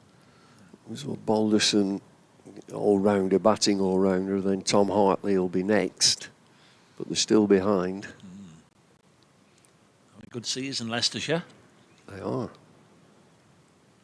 Bass round the wicket to Adam Lythe, who plays defensively straight back down the pitch, and that's the end of the over, and Yorkshire are 46 for 1. Just had the 3 bowlers used so far, a Bass, Pennington and Hutton. Before tea, Doidge and I were just speculating on what we might get from Dawid Malan, because yesterday he came out and just went for it almost from the start and blazed his way from 64 off 45 balls. He'd seen not struggle on the first day. He'd seen the Yorkshire top order struggle, and he just came out and went for his shots and got away with it for an hour. Say he got away with it. I mean, he's got such a good eye. He played some lovely shots for an hour, and then Perish playing round one from Hutton. He's going to bowl now. Second over after tea. 43 overs remain in the day. Yorkshire 46 for 1. It's James Wharton, just a single to his name, facing Brett Hutton, who bowls now a swinging delivery, not at full pace from Hutton. We didn't get the Hutton grunt as he released it, as you often do, and then he fields off his own bowling. Do you know, he turned and ran in there, Hutton, and the batsman was nowhere near ready. He was still going through a routine, as he is now, sets his feet carefully, taps the bat, looks down, and he's running in again. Hutton bowls second ball of the over, this one. Shapes away, decent bounce, decent carry through to Verena. Not close enough, though, to inconvenience James Wharton. Sun glinting off off the stickers of his bat as he left it alone. I'm watching this routine as he sets himself. Now he's okay. He's just turned on his run and he's seen him. Hutton in once more down the leg side, and that's a nice sweet bit of timing. He's just caressed that one away square of the wicket on the leg side for 4. Lovely bit of timing. Feel better for that. 50 is on the board. 50 for 1, brought up to complete indifference around the ground. Just the first of many milestones that Yorkshire have got to get to and get beyond if they're to get something from this game. Came up from 87 deliveries. We're in the 15th over. Brett Hutton will be annoyed. That was just a little too leggy. He's getting a lot of the ball to get swing from there. Comes in past umpire Baldwin. Bowls now. That's better, and played down into the ground, and Hutton fields on the bounce. I wonder what's in store tomorrow from this pitch. Well, weather-wise, that'll be interesting as to whether it's overcast. What sort of conditions are we going to get? Because right now, there's not much happening.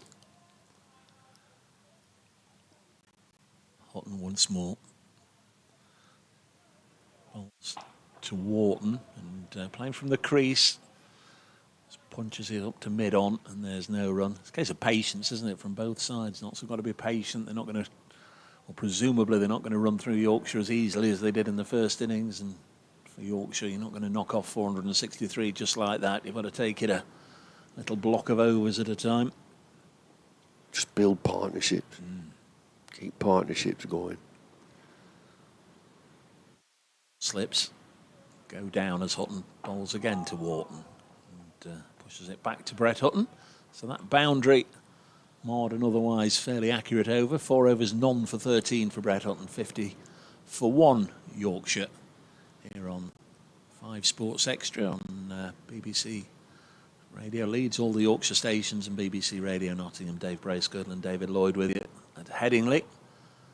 Just about 10 past 4 and we've got 42 overs to go. So 16 or so an hour. That's going to take us to about 20 to 7.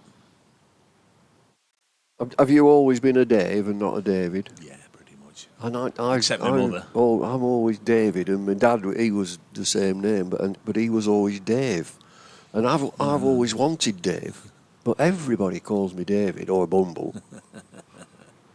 The dressing room thing was Bumble back in the 1960s, but I'd prefer Dave.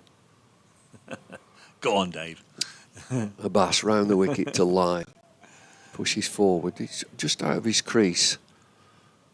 Adam Live. He's a clever bowler. He's a bass. I noticed when he was bowling over the wicket to Wharton, he was wide of the crease. But when he bowled from the Kirkstall Lane end, he got really tight in. Yeah. Sort of changing the ankle. It'll be on one of those Titbit tabloids tomorrow. David Bumble wants to be known as Dave from now on. Formerly known as. The artist formerly known as. Round the wicket, down the leg side. Have you met the David Lloyd that opens the batting for Derbyshire? And No, I watched him last week. I was there at Old Trafford last week, and he wasn't. Well, I'd not seen him before, and he's quite a stocky sort of lad. He opens the batting and he bowled a bit of occasional off spin. But I didn't get a chance to meet him. I met with Mickey Arthur, of course. Oh, yeah. It was good to meet Mickey. The bass round the wicket. Left alone by Adam Lythe. Shall be at Old Trafford on Saturday, hopefully. See my old chum Scott, not so there in the Blast. The Blaze are playing Lancashire's women's side before then. Oh, I'm doing that game. That's the last game on Saturday. Yeah. Right. Yeah. Is Chris Reid still in charge of the women's side then? He is. He is, yeah. He is, yeah. So hopefully catch up with Reid. Alongside Kyle Hogg. That's right, yeah. The bass around the wicket. Oh, played and missed. Adam Lythe outside off stump. Hamid thinks he might have got a tickle. He got very excited. Nobody else did. Oh, I'm doing that. I remember that. I'm doing that. I'm staying up in Manchester on Friday night. No, I'm not. Yes, I am. Yes, I am. Yes, I am. I'm confused because on the Thursday, the 29th, it must be an England game against the West Indies at Edgbaston. Right. And it's the for Bob Day, the Bob Willis prostate cancer charity. A bass round the wicket. Lythe pushes defensively into the offside and there's no run. Yeah, Notts have got the Bears, Warwickshire, the Bears at Trent Bridge on Friday, and then they're at Old Trafford on Saturday. Well, that's a good game. Old Trafford, Lancashire versus Notts. Got some overseas in for that one, the Lankies. Oh, Chris Green, I would think. Oh, of course, yeah. Yeah. Seemed a very nice, likeable fella. Saw him at Southport last year. defensively again from Lythe, and that's the end of the over. 50 for 1. Chris Green. Yeah. He's Australian. Yeah, so say when we were at Southport last year, Yeah. he was playing for. And you said he's nice. Well, I'll tell you what then. I didn't have any interactions with him, but I did note all the intervals, how long he spent signing autographs for the kids and posing for photos and whatever. And in my book, That's good. I think that's a good thing, because you don't have to do it in the tea and lunch interval, do you? You can be miserable and sit in the dressing room with your mates. But, that's a good effort. To go out there and interact like he did, I thought it was a good effort, yeah. There's Hutton from this end, bowls, and Wharton steers this to backward point. We've not had a run for a while, have we? 50 for 1. Don't you like Australians then, full stop? Nah, they're fine. Yeah, good banter with Australians. I was just thinking, some good coaches knocking around when you think of Darren Lehman down at Northants, Yeah. Adam Hollyoak at Kent. There's some good fellas around. Hutton to Wharton, textbook forward defensive block, and there's no run. Knots have got 2 new Australians for the Blast competition. Who you got? Daniel Sams, who's been around a while. He's played 3 seasons for Essex, but he has played at Trentbridge for the Trent Rockets, so he's coming in. And also Moses Enriquez, who I quite like. He's a little bit, I sort of say he's a little bit like Dan Christian. I would imagine he's in your face and won't stand any nonsense. This delivery outside the off stump. I think Wharton got his bat well inside the line, but again, good bounce, good carry from Hutton. 2 new players. Joe Clark will be the skipper. Notts finished bottom of the North Group last year, and whilst I don't think, I'm certainly not predicting they're going to run away with it. I don't think they'll finish bottom this time either. So should be somewhere in that little group of counties vying for qualification for the knockout phase. Hutton bowls, Wharton bat and pad together, and Brett Hutton's asking. I think he's obviously of the conviction that it was pad before bat, but the umpire isn't. Shakes his head. Big appeal. Supported from behind the wicket as well. This one was full. It was accurate. Would have hit the stump, and very, very difficult to tell without all the gadgets and gizmos. But Hutton was convinced. And now the ball seems to be creating a little bit of a discussion. This always gets me when the 2 umpires have to get each other together and get the gauge out, see if it'll go through one side of the gauge and not through the other. Bit of a chat going on about it. Well, we get the call for the suitcase. Yep, now both umpires start walking in this direction. This could all be done a little quicker as well. By now somebody could have just had the signal and be running on with a suitcase, but no, one of the Nottinghamshire players has got to go off and find the suitcase or the box of spare balls. I think it's been trodden on. Because they haven't, the fielding side haven't said we want this changing, it's out of shape. There's nobody said a word. It's the umpires after that bit of fielding. Yeah. I think he might have trod on the ball. I wonder if we'll get another look, if at all possible, on the live stream. Those of you watching the pictures will see that Joe Clark is the suitcase monitor today. We are going to get that little look. So Hutton bowling to Wharton. What can you see here, Bumble? Well, there's the appeal. He's bat and pad together. It comes back down. Yeah, he treads on it.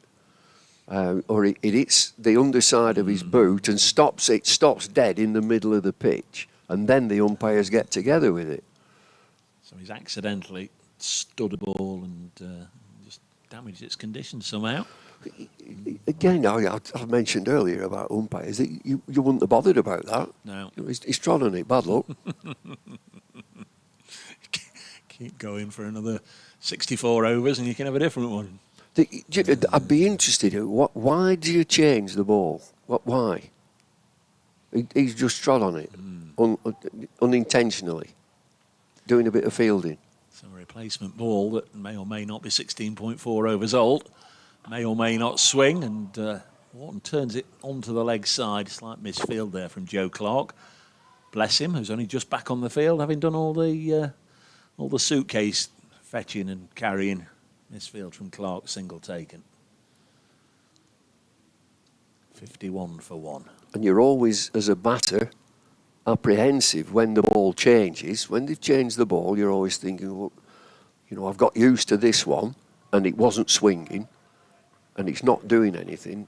What sort of a ball is this?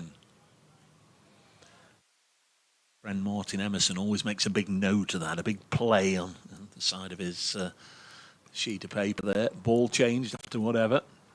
Next one goes through to the keeper. I just try and remember that we've had a ball change, but not to that degree. And then if a wicket goes down in 5 or 6 overs, Martin will say, that's because of the ball change. It might be a long hop that's hit down the throat, a long leg, but that's because of the ball change.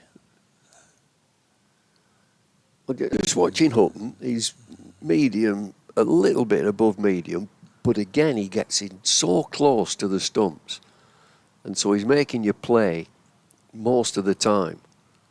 And LBW should be in, if you bowl that full length, you should be in business with LBW. So no spinner used as yet, and still 4 slips, still an aggressive field. As Mohammed Abbas turns and comes in from the football stand end, Morton plays defensively back, straight back to Abbas. No spinner used yet, and no fourth seamer, Lyndon James, who yesterday, the timing of his arrival to come on to bowl coincided with David Malan arriving in the middle, and Malan's eyes lit up and just went 4-6-4, and Lyndon James just bowled 2 overs for 29 in that spell, and that for a while disrupted Notts. Malan really took the fight to them yesterday. I wonder if he'll try and do the same when he comes out in the second innings. Played defensively and softly into the offside. Captain Hamid, he's one of these captains now, old-fashioned captain. He's at mid-off, old-fashioned captain alongside the bowler. Well, they try and fill 2 positions there, don't they? Sort of mid-off and extra cover. Wide extra cover. It's a little bit guessworky, isn't it, as to where the ball's going to go? But that's the skill, that's the knack.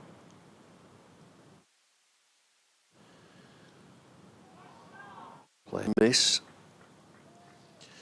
Got another result in Division 2. Glamorgan have defeated Middlesex by 10 wickets down at Cardiff. Middlesex 235 all out in their second innings. Glamorgan left to score 8, and they got there in a couple of overs. So that's 3 of the 9 matches that have finished. How many will be left with something to play for going into the 4th day? I think that's where we're going to be going. 39 overs still remain. In comes Abbas. Leg side.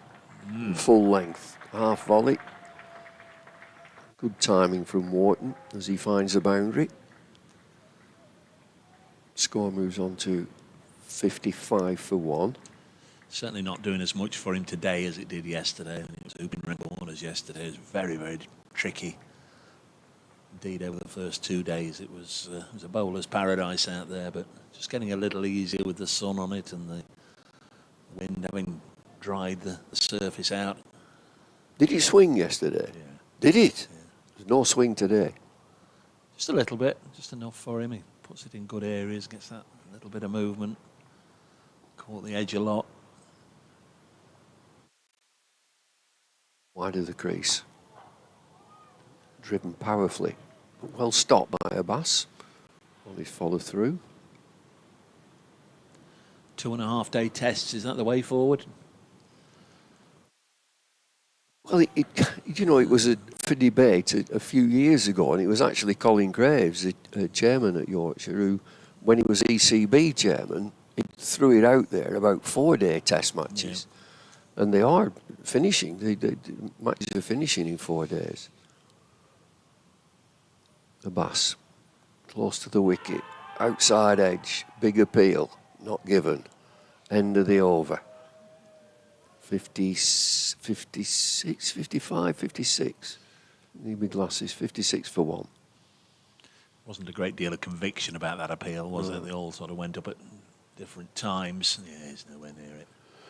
So it is a debate for 4-day cricket, because there's that many matches are finishing in that, but you'll always get that rider from a lot of people and commentators and the public, and what if there's a bit of rain and it's delayed and you're deprived the day 5 finish. If the players had just speed up a bit, the players really slow things down.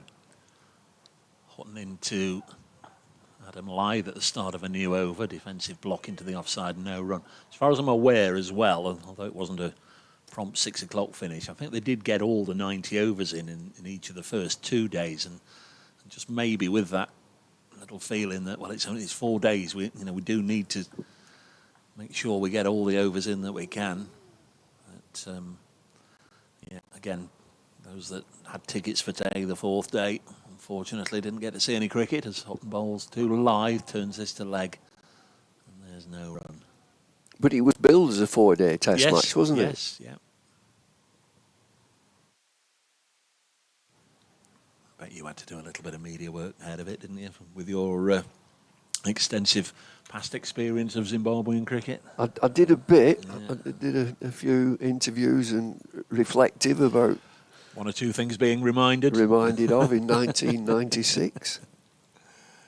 Hutton bowls to Lythe, again drops it on the leg side, no run. The lowest point of that, in fact, one of the commentators this time on Sky was Alistair Campbell, who in 96 he was the captain, was he? I think he might have been, who was certainly playing. And at the end of it all, when it all got a bit heated, this chap came to the fence, he was really like a club ground, and gave me an almighty volley, this fella, and he'd obviously had a drink, so I gave him a volley back.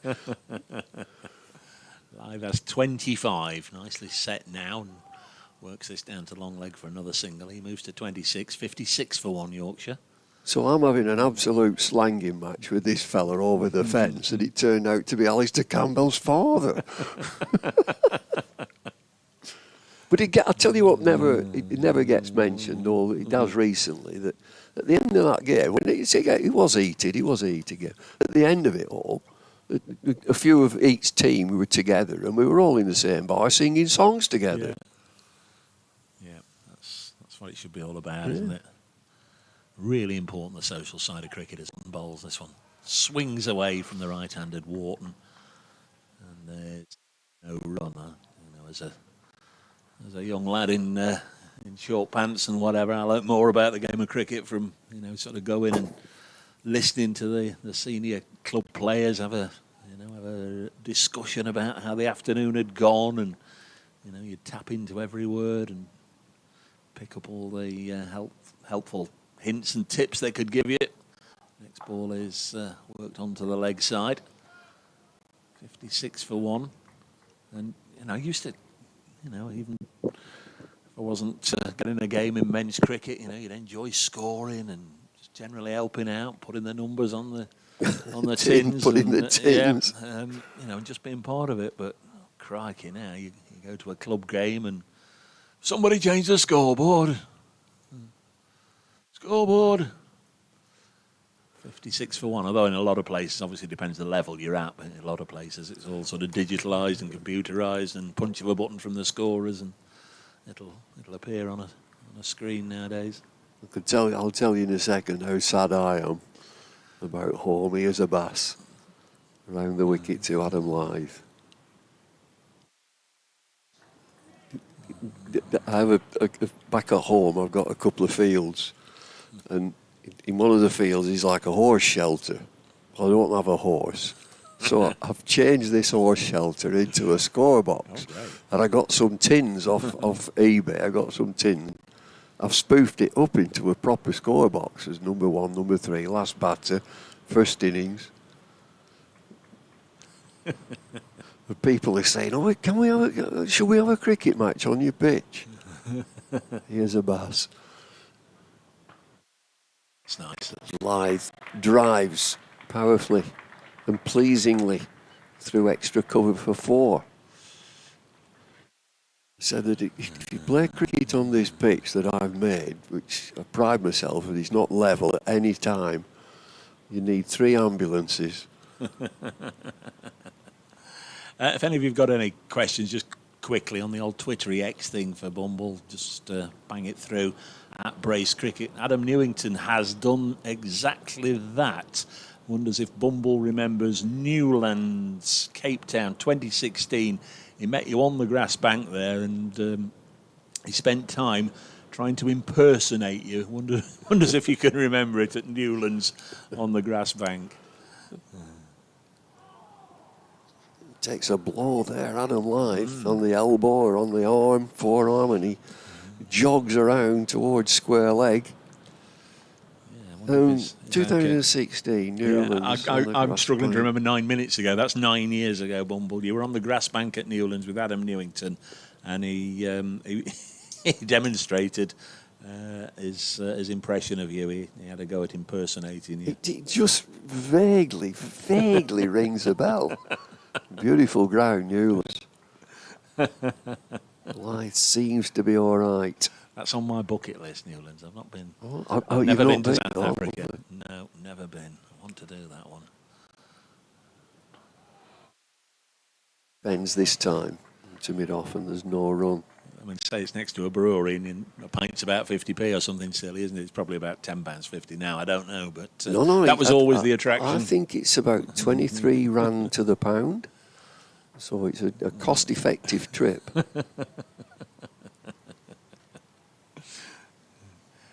So when people do come up and say, "What do you reckon of my Bumble impersonation?" What do they do then? What is the typical impersonation? That Graham Swan does one, apparently. A bass round the wicket, left by Lythe. There's an Australian chap does it as well, which is a good effort. Yeah. Graham Swan linked with this match. His brother Alec is the match referee. I believe so. Yeah. Alec played at Northants, didn't he, for a while? And Lancs, of course he did. Yeah. He wasn't he an opening batter? He was. Top order batter. He was, yeah. Yeah. Pete Fox sends his best. Enjoying listening to you. Cheers, Pete. Thanks for getting in touch. Mohamed Abbas playing a miss again. Doige is back in the room wondering what we're on about. There's a gentleman who's spent an afternoon at Newlands in Cape Town on the grass bank asking Bumble what he thought of his Bumble impressions. And ask me if I remember it. 60 for 1. It's live on 30, Wharton 10. You can tell the cricket has been... Well, it's been very watchable. It's been very cautious, careful from Yorkshire, as you'd expect. We've had a brief hiatus for a ball change, but we're on to Bumble impressions rather than all these wickets going down. Here's Brett Hutton into bowl, and Wharton drops it on the leg side. Where are we with the roster, Mr. Headmaster? I know Kevin Howell's the headmaster, but you're in charge of admin this week. It's you two. Do you want to? You want to come in? So more from Mr. Lloyd, and then a man who knows all too well what a good impression sounds like. It'll be Jonathan Doige. There's a bit of cloud around just at the minute. Acrobatic fielding from the bowler, who leaves the ball. He gets a tap of well done from his captain Hamid. The sun was out, but it's just gone cloudy again. No chance of rain.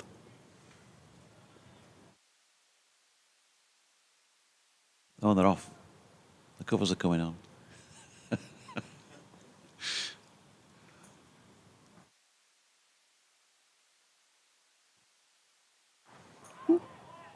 Is it you or me? It's you. All right. Brett Hutton bowled the ball, and James Wharton's knocked it down the field and got 4 through long on. That is 4. Don't tell me you are claiming that you've fielded that. Oh dear. We'll just watch a replay, yeah? I don't know if we'll get anybody down the ground, will we? 1 or 2 goes at it. I think it might be Dylan Pennington giving chase. There you go. It's 4. It's 4 every time you ever see that. and he got up and lobbed it back in. They only get 3 for that. Well, the umpire didn't signal 4, and James Wharton's at the non-striking end, so I reckon so. That's 4. Gracious. 63 for 1. Make up your own minds. Lyth's on strike on 30. Brett Hutton bowling to him. It's a good delivery as well. Angled across the left-hander. Pulls his bat inside the line. Theory is that Finlay Bean hit his... Ooh, well, I'm surprised delivery. at that. I'm surprised. I've seen the replay 2 or 3 times. I'd have said not. But there we go. In comes Hutton again. And Lyth pushes to Pennington at mid-off. And there is no run. So 21 overs complete, second time around, 63 for 1. 400 more needed by Yorkshire. And Yorkshire's dismissed opener says there's very little change out there in terms of what the pitch is playing like from first innings to second. Well, it seems... And there you go, just been on again. Watching the trajectory of the ball first up rather than particularly looking for that. Well, you're just not really looking for it, are you?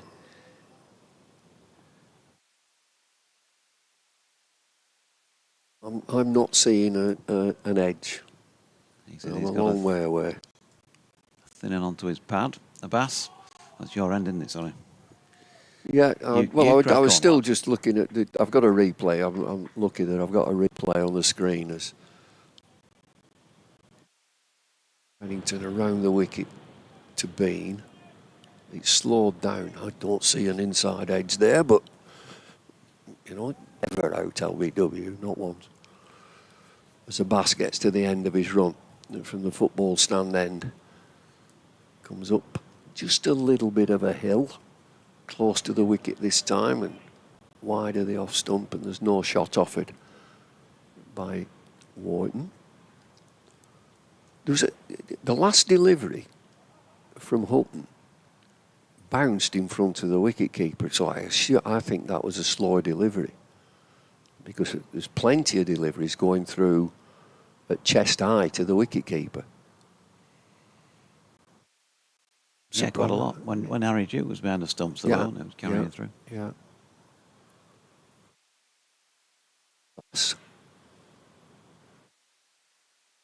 Defended into the offside. There's no run. Probing away with his quicker bowlers. Asib Hamid as captain of Nottinghamshire.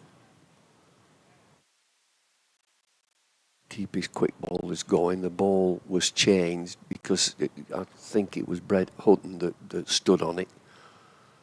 Might have knocked a chunk of leather out of it. So the ball was changed.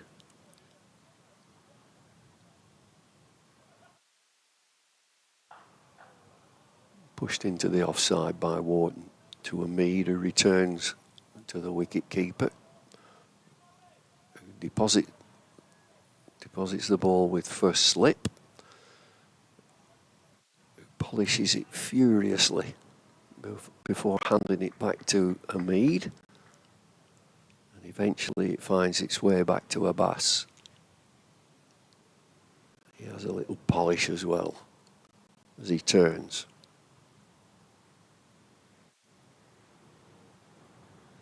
Past the umpire. Leg side, just angled in. This is a long chase into the longest part of the boundary, and it should be 3.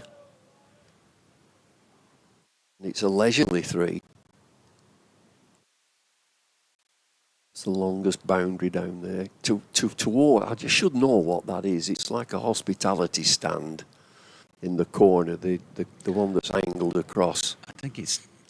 Well, it certainly originally was called the Taverner Stand. I've never heard it called anything different to that. Well, I just recall on test matches, like dignitaries sit up there. on the top tier. Chat between a Mead and a Bass. Be a field change. It might be one of the slips.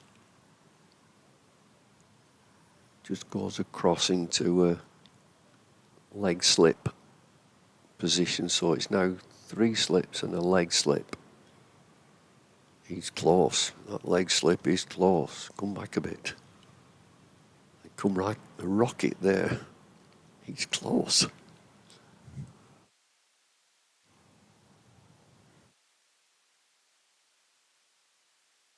Again, through chest high to the keeper, end of the over. 66 for 1. Change of bowling. Is this going to be Pennington again? Or is it... Who's this? It could be Lyndon James, isn't it? I think, yeah. Lyndon James. The cry comes from the back of the box. Sometimes it's easier when you don't see players all the time to recognise him by the numbers than front on. But yeah, Lyndon James. Number 8. Number 8. Tall figure off. Coastal lane. Had a Lyndon James. bit of a torrid first couple of overs. Bowling at David Milan yesterday. Went for 29 off his first 2, and then, as you do after you've gone for 29 off your first 2, bowled a maiden third over.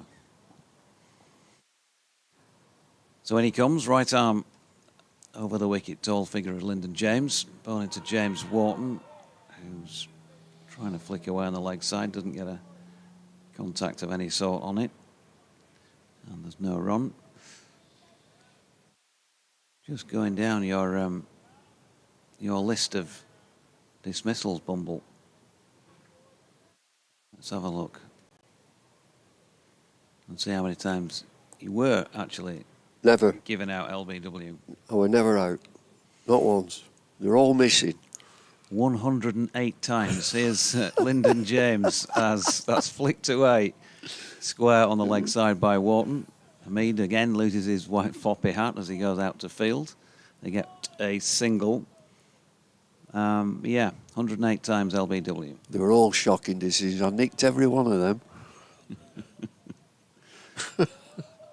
I'll tell you, he used to give me out as soon as I walked in. And he got a mention earlier. Dickie?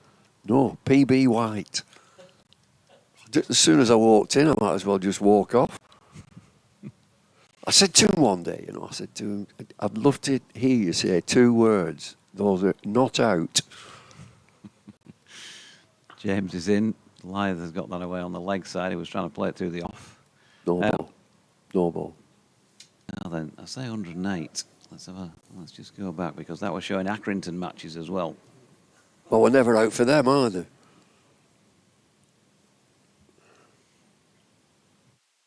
Why do you have to have such a common surname? There's thousands of Lloyds who've played cricket on this site. You could have had Can you not change your name by default and stick a couple of extra initials in there, just for record purposes, as James throws that one wide of off stump and Adam Lyth leaves? Something like Percival Windsock. Yeah. Out like that. That'd be good. If we narrow it down to first class, we'll do that. And then we'll see. As James comes in, past umpire Baldwin again. A little bit of early shape on the ball, but telegraphed and wide of Adam Lyth's off stump. And that's narrowed it down somewhat. Still quite a lot of Lloydies have played first-class cricket. D. Lloyd Jr. down here. Oh. Was that me? Yeah. D. Lloyd Jr.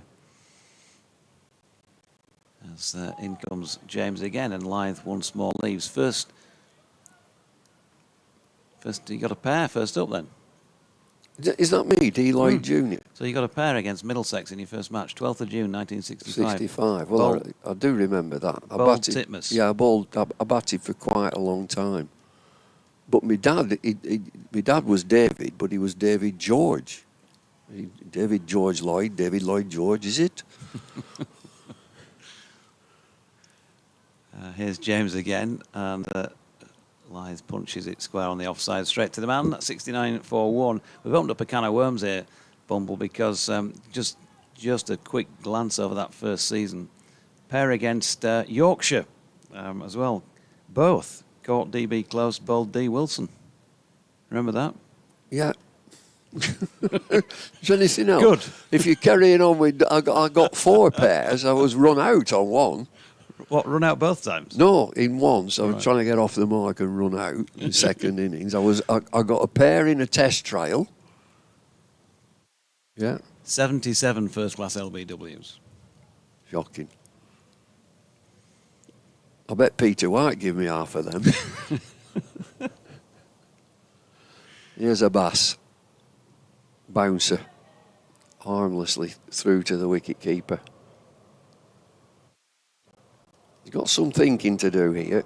I see Mead now. Yorkshire 69 for 1. Lyth is 30. Wharton on strike is 17. There's been no need for spin. We might just change it at some stage and get a spinner on for a nice spell.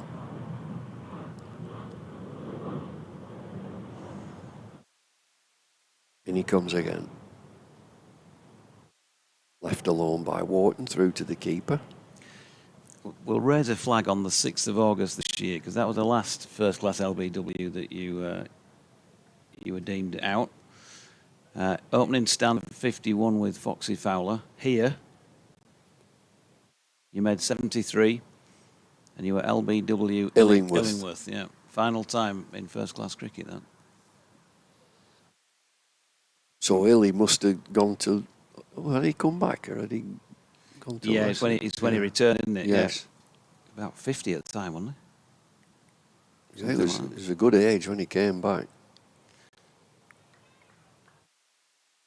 I'll tell you what we were talking about the other day, trying to remember, when did uncovered pitches stop? See if I can find that out. And I'll tell you who asked me that question, Jack Simmons. When did uncovered pitches cease?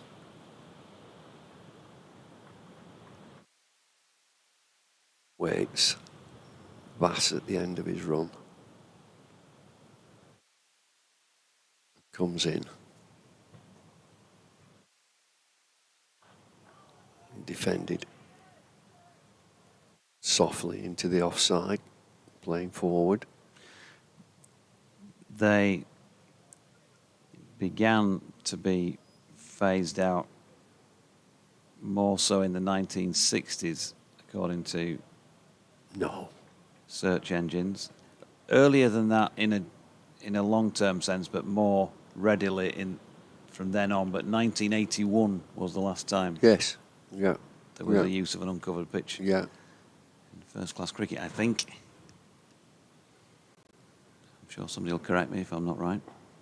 Leg side, punched away through mid-wicket. This is a long chase, the ball will win, it goes 4.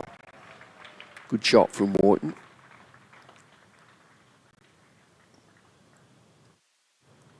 I thought it was late 70s, I think I finished in 83.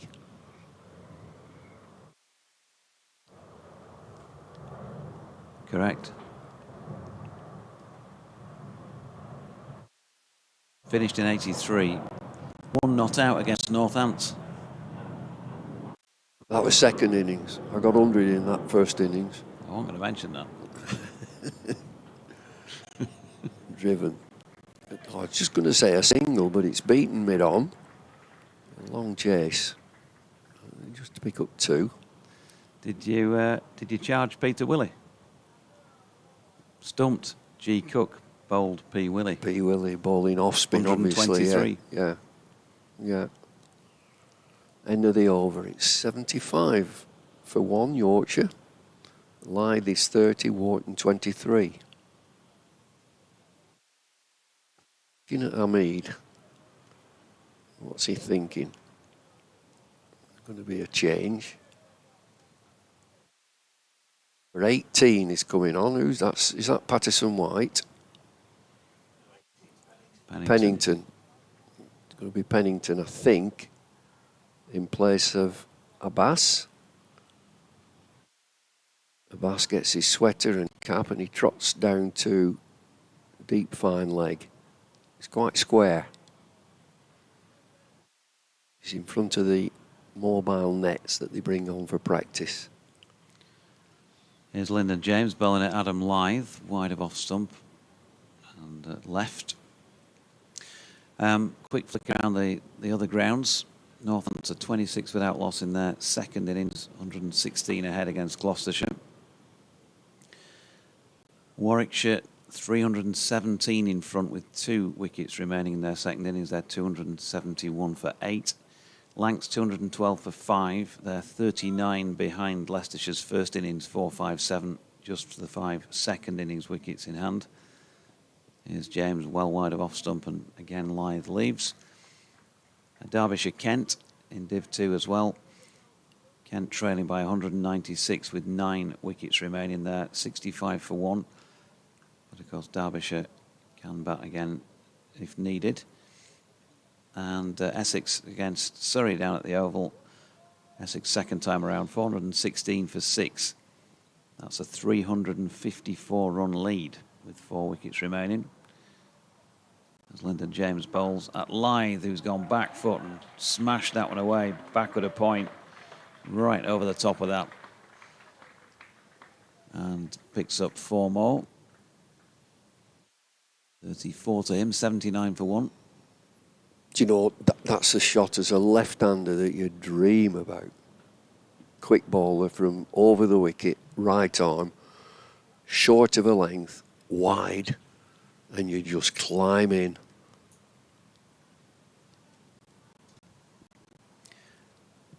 Yeah, he's not going to miss too many of those. 3 slips in place, waiting for a chance, but the minute Lyndon James just a bit too wide in this over. It's a little bit straighter, but still Adam Lythe able to leave. He's been out there for 105 minutes now. The entire Yorkshire second innings so far. 76 deliveries, and that was a 7th boundary. There's a few out there in top goit still. Over yonder. Quite a lot behind the glass, which is probably the sensible approach today. And that breeze blowing pretty much straight in your face over that side of the ground. Lythe leaves another one wide of off stump. Is that a members' bar area that we can see all the people behind the glass? Yeah. It's, I think, like a couple of rows of indoor seats there, stepped up. Or you can stand behind them and get a glimpse.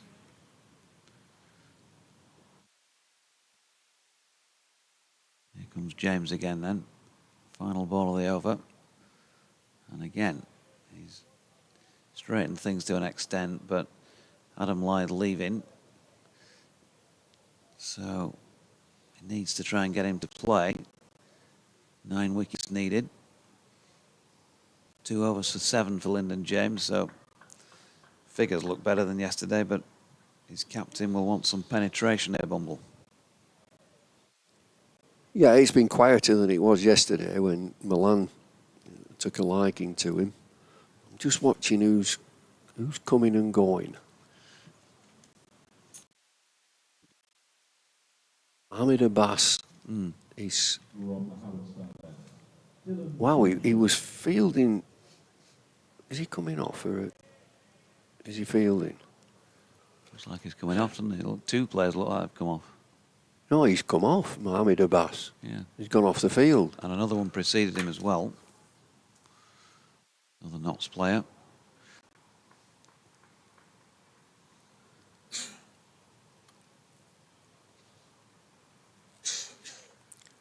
Well, it's Pennington. And it's Wharton. Clipped away through backward square leg. He gets 4. James. Lyndon James. Has he walked off? No, I think Or is that him at cover, isn't he? Yeah. Yeah, cover. But Abbas has definitely gone off.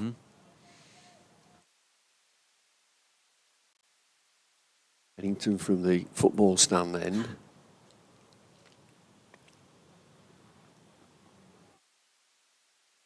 Just taking on the thigh pad.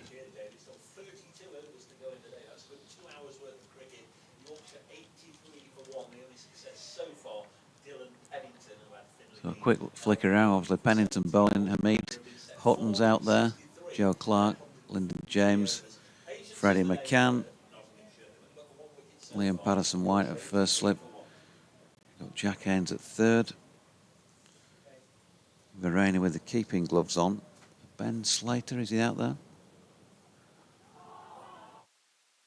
Inside edge, just didn't really know where it had gone to, but it finished up down at fine leg for a single to Wharton. Number 14, who's number 14? Yeah, Matthew Montgomery. So that's a substitute for Abbas. But there was another player left the field as well, so was that... Ah, thanks for that. Lord. Rob Lord was the previous subfielder. Ben Slater is out there. He's at cover at the moment to the left-hander. Bales have just blown off, but they're back on now. As Pennington goes around the wicket to Lythe. Lythe drives, and he drives for 4. And it's a lovely drive to watch, isn't it? The Adam Lythe extra cover drive. He's a superb player. He really is. I like watching him. He's just natural, isn't he? Just watch the... Technically. Just well organised. That he's set up. He has a little trigger movement. The first thing, as the bowler's running in, just gets into his delivery stride, the bowler. He takes one little step towards his stumps with his left leg, so that's his back leg, and he gets into position. When the bowler bowls, his head is absolutely still.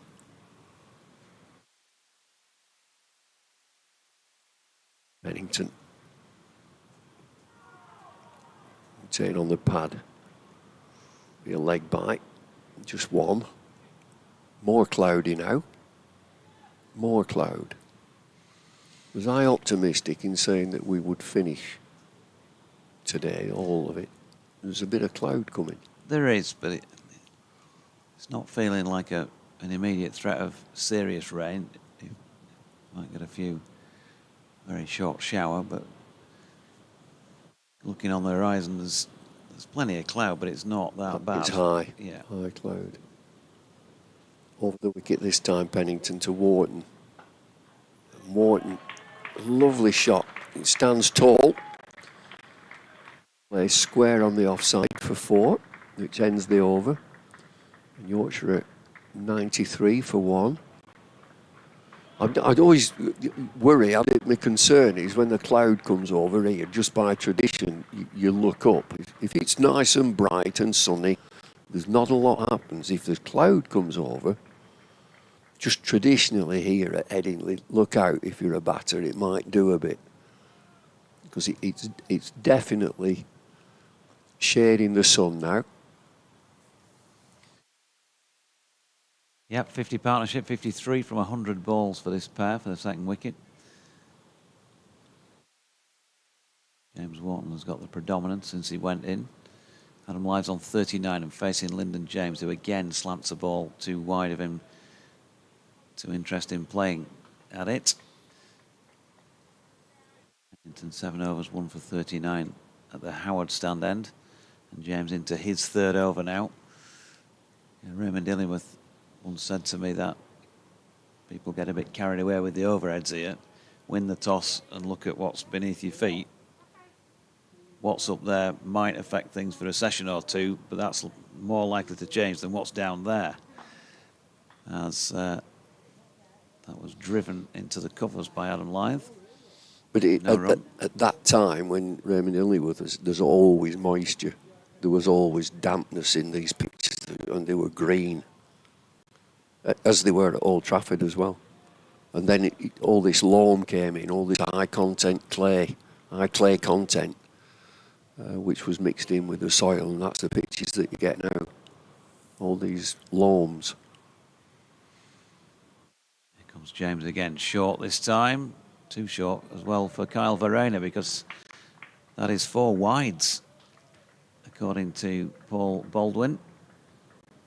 Raced away down the far end of the ground.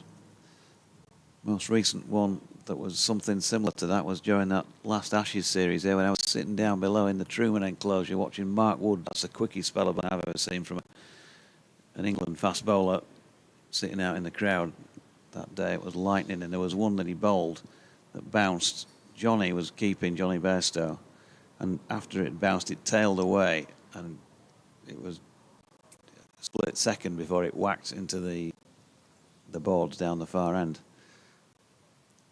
Not saying Lyndon James is military medium or anything, but that other one would have travelled a little bit quicker than that last delivery did. He's still got plenty of bounce on it. Too much for his keeper, unfortunately. Adam Lyth's going to get 4 here. All short of length, and he's run it down through the gap between the cordon and point. The shot's on with that bit of width. The second 50 of the innings for Yorkshire has come up in 73 balls, 102 for 1. 87 it took him to get the first 50. Plays that really softly, doesn't he? Just opened his face down to that tractor. A nice tractor down there. So what can Lyndon James do here? We've seen him go too wide. He's not been interested in Adam Lyth in playing. Then he's gone for a couple of boundaries when he's gone too short and wide. And then he's obviously tried the short one and he's beaten everybody. As he comes in again over the wicket, this time straighter. Something on that for somebody. I think Cal Verena might have got a bit of a glove on it, but he's not been able to stop it. Adam Lyth missed it because it's been signalled as 4 byes, so the runs are racking up to some extent. But what do you want him to do? Your skipper in your Hasiba Mead here? Be more consistent. So he's bowled that wide bouncer, he's bowled a wide off stump, he's bowled wide leg stump. And so his rhythm isn't there, and it's prompted a third man. It was very square. So 3 slips. A very square third man. There's James again. That's turned off his legs this time by Adam Lyth. Man set back, easy single. Kevin Sharp says, when I was 12th man in my first game at Headingley as a 16-year-old, Captain John Hampshire sent me to groundsman George Cawthry to fetch a skyhook to bring the clouds over. Good to hear from you, Sharpie. He's doing a bit of commentary with us down at New Road in the T20s and maybe more. 107 for 1 as in comes James again. Nice shot. James Wharton just waited for it, took it around about the hip area, and he's pushed it away in the gap through straight mid-wicket. So one way or another, that proved to be an expensive over. For the second day in succession, he's going for a few and a few extras here. James, 3 overs for 21. I know they've got stacks of runs to play with, so may not matter too much. But if you turn into your change bowlers, you still want something from them, Bumble. Well, you want control, and it's a gut feeling now for the captain, for Hamid, to say, OK, I'm going to change the pace, I'm going to bring the spinner on. Just get a bit of control back. Those were good, easy runs for Yorkshire. We've moved on to 1-1-1 for 1. So David Shepherd, our great departed umpire friend, David Shepherd, what a lovely man. From Gloucestershire, he'd be hopping around at square leg. 1-1-1, it's very superstitious. Hopping from leg to leg, trying to keep both feet in the air. And he was a big lad, he couldn't do that, he couldn't fly. Pennington round the wicket. Lyth. There'll be a leg by, I think, into the leg side. It hits him as it hit the thigh pad and missed it completely. They're horrible if they miss the thigh pad.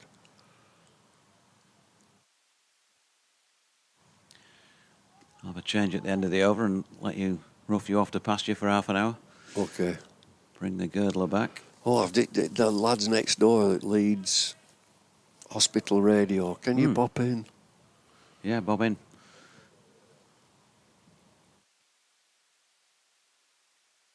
Pennington over the wicket. Angled towards the leg side, and this will be a comfortable 2 to Wharton. Chap called Howard he is next door. It was, you know, the little boxes that we get for lunch. There was one spare. So he asked if he can take it home for his tea. Oh, okay. And can I take it home for me tea? I'm going to ask him. There's a stand across. I'm looking at it now, the Howard stand. I'm going to ask him if it's named after him. Been here a long time, Howard. Have they named a stand after you?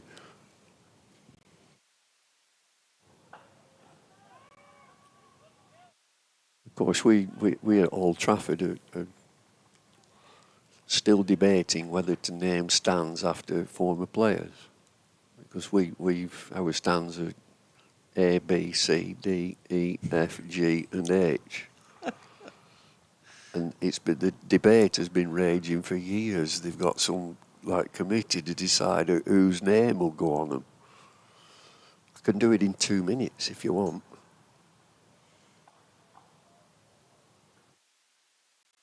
You're over this one. I know, I'm just looking. Who's first slip? That's Patterson White, number 22. He's going to come on. Yeah, I said you get that gut feeling as a captain where previous bowler, Lyndon James, he's gone for a few. Right, time for a change. I've seen all the pace men, all the quicks. Change the pace. Here's Pennington. Ooh, play and a miss. Play and a miss. Good delivery outside the off stump. A bit of bounce. So go on, the stands at likes in 2 minutes. Obviously a little bit of the George Formby stand. Eric Morecambe. That'll be in the corner of the street. Yeah. In case a certain little lady comes by. Mark E. Smith. Pennington. Played defensively off the front foot. There'll be the Gallagher water fountain, of course. Yeah. That's the end of the over. It's 114 for 1. We'll see Bumble in a bit. After he's done his Leeds Hospital relays.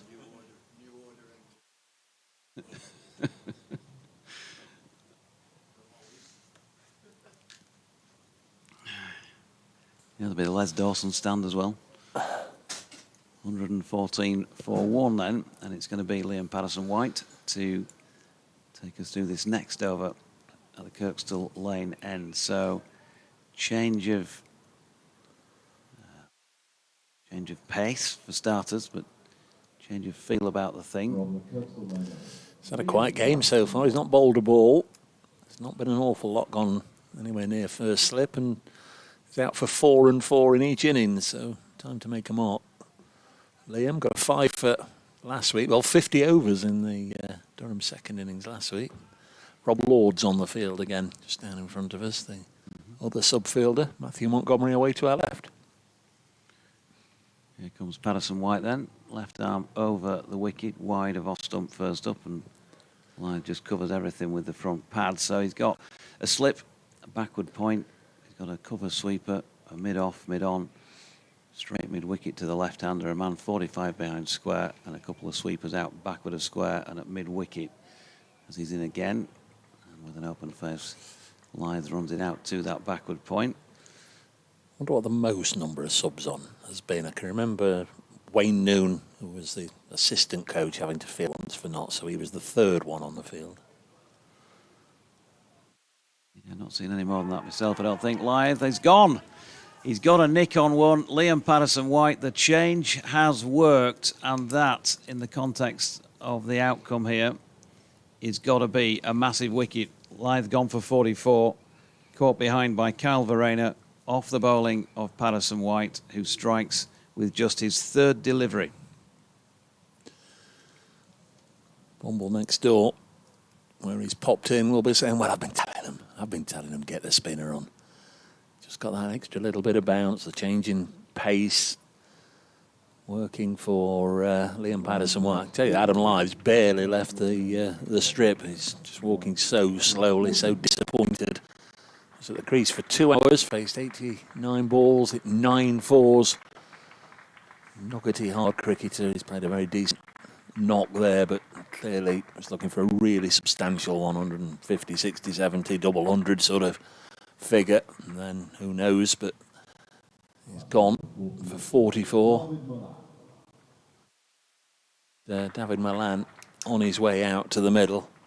Really is strange how sometimes the course of a day comes about, maybe not accidental, but semi-accidental. If those 5 wides, 4 byes, couple of boundaries in the last over hadn't come, Lyndon James would still be bowling this over, and Adam Lythe might be still there just tucking it here, there and everywhere. But clearly it was a really expensive over from Lyndon James. His confidence would have taken a bit of a knock, and Seeba Mead, the not skipper, decided, right, let's just change things down a little bit. I hate the phrase changed it up when they bring a spinner on. Oh, we're going to change it up. Surely they're changing it down, but anyhow, Patterson-White comes on and straight away gets a wicket. I've always just preferred change it. Yeah. I don't know why change it up's an expression. No, It's I one don't of those know. annoying ones, isn't it? Yeah, don't know how that's come about. Oh, that's a slower ball. He's made the decision to change it up.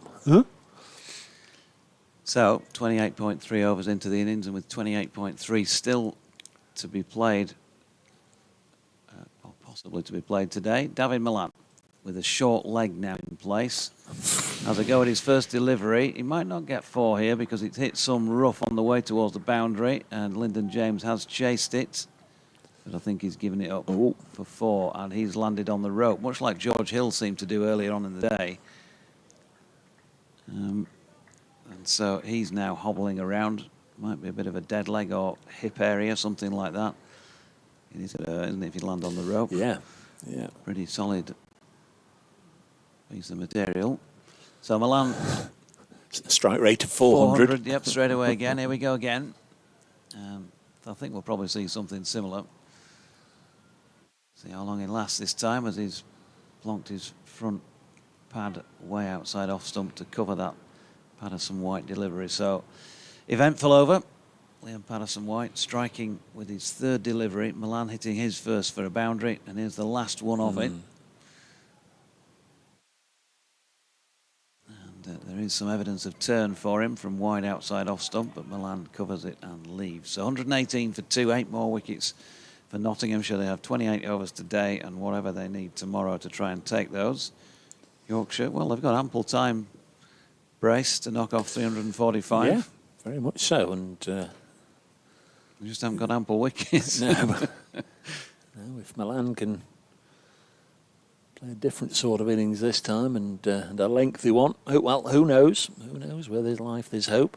Dylan Pennington back on the field. Rob Lord went off, so not so just the one sub out there, Matthew Montgomery, and I think it's Abbas who's off the field at the moment. And with Pennington coming back on the field, he's going to bowl the next over from the Howard stand end.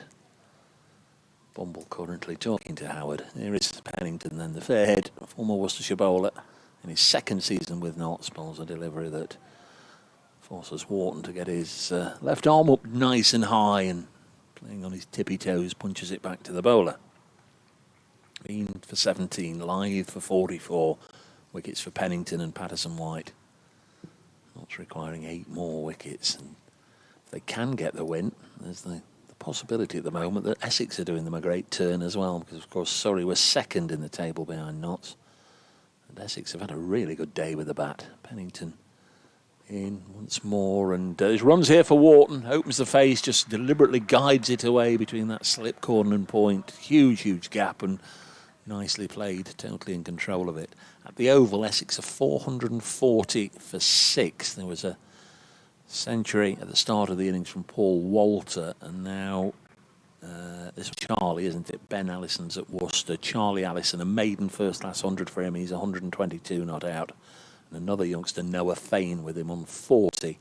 Essex 446 for 6, leading Surrey by 384. Dylan Pennington in 122 for 2 here. Wharton just rotates the strike. Hamid, need I say it, but I will, loses his floppy sonat as he moves to his left smartly to field. And another single taken. 1, 2, 3, 4, 2. He could do with something like a bit of elastic, couldn't he, from underneath his chin with that, so he just don't have to keep picking it up. He'll end up with a back problem, lower back issues at some point. I'm going to get down for that. Mel Farrell said that last week, and obviously bearing in mind the comment was from an Australian, I said, I expect you want a few corks round it as well. There'd be lower back issues, wouldn't it? So Milan has 4. He's going to face Pennington for the first time. 3 slips. Pennington round the wicket bowls, pitched up, and Milan drives confidently and crisply to mid-off. There's no run. Also got Patterson wide at first slip, Freddie McCann at second, Jack Haynes with his cap off, scratching his head momentarily. He's at third. Matthew Montgomery at backward point. And Slater and Mohammed Abbas.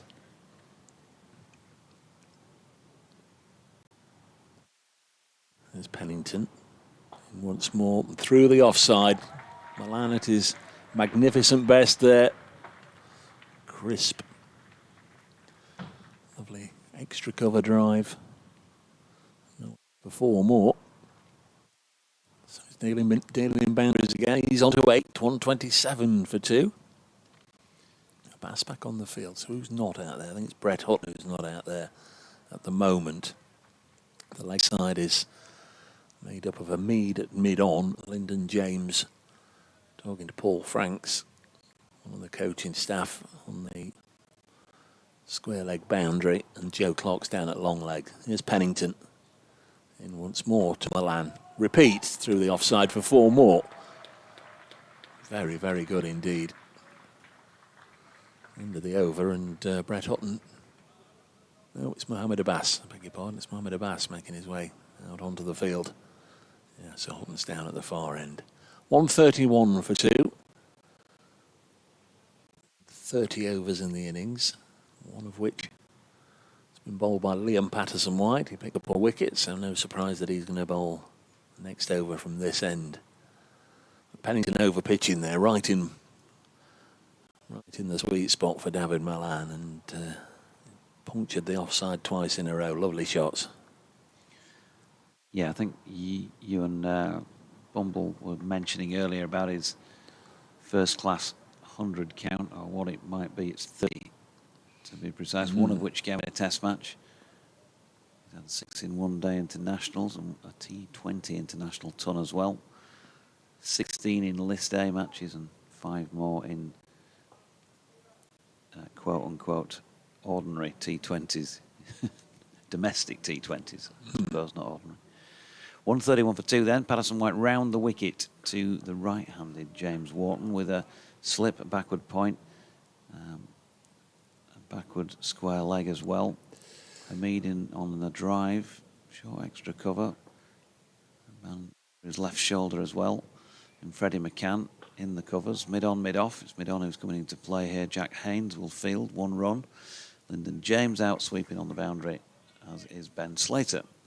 T has been in touch, one of my regular correspondents, saying the Americans have a lot to answer for. A change-up is one of the slowest pitches you can throw in baseball. That's why I wouldn't know. Patterson-White over the wicket to Milan, who pushes forward and leaves. So it is a silly term, but yeah, the Americans use it to describe the slowest pitch thrown in baseball. It is predicated on deception.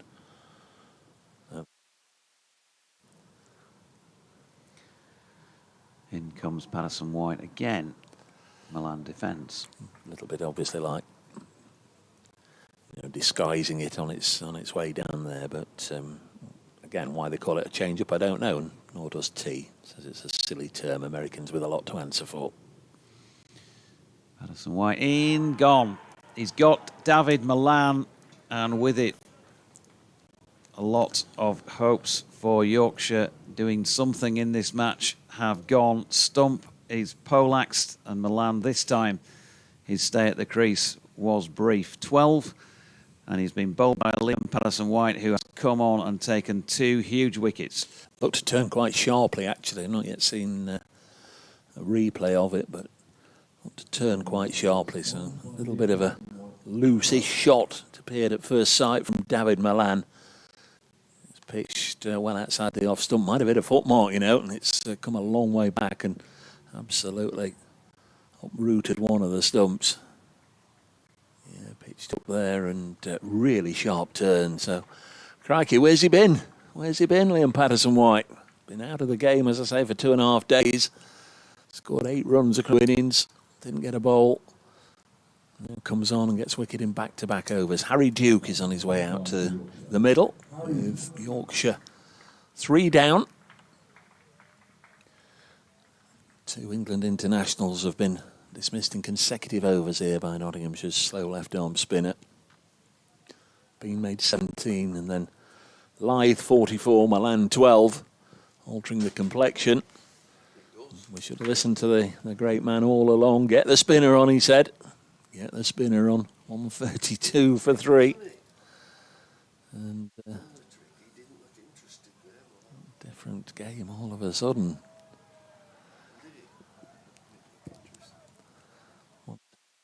Sharply. Got a right-hander out there now to face him. Harry Duke. Patterson-White's bowled 11 balls, got figures of 2 for 5. Yeah. Harry Duke, well, he's got to use it as an opportunity here. First-class match for some time, definitely the first one of the season. He's got to face Liam Patterson-White. Cock-a-hoop at the moment. Flicks his first one off his legs. There is a short leg in place, but not to hand. End of the over. 132 for 3. Joshua said, loving the stats about Bumble cricket, making me laugh. You two should go on tour. To rain card or not to rain card, says uncovered pitches finished around 81, 82 and has affected many rain cards since. Disgraceful wink. And Pete Bandmaid fan, wonder if he's changed his mind in the last 19 minutes. He says, enjoying the commentary and feeling quietly confident Yorkshire can save this game. T's been back. You can call it whatever you want now. He says, change up, change down, I don't care. It's worked twice. Go on, Barrel, which is his nickname, Liam Patterson-White. Barrel, okay. As in double-barreled. Yeah. Dylan Pennington from the far end. Could be hyphenated, I suppose, but it's not. There's Patterson-White, I beg your pardon, Pennington bowls, and White of Wharton goes through to Verena. I went on a school rugby tour, spring of '82, and we amalgamated with another school locally, Guiseley, and one of their lads was also nicknamed Barrel, but he was a prop forward. Can you guess why? He drunk a barrel every night. Still 31 overs to go this evening as Dylan Pennington comes in and someone keeps a whisker low. Wharton knew it was wide enough, was able to leave it alone.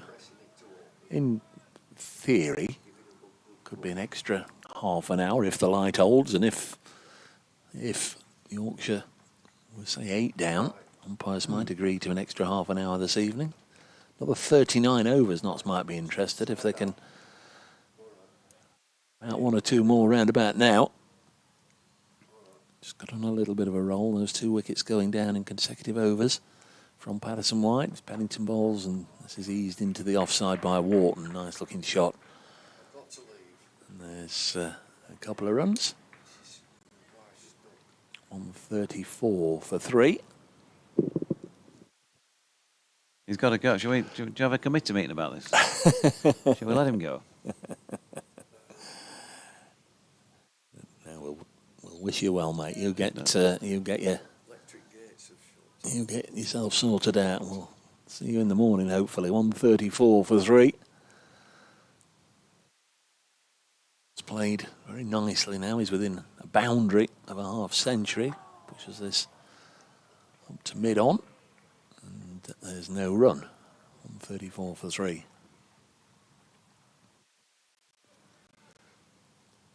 Could be here for another couple of hours yet, at least. You'd imagine if the light holds. It's good at the moment. In fact, it's improving all the time, isn't it? I'm going to guess at about 7 o'clock, 7:05, something Yeah. like that. Yeah. There's Pennington bowls, another punch into the offside by James Wharton. And Liam Patterson-White will help the over 8, won't he? He stays on for he keeps taking wickets. He'll finish it before the end of the 25 that remain today. I don't know.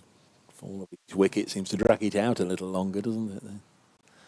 They're supposed to allow 2 minutes, aren't they? But I'm not entirely sure if they do get it turned around as quickly as that. On occasions, Yorkshire won 34 for 3. Last ball of the 32nd over, Dylan Pennington bowls, and again Wharton for the 3rd time in a row punches it to extra cover. That's the end of the over. 134 for 3 here at Headingley, with Matthew Montgomery back onto the field as a sub-fielder for Notts, and Ben Slater's turn to go off for a comfort break. And Liam Patterson-White then from the Kirkstall Lane end. What a start to this spell. The wicket of Adam Lyth first up, 3rd ball. 44, David Milan followed in his 2nd over. Can he get a hat-trick, if you like, of wickets in successive overs? Well, not with that first delivery to Harry Duke, who's been in good nick with the bat in the 2nd team. So he does at least come into the side with some confidence. First ball was a dot. A field closes in. Patterson-White to Duke, who stabbed it to Freddie McCann, who's under the helmet, short leg. Don't think it was a chance, but it weren't so far away. No. Again, round the wicket. Oh, Duke playing across it, gets a leading edge on it down to backward point. And he is certainly up in the ante on the over 8 front. And they do look at the board, actually, and it's -4. So you certainly have to be a little bit concerned if you're Hasib Hamid, that you might lose a point or two if you're not careful of the ones that you've earned. Duke blocking another one. If they can turn it around quickly, though, when the spinner's on. He's straight back to his mark, and then again. And Duke straight through Hasib Hamid off the Hessian. And Harry Duke is off the mark with a single. I think it's got him on the wrist, a little painful one there. He went to gather it and sort of throw it in all in one, and wasn't able to take it cleanly. Clipped his wrist and ran away for a single. Yeah, they changed that over 8 at each interval, so Patterson-White wouldn't have bowled by then. No, as that's stroked out into the offside by James Wharton. Final ball of the over, 135 for 3. This is, again, it's obviously a massive challenge for Yorkshire, but for James Wharton, he's had 4 sixes that we've mentioned a few times in this match this season, and he was pretty disconsolate when he got out at the Oval last week, having not gone on to make 100. So he's got himself a 5th really good start here, and today the challenge for him, today and tomorrow if he wants, is to try and convert that. And I guess, you know, if you are in what looks to be a very, very difficult stroke, what supporters would call a hopeless cause, then you can't think it's hopeless yourself. And if you can just play to the max as you can as an individual, then you're doing the job for your team, aren't you? It's this sort of situation where heroes are made. It can be a career-changing moment if you can put together 160, 170 to win the most dramatic of run chases or some such. Here's Hutton back into the attack and turned away by Harry Duke onto the leg side. There's plenty on that.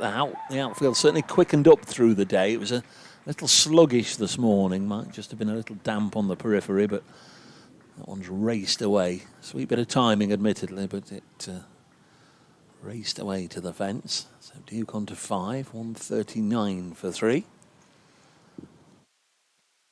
Strong off his legs, Harry. Has a time or two also proved his undoing. I'll never forget his first class debut down at Cardiff. Not There's just change in the field. Slip has been moved across. Extra fielder out on the leg side fence as protection as Hutton bowls to Duke. He's it into the offside and there's no run. What did he do down at Cardiff? They were playing on a strip.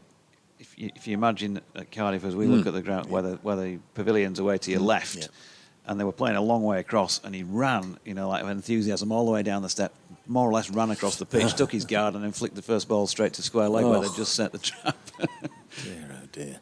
Hutton, once more, wicketless in this second innings, Brett Hutton. He's pushed into the offside. Battered nicely again.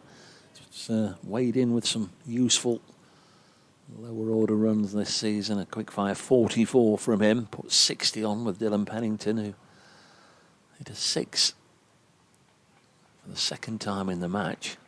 Suspect he's the only one in the match to hit a 6 in each innings up to this point. There's not been that many struck. 139 for 3. This one past the outside edge and through to the keeper. Can't think of anybody else who might have done it. I doubt that's happened. And he'll let everybody know, I tell you. End of the game. Okay. Well, there was a bit of fun the first evening when I was interviewing Ben Slater for his, what did he get on the first day? 50 odd, 60 odd. 139 for 3. Hutton bowls now and goes through to the keeper, and he came past and wondered why I wasn't interviewing him for his batting. I think that's 6 he hit. It's a little bit of fun between them. It's all good nature, of course. As it is the other way round when an occasional bowler comes on and gets a wicket, and Ben Slater is certainly in that category. He's come on very occasionally and winkled out 3 or 4 first-class wickets. Balls again. Duke will run this to Lyndon James. Deepish gully or backward point. Take your pick. I do feel at times that Notts are playing with 13. I'm sure right now, at this second, there's 13 players on there. There's it's like the chap who runs the boating lake, isn't it? Come in number 4 and number 14, your time are up, and off they come. Yeah, if the GB relay team in the next Olympics needs any extra assistance. So what does he bowl back? I don't think I've seen Ben bowl. Fairly gentle, innocuous off spin. Okay. Innocuous enough to get wickets. Yes, though, yeah. Is Liam Patterson-White, which is with what has not so far been innocuous left arm spin, and James Wharton goes back foot there. Just a little bit careful, James, because it dropped down by his feet. Yeah, I think he'd be disappointed there's no lefties out there, because got both lefties, didn't he? Lyth and Millan in quick succession. Here he is again. Ooh. Wharton pushing forward. There's a fairly confident appeal from Patterson-White, who's now just checking that was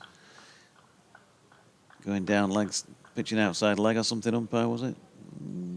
Yeah, with enough doubt, and it was marginal as to whether it did or not, and that was enough for Paul Baldwin. Dot ball again there. It's one of those, it's difficult to see exactly where the ball hit Harry Duke. For an LBW, for it to look right from the start, you need to see it hit the pad, and it could have hit anywhere. It could have been in the box, the inside of the leg. Really good ball to Harry Duke. He's at the non-striking end as James Wharton leaves one wide of off stump. Would have been one heck of a delivery to Harry. He's doing a few stretches. Enjoyed himself in Melbourne last winter. Well, I say he enjoyed himself. He played some cricket down there. I'm sure he probably enjoyed himself as well. As James Wharton flicks one off his legs square. Nicely played, James Wharton, and that's a half century to him in 105 minutes and 75 balls. That was an 8th 4. When Yorkshire are looking for people to put their hand up this season, other than, I suppose, the big two who've played consistently, Johnny Bairstow and Adam Lyth, then James Wharton's next in line on that count with a 5th half century of the campaign, and he's just worked another single into the leg side. Has he had one huge score? Yeah, he got 285 here. He got 185 against Derbyshire at Chesterfield as well last year. So a couple of big ones last year. 285? Crikey. Now that is a huge score. And his first senior ton was here against Worcestershire in a T20, which was a bit left field, Brace, because I think everybody had just recognised him as a red ball only player somehow before that, and he disappeared to all parts that night. Who was the 285 against? You remember? Northants. Crikey me. An innings and a half. Brett Hutton to continue. Gross on the board, 144 for 3 as Wharton plays this on the bounce back to Hutton. So we've got 21 more overs after this one this evening to go to bed with Yorkshire more than 3 wickets down. As long as the weather's fine tomorrow, they won't mind coming back. Doesn't really matter when you get the win, I guess, as long as you get it, as Wharton plays this behind square all the way along the deck. Lyndon James will do the fielding. Desperate, of course, to come tomorrow and find that there's rain about and consistent prolonged rain, consistent wet weather, because they've already had that frustration once this season, requiring 4 wickets at Edgbaston to knock over the Bears. Their position at the top of the table could be much, much stronger than it is. Should have beaten the Bears, should have got a draw at Durham last weekend, should have, I know. So it's pushed into the offside. And there's no run, but he's looking at the Division 1 table and thinking, well, what are Notts doing up there? They're only just ahead. They are ahead. They could be even further ahead. If they can get the job done here, well, they'll take that. They will be top of the table at the halfway stage. They'll also be hoping, I would imagine, that Essex can prevent Surrey from beating them tomorrow. Surrey are going to need at least 400 as the next ball's pushed into the offside, which won't be easy on any last day pitch, even at the Oval.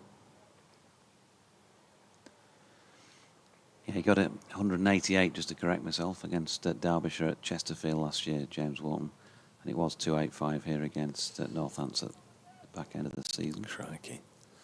Earlier today, Somerset beat Durham, Sussex beat Hampshire. Hutton bowls, and I thought for all the world he nicked that. Such was the movement once it had gone past the bat of Harry Duke. Went hard at that one. Essex currently 478 for 9. So they have lost a couple of wickets recently. Charlie Allison, his maiden first-class 100 out for 140, caught and bowled by Graham Clark. And Noah Fain has just gone for 50 to Dan Worrell. So the last pair are there, 478 for 9. Essex leads Surrey by 416. Hutton in once more. Exact repeat, except I wasn't fooled by the thought that he might have nicked it. End of the over, 145 for 3. At New Road, Worcestershire have set off in pursuit of 327. And in fact, they've lost a wicket early on, and it is Jake Libby. He's been dismissed for 5 by Chris Rushworth, so problems abound there for the pairs against the Bears. That's it with regards to Division 1. 2 results in Division 2, and Bumble is out of the room, so we can say that Leicestershire have just defeated Lancashire by an innings and 3 runs at Grace Road. So Leicestershire are going to be the ones to look out for. They're well clear at the top of Division 2. Here's LPW. Yep, bowling to James Wharton, who works a single into the leg side. As proud as he will be of his 285, James Wharton, there'll be no prouder moment than during the 2 overs of so-called leg spin, I think it was, that he bowled at Sophia Gardens a couple of seasons ago. 2 overs, 1 maiden, 1 for 1. When that's Patterson White bowls there to Duke, and it's a dot ball. When he bowled one, I think it bounced once, turning square from leg to off, bounced again, turned back in, completely bamboozled Billy Root and bowled him for 45. I can't remember how it was actually, but I just remember the celebrations, really about after the wicket and the laughter, because the part-time leggy had come on and got a wicket. Another dot ball there, Harry Duke working it back at a square. Here's Patterson White again, and Harry Duke once more defending, just trying to get himself in, and just a useful opportunity for Harry to try and put some runs on the board. First team level, oodles the time against a good attack, good challenge. He'll be up for it as he pushes one again back to the bowler. Sunshine, best part of the day at the moment. Mostly blue immediately overhead. There's still some peripheral cloud. He's in again for the final ball of the over, which is once more defended by Harry Duke, Liam Patterson-White. 5 overs, no maidens, 2 for 12. 146 for 3. Yorkshire needing just the 317 to win, and Nottinghamshire 7 wickets. Yeah, no let up when you're facing the spinner, of course. Every single ball, you've really got to be concentrating to the max. Every ball is going to be giving you a bit of a challenge. I think Liam Patterson-White would, the way the ball turned out of the footmarks to bowl David Milan, as I say, he'd be a little disappointed there aren't any more lefties for a while to have a bowl at. Next ball wide of the off stump from Hutton. Goes through to the keeper. In fact, down the card, is it just Jordan Thompson? And Jordan Thompson. Jack White. Yeah, right. Yeah. Well, of course, we saw him as a night watchman, didn't we, at the end of whatever day it was, end of the first day. Well, way away from night watchman territory, 19 overs after this one, but Jack White might again be strapping them on before the end of the evening, wide of the off stump. This delivery from Hutton. Jordan Thompson was left the field partway through and over with what looked like a little bit of a side niggle. So Yorkshire will be, well, presumably the dressing room will be well aware of his status and ability to bat. Won't let anything on, I'm sure, to the media or to the Nottinghamshire camp as to just how injured he is. To see, should we get down to that stage of the innings, probably sometime tomorrow, as Hutton comes in and again it shapes away and nestles in the gloves of Verena. 46 for 3. Certainly has looked a lot trickier for Patterson-White against the right-handers.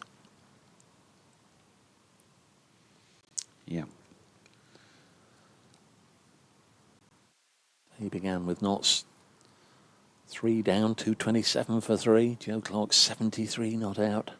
As Hutton bowls again, and that one spat a little bit and struck Wharton on the gloves. Nicely played in the end by the batter. Joe Clark 73 not out. Jack Haynes 13 not out. Clark fell for 94. Haynes for 43. Verena 24. And Lyndon James and Liam Patterson-White also fell this afternoon before the declaration at 393 for 8. Bowls Wharton on the front foot. He's into the offside. Looks a tall fella. James Wharton, I don't know, 6'2", 6'3", at least. 46 for 3. Leggy.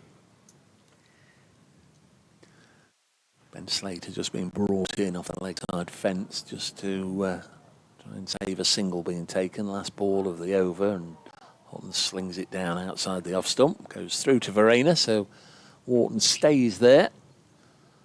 Duke, a fine player, but still relatively early on in his innings. He's only got 5, having faced 21 deliveries, been out there for 23 minutes. But just with the field coming in on the one there, Notts clearly want to have Liam Patterson-White bowling to Harry Duke rather than James Wharton at the moment. Not sure if Brett Hutton's been taking his sweater at the end of every over, but he's certainly just taken it this time and popped it on. So we'll keep a look at that at the end of this over. Here's Patterson-White then to Duke, who's missed one. And there's a big appeal with a bit of scurrying around the pitch, but not out, says umpire Paul Baldwin. I suspect it would have pitched just outside the line had there been a graphic to go up to prove it. Some White in again. This time Harry gets bat on ball.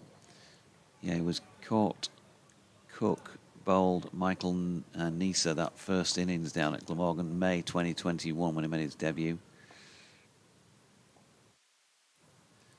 Andrew Gale was keen to give him a go, and he's got a thickish inside contact on this one, back at a square. No, Ronnie made a 50 in his second first-class knock against Lancs, actually. Got a couple of those early on. Found runs a little bit harder to come by at first team level. He's pushing forward at this one, and he's got to do it way off a thick inside edge down through fine leg. Lyndon James giving chase. Well, he seems to take about 4 strides to get down there. 2 runs, so Duke on to 7. Not particularly by orthodox methods.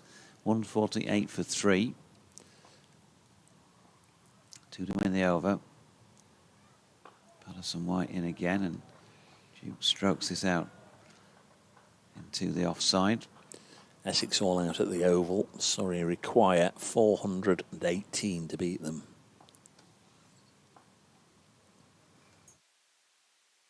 Tough challenge, but they've shown they're capable of doing that, and Duke punches his final delivery of the over back to the bowler. In fact, I was just going through Harry's card. 52 in his second first-class knock, 54 in his 4th first-class knock. That was June of 2021 against Sussex, and hasn't had a first-class half-century since then. 48, his best subsequent score. So averaging 18.43 at the moment, and around about the 500 run mark. I say around about, I'm hesitant because it says 499 here, and I'm not sure if that's right up to the moment or if it includes, well, I should say it doesn't include the 7 he's got here. It is still going to be Hutton. From the football stand end, comes in, bowls to Wharton, and this is nudged back to the bowler. Fields in his follow-through. 11 overs, 2 maidens, none for 23 for Brett Hutton. Not bowled too much loose stuff, keeping it naggingly tight from the far end.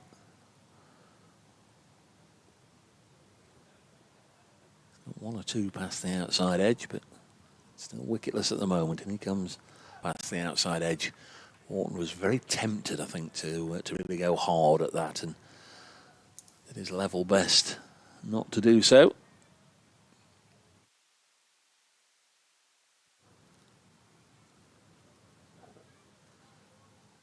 Too many in the ground watching the last knockings of the 3rd day, but it could still be important out. So the grand scheme of things here, as Hutton is in once more and Wharton nudges it back to the bowler. If Notts can get 2 or 3 wickets, you'd imagine, as long as it's fine weather-wise tomorrow, they will go on and win. Still be favourites, but if Yorkshire can reach the close just 3 down, they'll still have that bit of hope, that little bit of belief that anything's possible tomorrow. 7 wickets has been enough to bat through many a final day in the past, as Hutton comes in once more and Wharton plays it very straight down the ground and thought about trying to sneak a single, but Hamid knew what he was up to and got there quickly. There's no run. 48 for 3. Target 463 in a minimum of 153 overs.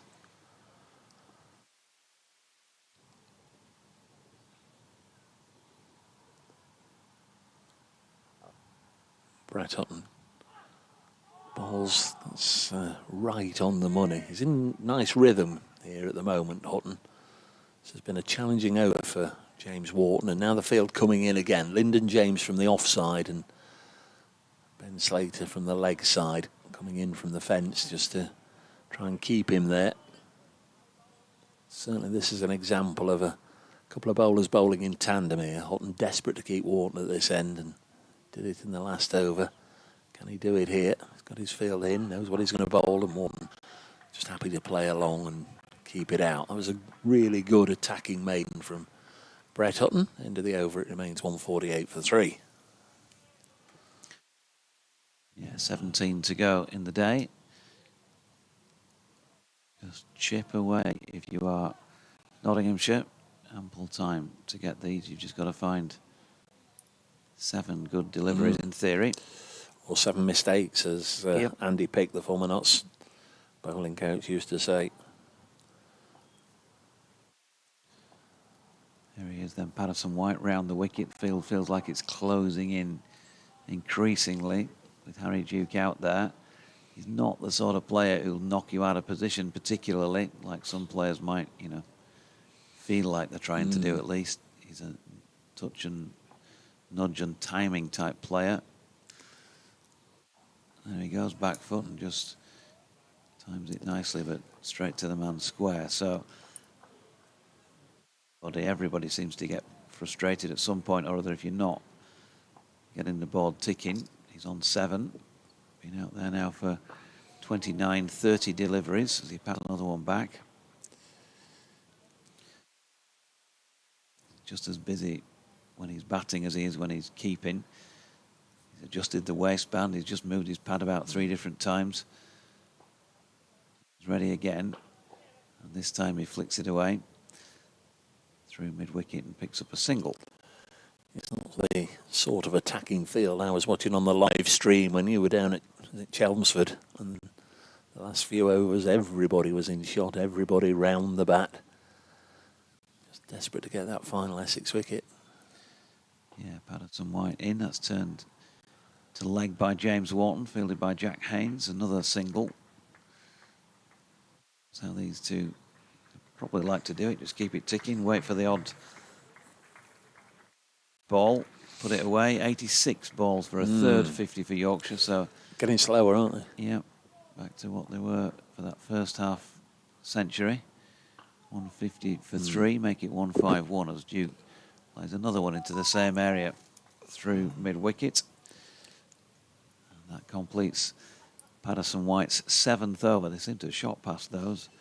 Wickets in each of the first 2, hasn't struck in the last 5, but he's gone for just the 17. And in getting those 2 big names for Yorkshire, Adam Lyth and David Milan, even if he was taken out of the attack now, he's done a cracking job, but you can't see that happening. Be Houghton once more. 11 overs under his belt. Fairly well known name round these parts. It's amazing the number of commentators I've sat with over the last 12, 13, 14 years, and they've said, here's Ben Houghton into bowl. Of course it's not, it's Brett. This is pushed back to him.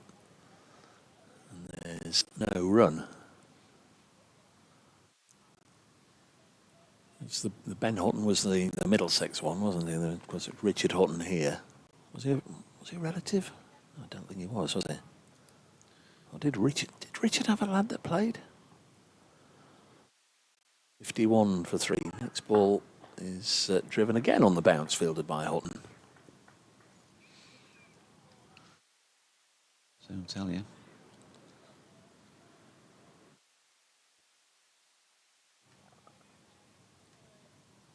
.151 for 3, Yorkshire. Lost Finley Bean with 40 on the board, 114 for 2 when Lyth went, 132 for 3 when Milan went, and false start there. I think it was Harry Duke who wasn't quite set. I mean, Shine and Paul Franks, 2 of the Notts coaching staff down on the boundary edge, way to our left, chatting to Mohammed Abbas. Both got shorts on. Franks in particular looks pretty chilly out there. Ball wide of the pegs and goes through to the keeper, Carl Verena. 151 for 3. I think his next first-class cricket Verena will be at Lord's in that World Test Championship. South Africa playing against Australia. They'll go in as underdogs. But it's a gritty, gutsy South African side, full of really talented players. As Duke pushes this into the offside. Not sure what crowd applause was for. Perhaps a little bit of fun down on the outfield. Somebody saying something that's got them all laughing. Mohamed Abbas is loosening up with intent. Suspect to replace Hutton for his next over. Again, Hutton turned and was coming in, and Harry Duke wasn't ready. He is now. There is Hutton. Bowls. Again, it's just played very straight back down the carpet and fielded by the bowler. In answer to your question, what's going on with my laptop here, but Sir Leonard Hutton, sons Richard and John, both played first-class cricket. Of course, John played one first-class match. Yeah. Ben, grandson. So did Ben, the Ben that played for Middlesex? Yeah. That's right. Next delivery too wide to produce an error. End of the over, 151 for 3. That may well be Brett Hutton because Mohamed Abbas has been warming up. But is Abbas going to come on at this end instead of Liam Patterson-White? Looks like it. So a little surprising. The spinner coming out of the attack. Oliver Hutton as well, grandson. And Simon Dennis, nephew of Sir Leonard. That's all on the ESPN Cricinfo site.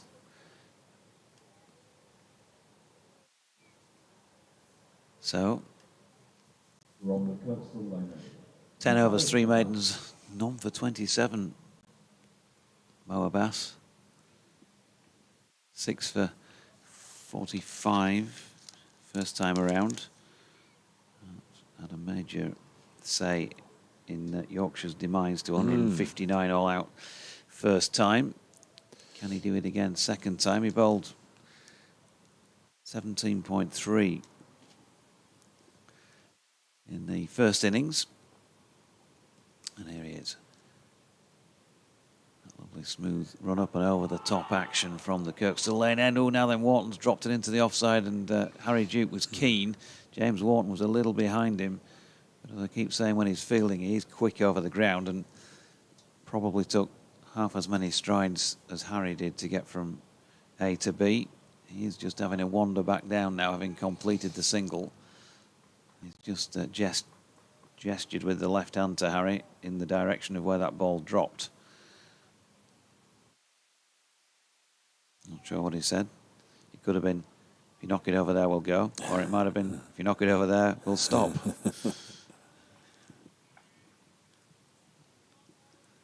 Harry Duke just scratching his guard, preparing to face Mo Abbas for the first time in this innings. He's on 9. 152 for 3. Abbas draws him forward and pushes into the offside.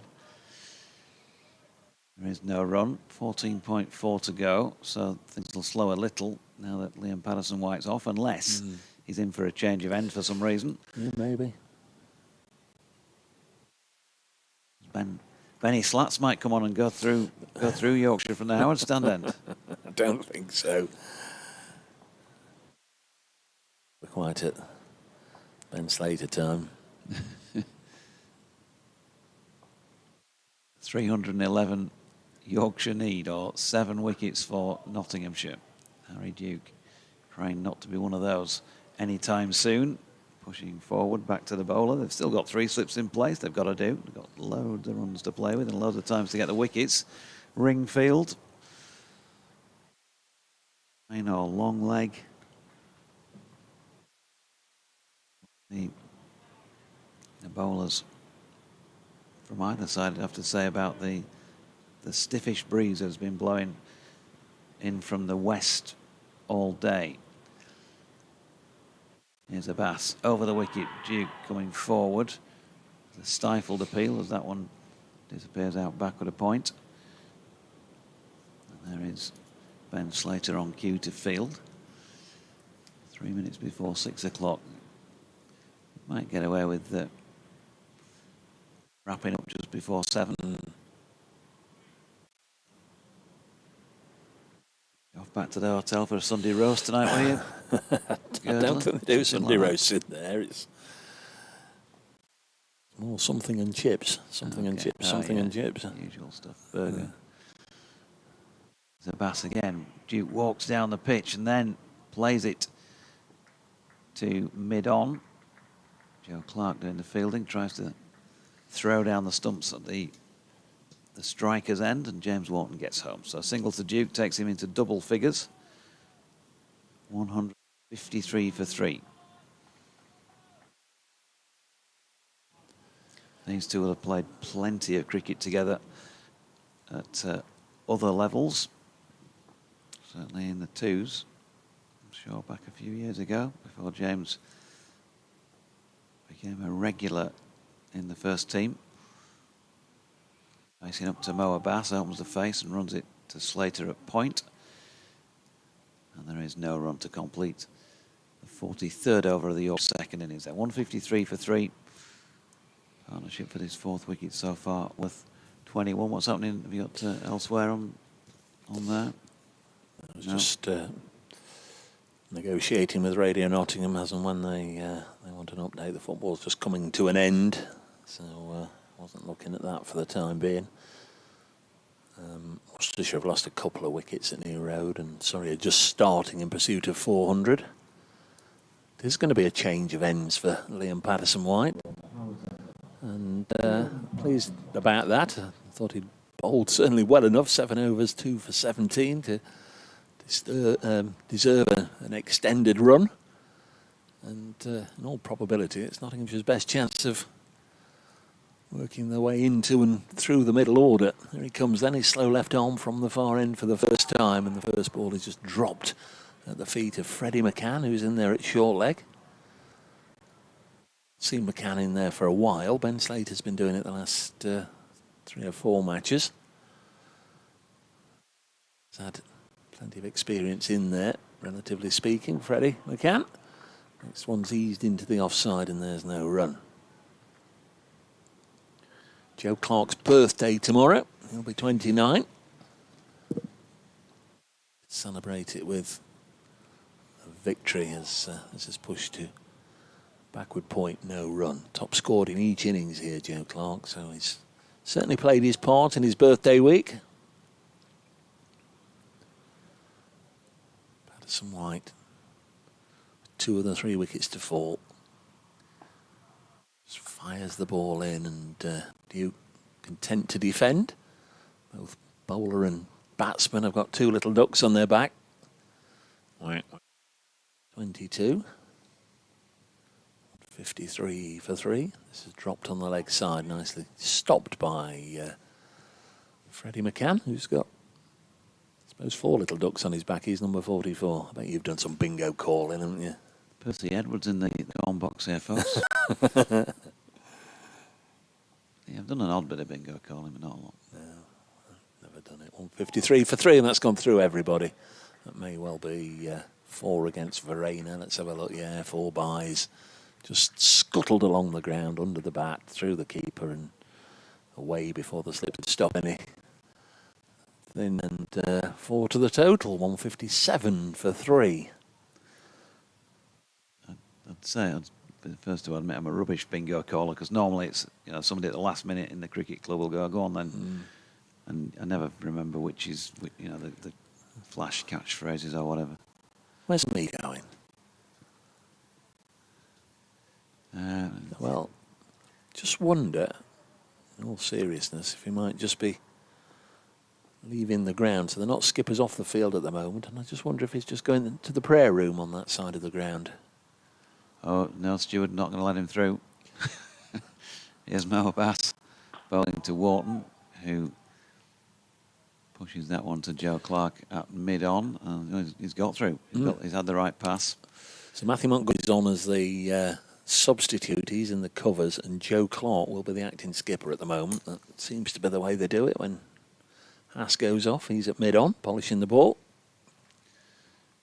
157 for 3 then. I mean, Duke just making sure he's happy with a bit of debris that he saw on the pitch. There's evidence of that stiff breeze again because a puff of dust blows up. And he walks back to the non-striking end, and Bass comes in again. It's wide of off stump, and James Wharton leaves.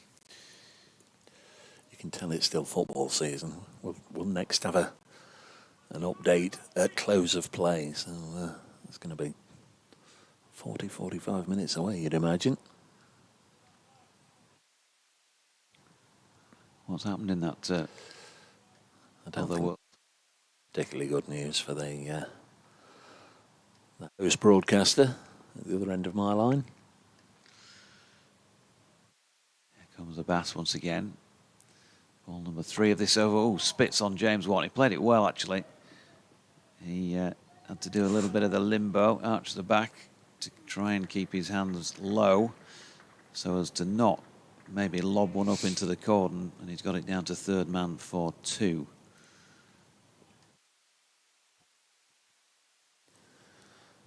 Just a case of maintaining the concentration here for Wharton and Duke. Interesting results from around the nation. So what does that mean for the Champions League? Okay. There's a Bass. And Wharton pushing. Ooh, he dropped again into the offside. Harry Duke is. They must have had that word after the previous one that nearly went wrong and just said, yep, we'll go then. And they did, and that's fine. And they got through. Trust me, trust me.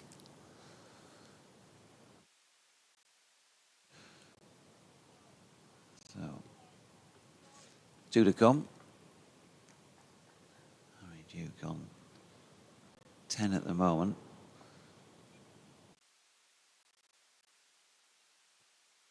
The Bass smoothly does it as he comes in again.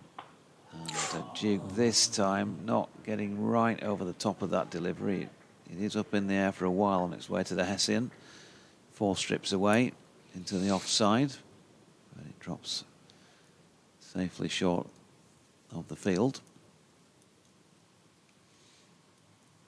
T-shirt order for Brett Hutton out there. You can tell he's a Yorkshireman. Well, it's from Worksop, and I think he was born in Sheffield Hospital, but That'll do. He'll tell you he's a proud Nottinghamshire lad. There we go. This time Duke padding off. They're going up for this one, but it felt like he was. So we'll look at it again for those who can. Yeah, he's got a long way across and he's doing a lot if it's going to hit the stumps from there. 160 from 3, 4-3 even.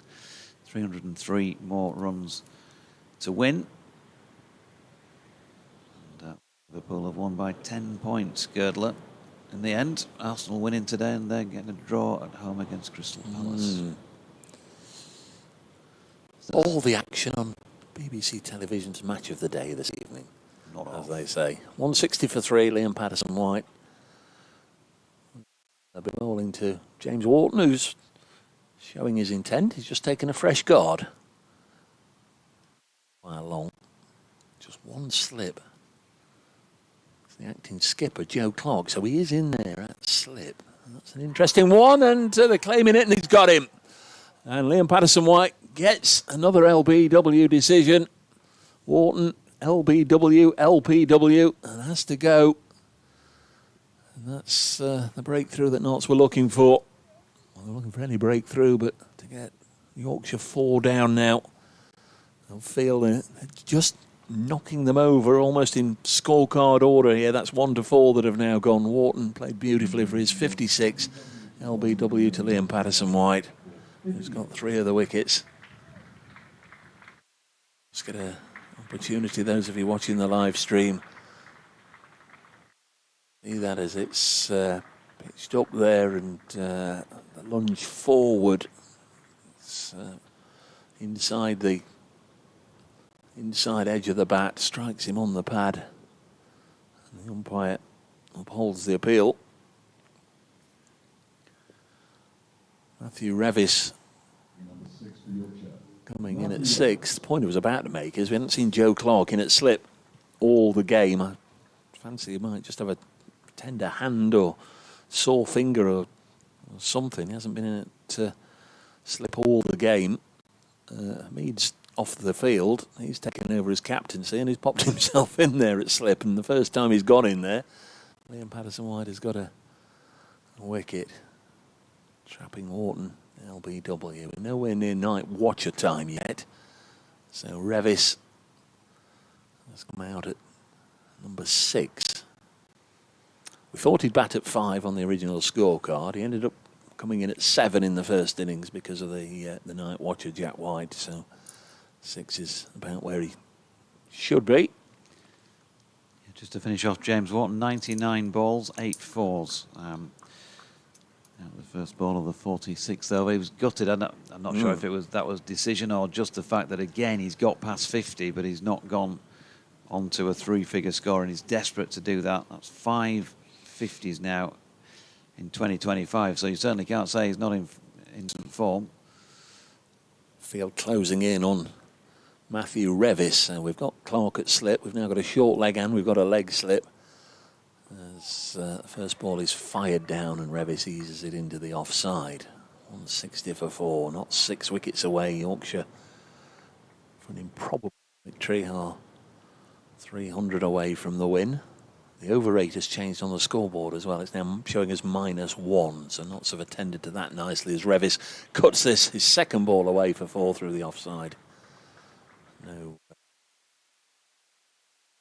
coverage out there, no protection out there. It's interesting they've made an adjustment mid-session. Yeah. Not usual, that, is it? Yeah, maybe somebody in the Notts camp asked the umpires to get on a walkie-talkie during the interval and let us know where we are, let us know what we're doing. And Patterson White bowls and Revis blocks. And there's nothing wrong with that, really. You like to know, you need to know. You need to know where you are. Still -1, so Patterson White bowling. A little bit of work to do to get that back into the positive. Revis defends this one. Difficult to start afresh out there. Revis punched his second ball away to the fence. Still some very fine players to come. George Hill, Don Best, Jordan Thompson, Ben Code and Jack White. This one's pushed back to Liam Patterson White. 4 from the over. And Yorkshire 164 for 4. Just get the laptop. Yep, Liam Patterson White going well at both ends. First up, a couple of wickets from the Kirkstall Lane end. Now picking one up from the Howard stand end of the ground. Mo Abbas. Well, this is cricket, isn't it? 6 for in the first innings, and so far not added to that in the wickets column in this innings, but still got 6 opportunities to take them. And he told BBC Radio Nottingham exclusively that he'd be pressing for the 50th career 5 in this innings. So here he is drawing Harry Duke forward, pushing back to the bowler. And there is no run. I think I heard him say, "I'll do it for you, David." Is that right? Do it for you, David? You can actually have the ball with you, Dave, when you leave. Yeah. Have you got any of those? Have you got any match balls of anybody? Anything like that? It's not something I've ever thought about asking for. I'll tell you what I have got in a second, which was a nice thought.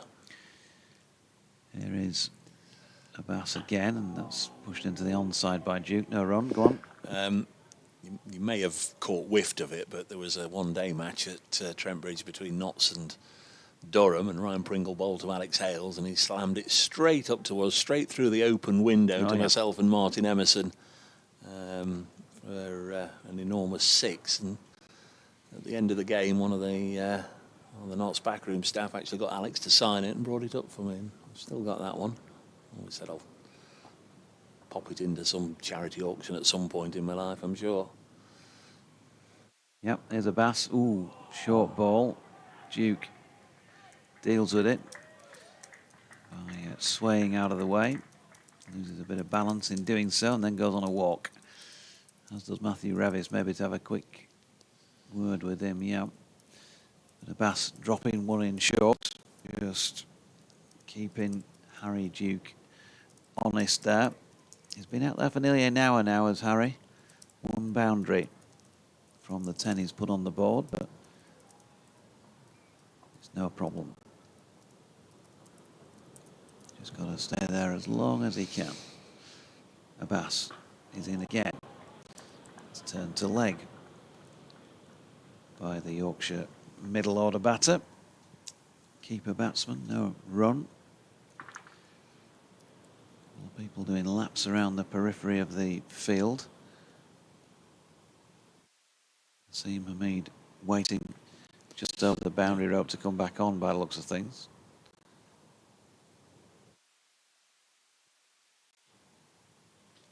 Mo Abbas, shirt flapping in this stiff breeze, makes his way in again. Duke drawn forward once more, turns it to Joe Clark at mid-on, no run. Lily's listening. Big Nottinghamshire fan, you know. She makes out she's a Yorkshire fan, but she's a big Notts fan, Doige. Lily says, I've been at Headingley today. I'm now on my way home. Gritty innings by James Wharton. Hope he can stay there. Well, he's gone, Lily, sadly. Listening to the commentary on my way home. Love listening to you both. Thank you, Lily. That's from Lily, a big Notts fan, is Lily. On to the 5 emails. She'll be back in a minute. She's actually self-appointed chairwoman of the Matthew Revis fan club, who, of course, is out there at the moment. So there'll be a few nerves. In comes Abbas. Well, that's a tight leave. Lengthwise, I think it was fine, Harry Duke, but it was fairly close line-wise. 164 for 4 come the end of the 47th.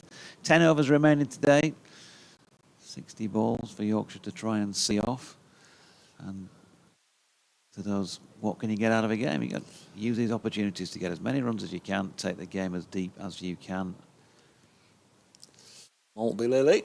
Be a nice surprise to see Hamid. In fact, he's just come on and congratulated Liam Patterson-White. He left the field. I suspect strongly that he's been off to the prayer room at the back of... Is that the east stand? Oh, yeah, of course it is, if that's the west stand. Back of the east stand, or the eastern side of the ground. I understand there's a prayer room. And anyway, he popped off, and lots have got a wicket since he's been away. Here is Patterson-White, who took it into bowl to Revis. Eases this on the offside. Some might say... some of his wishes have been answered already. 164 for 4. Patterson-White bowls. This one just turned shapes away from Revis. Loves of Verena, who's piggy in the middle there with Clark, McCann and Lyndon James all around the batter. Next ball is down the leg side, but Revis defends.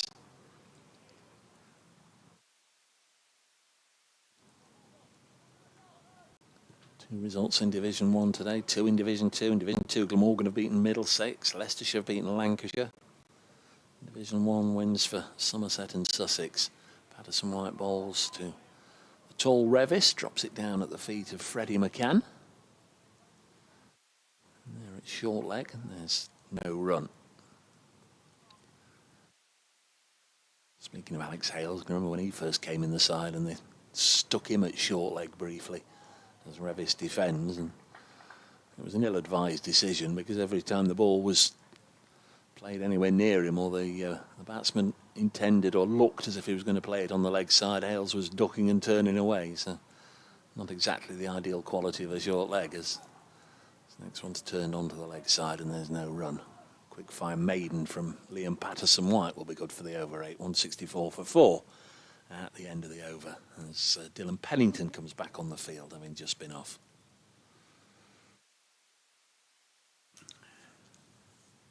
And Mo is to continue. 13 overs, 4 maidens, none for 32 against his name. You're still trying to keep a lid on things wicket-wise. We had 3 of those in 59 minutes of play from first to last during this session. 5:07 when Adam Lyth was caught. Verena bowled Patterson-White for 44, third ball of his first over. The following over, this Kirkstall end, and he bowled David Milan for 12. And having switched ends, James Wharton more recently, just 10, 11 minutes ago, bowled, LBW to Patterson-White for 58. First ball of Abbas's over is just dropped into the offside by Duke. There's no run. Sometimes wish we were allowed to walk around, just around the boundary edge when we're off commentary, just to get a few steps in, because certainly from up here you sort of tend not to be able to get too far before you're going back on. Got a few laps in at Hove last year, I seem to recall. You only got the one set of steps to get down as Duke is in, and Abbas is in, and Duke's pushing the ball back to him. I've had a number of messages come in. Outlaw Chris saying that's a decent trio of wickets now for Liam Patterson-White. Top cricketer is Liam. Charlie quite literally turning the screw now on Yorkshire in their own backyard. I'm loving it. Come on, Liam. Come on, Notts. And I've had 2 in a row from people with the surname Ashmore. I wonder if you're related, Richard Ashmore and Alex Ashmore. I'll read your messages in a moment, but Mohamed Abbas just setting the field. It's almost like a Hitchcock movie here, because we've got birds, big birds. Are they rooks or crows or ravens? Where are you, Martin, when I need you? He was telling me all the different birds at Durham last week. Oh, aye, that's a rook, that one. It's a little bit darker than the crow, as that's pushed out into the offside there by Duke, and Hamid comes into field. No run. I tried making out that there was a load of them were ravens. I wasn't exactly sure. Anyway, Richard Ashmore says, greetings from Wimborne. Come on, Notts. And then Alex Ashmore to follow it. Greetings from Madrid. It's that time of year when football season finishes, focus switches to cricket. For once, it might be warmer in Leeds than it is in Madrid. So we've got Alex Ashmore in Madrid and Richard Ashmore in Wimborne. Where's Wimborne? Dorset? Yeah. Are you related? Third Duke of Wimborne. Here's Abbas goes short. Duke ducks under it. No run. We know Martin will be listening in now. Good. You are listening, aren't you, Martin?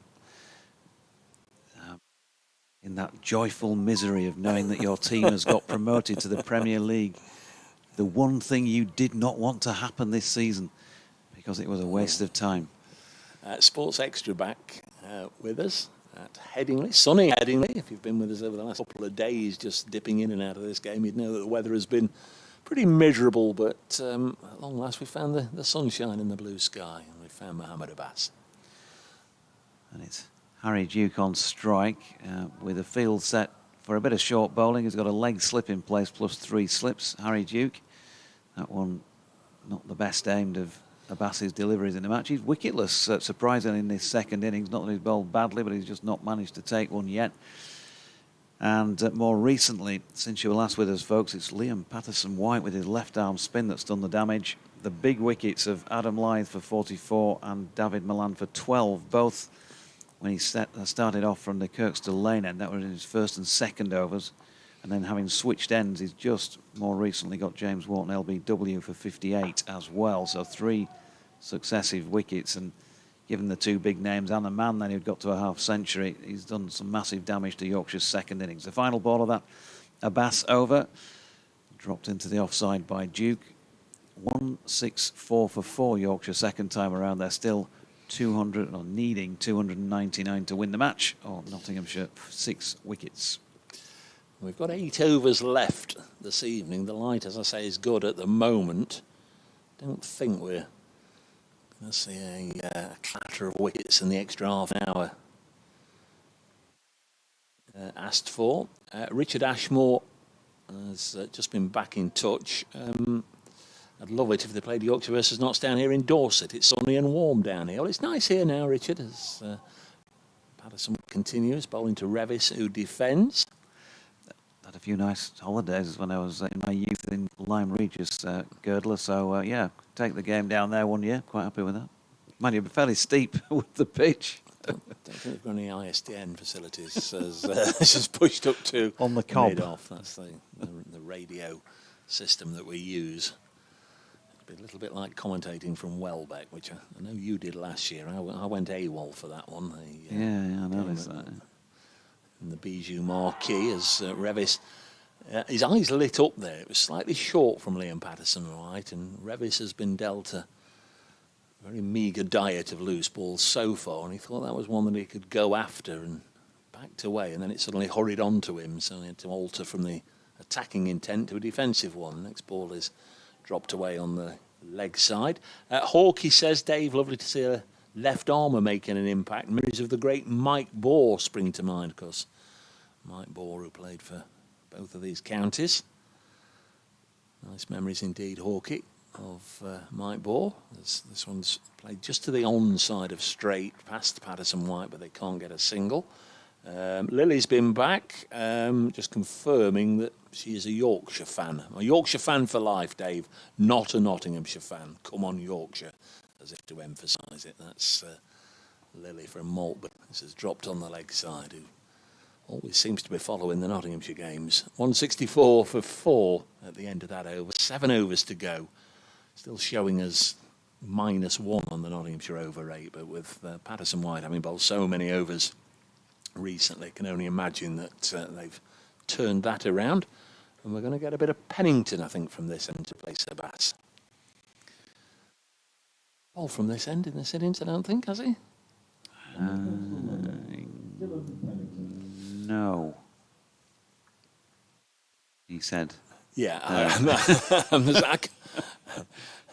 can't recall him bowling from this end in this innings. No, we've had Mo Abbas, Brett Hutton, Liam Patterson White, and Lyndon James bowled a few as well, haven't they?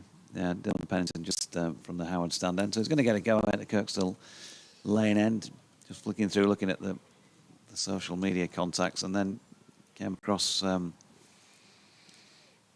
tweet or an X or whatever you want to call it that said Tony Hadley has just become a granddad. Tony Hadley Spandau Ballet.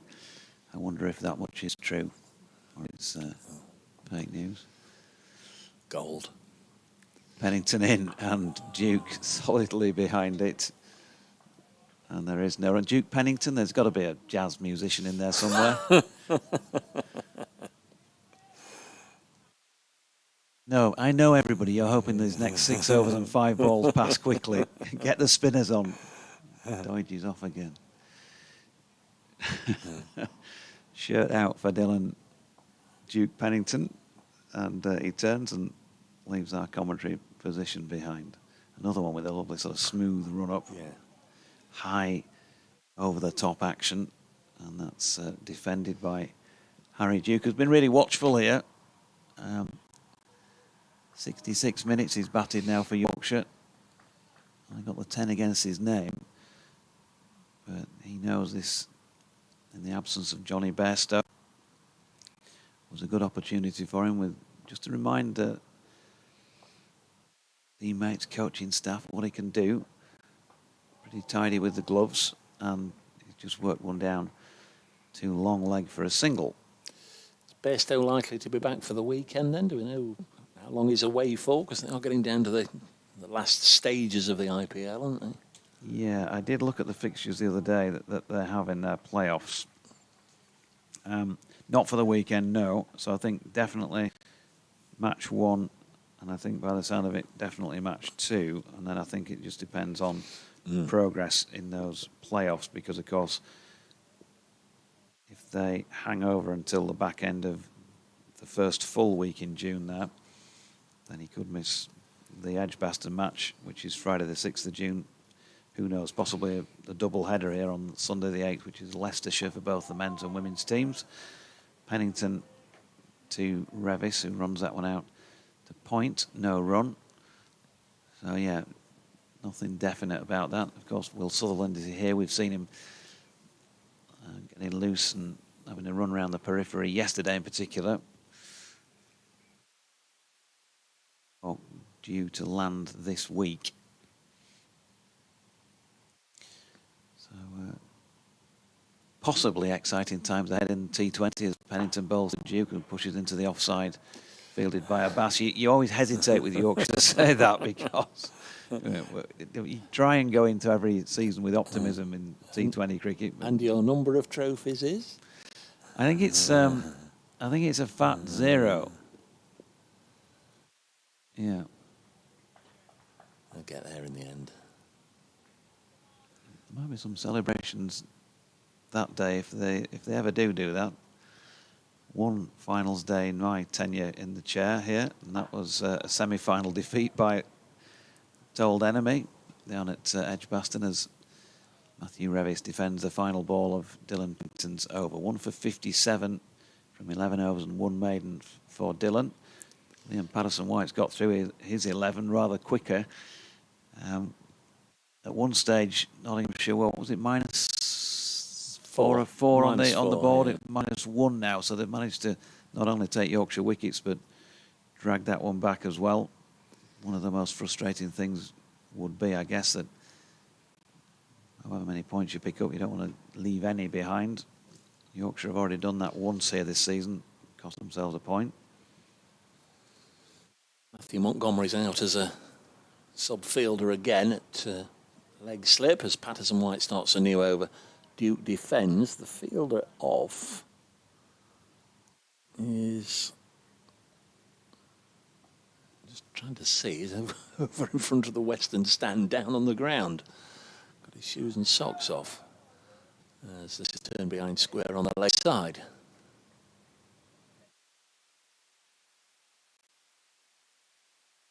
I think it's Ben Slater. I mean, spent enough time with these fellas, you'll be able to recognise them instantly. But down on the ground, there's certainly some sort of foot ailment or something wrong with his cricket shoes. I think this ball's just dropped down on the leg side. Freddie McCann at short leg does the fielding. There's no run. It's not Slater. Slater's at mid-wicket. And that's where the next ball would have gone, but for Freddie McCann stopping it at short leg. It's Lyndon James, who we saw, we think, fall on the rope about a quarter of an hour, 20 minutes or so ago, over on that side, and he looked to be a little sore. He's just having a little bit of a hangover from that, but he's down on the ground, not got anybody near him, a physio or a 12th man. Nobody's gone over to see that he's okay. This next one's turned very fine down the leg side, past Montgomery, the sub-fielder at leg slip, and it's going to go all the way down to the fence. Mo Abbas gives up the chase, and 4 runs, nicely deflected fine away there by Harry Duke to end the over. So he's up to 15, 169 for 9. Yorkshire have been set a victory target of 463 from a minimum of 153 overs. More realistically, going to have to try and bat through 4 sessions or thereabouts. All probability we'll need the weather to help them out tomorrow. That's a long old time, and if they were to bat for 153 overs, you'd imagine they'd be fairly close to 463. Yeah. And they can loan a few wickets as well. Not sure what's happening here. The umpire from this end, Paul Baldwin's just gone down and he's having a little word with Carl Verena. He's put his arm round his back, and then he's going to go and speak to Nigel Long, the other umpire. No idea what that was about at all. And like so very often, we probably mightn't find out. Somebody will tell you after the day's play, won't they? Did seem like initially a duty of care from Paul Baldwin, because he went down, put his arm around the wicket keeper, and then left him to it and went off and spoke with his compatriot Nigel Long. Anyhow, we're ready to kick on again, and here's Pennington, and we've got 5 overs left in the day.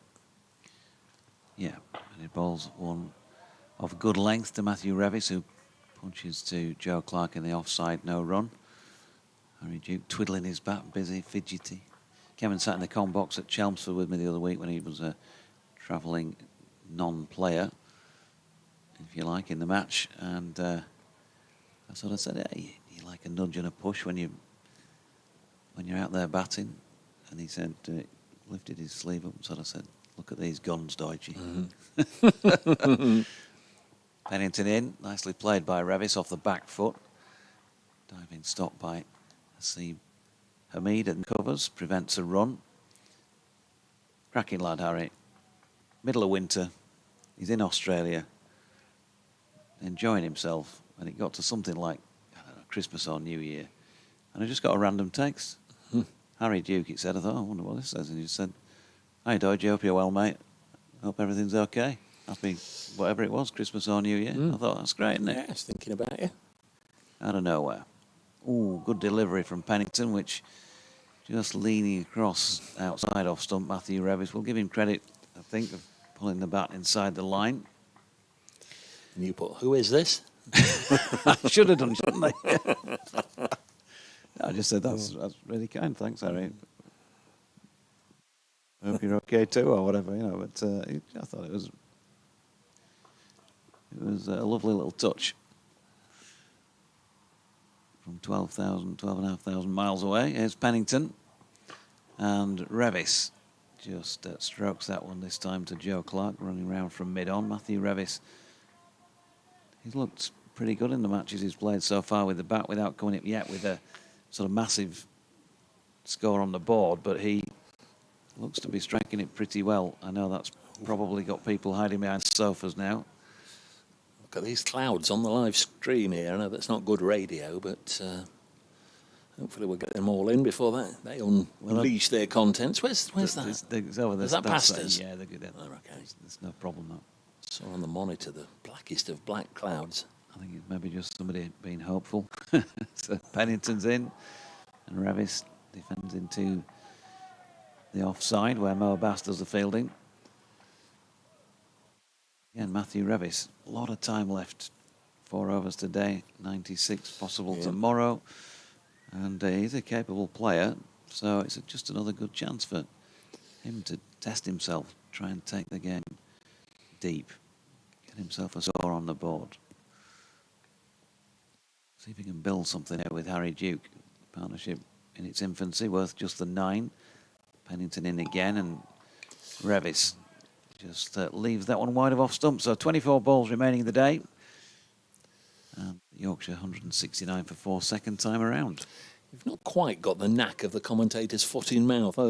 You were building him up all the way through that over, and I was just waiting for the moment, because when I start singing the praises of somebody like that, and inevitably there'll be the inevitable chop on. We've got 4 overs to go earlier. If you weren't with us, haven't been following, maybe keeping up to date with the football or something this afternoon.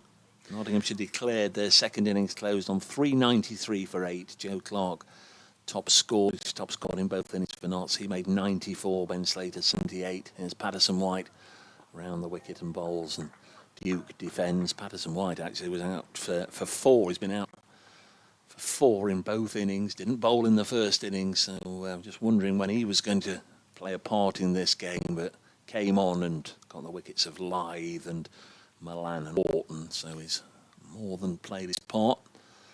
He's also doing wonders for the Nottinghamshire over 8 as well, although he's being just made to wait here by Harry Duke for no discernible reason at all. And now Duke walks back and takes his normal stance and says, I'm ready. Patterson White, slow left arm round the wicket, and Duke blocks it. Little tap on his side there. Did you see that from Harry Duke? He's almost trying to gee himself up, motivate himself. Keep concentrating, keep concentrating.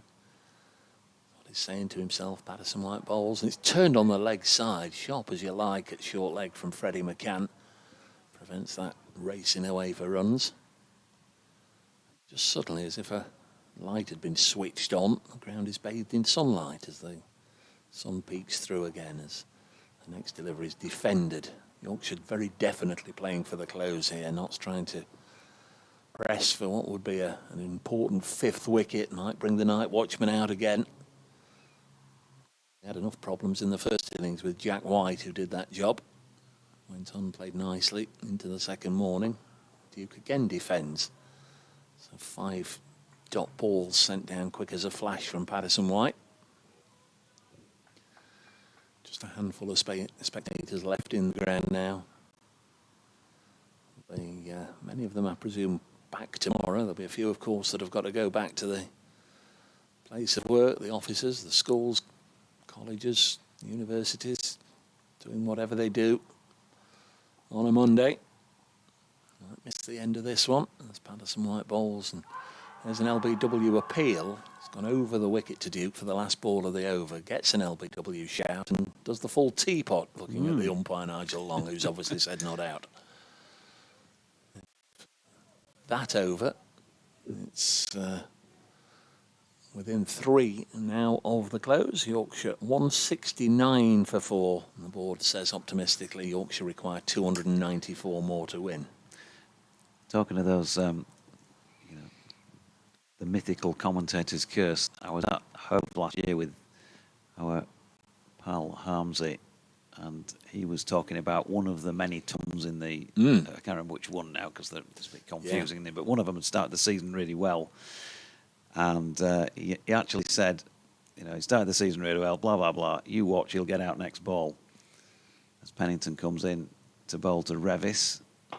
Yorker attempt, and it's not a bad one. Dug out by Revis, though.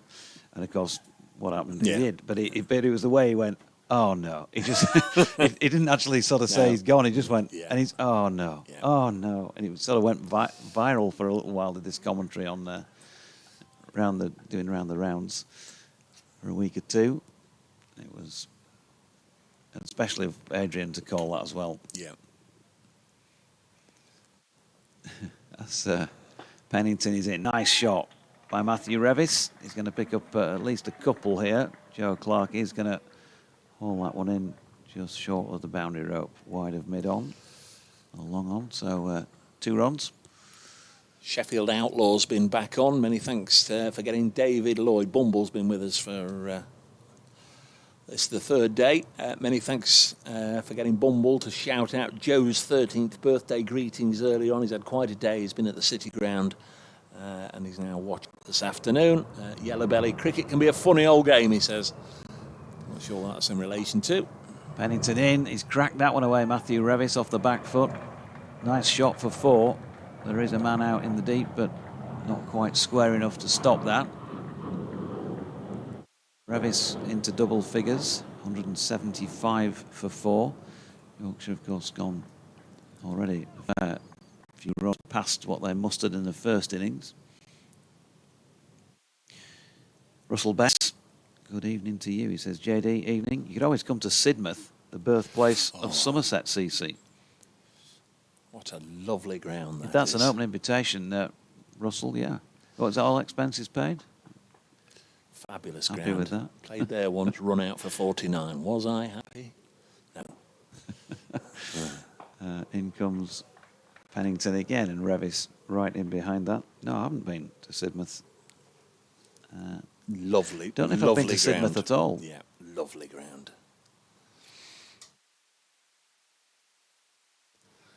Can't remember what I had for breakfast, but I can remember being run out there in about 1986.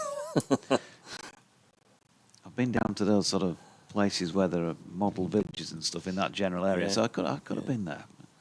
Here's Pennington bowling to Revis, who gets right behind that, and that's pushed to Joe Clark at mid-on. There's 1 ball remaining in the 55th over of this Yorkshire second innings, and then 2 more overs for this pair to try and safely negotiate. So they could come back tomorrow if they can get through those with 6 wickets to try and still get something out of this game.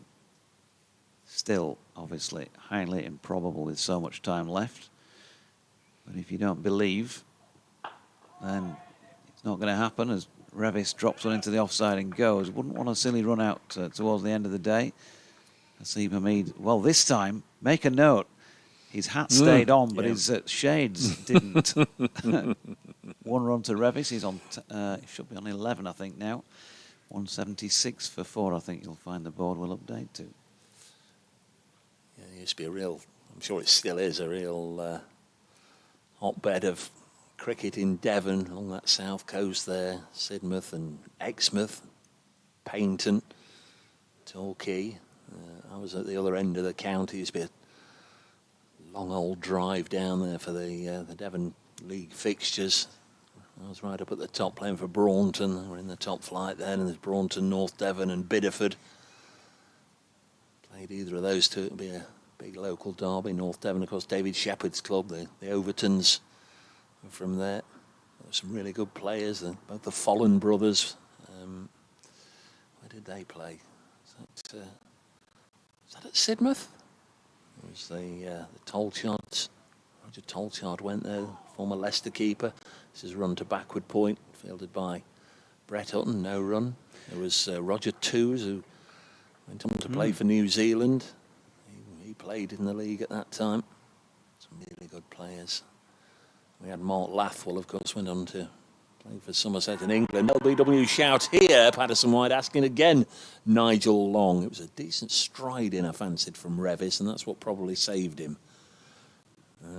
Certainly Nigel Long isn't one that's going to, that's not a bad shout. But Nigel Long isn't just going to give an LBW just by wary of the fact that it's been about the fourth or fifth time that he's been asked by Liam Patterson White.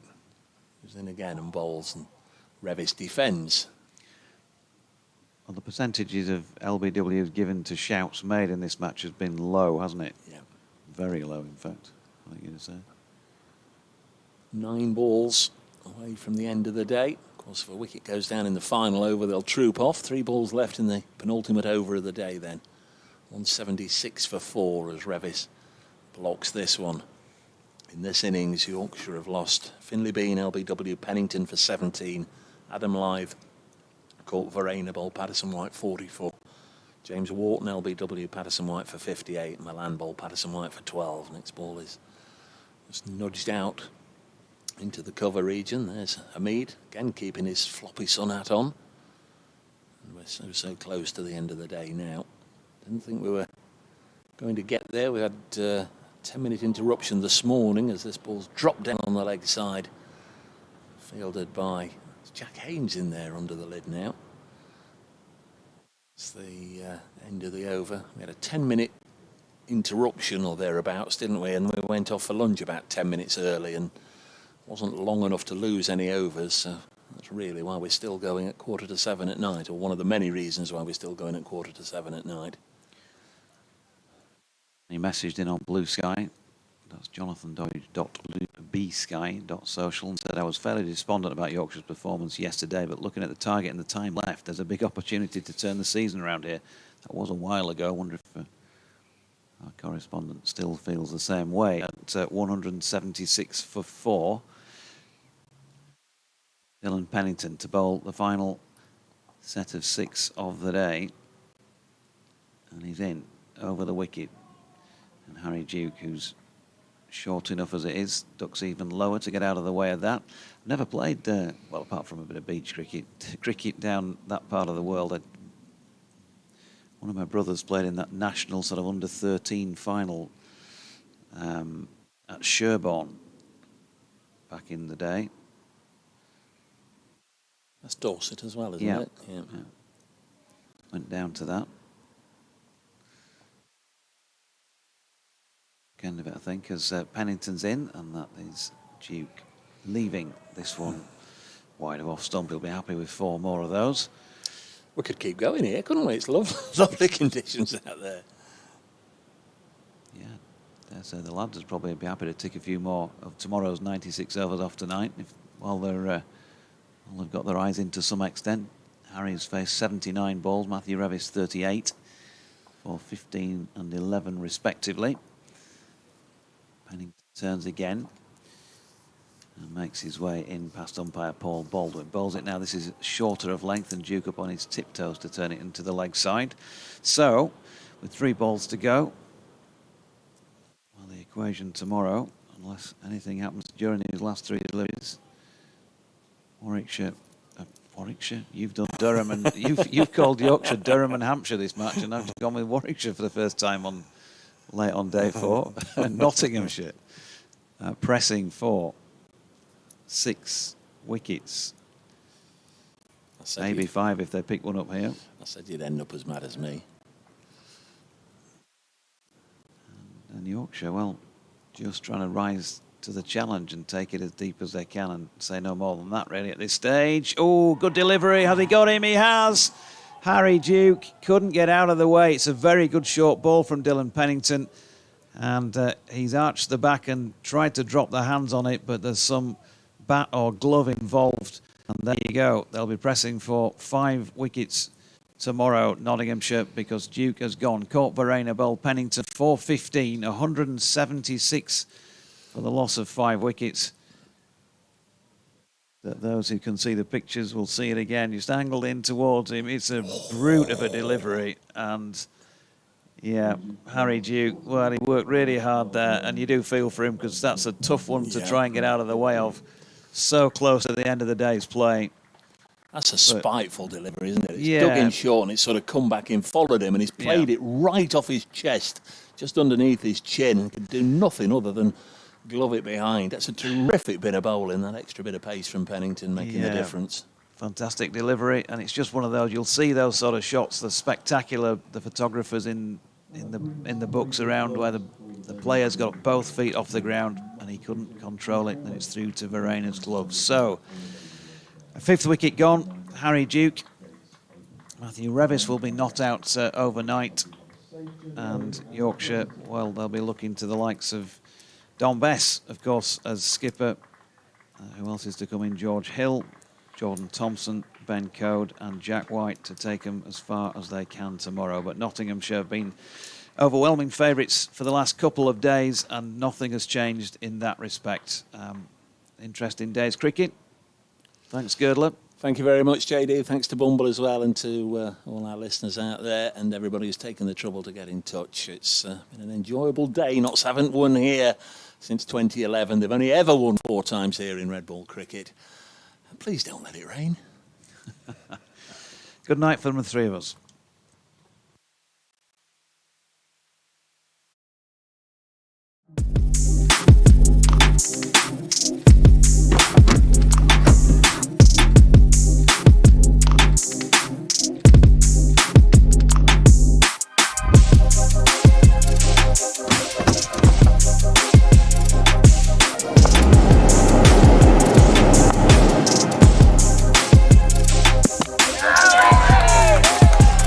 Vertu, official partner of Yorkshire County Cricket Club.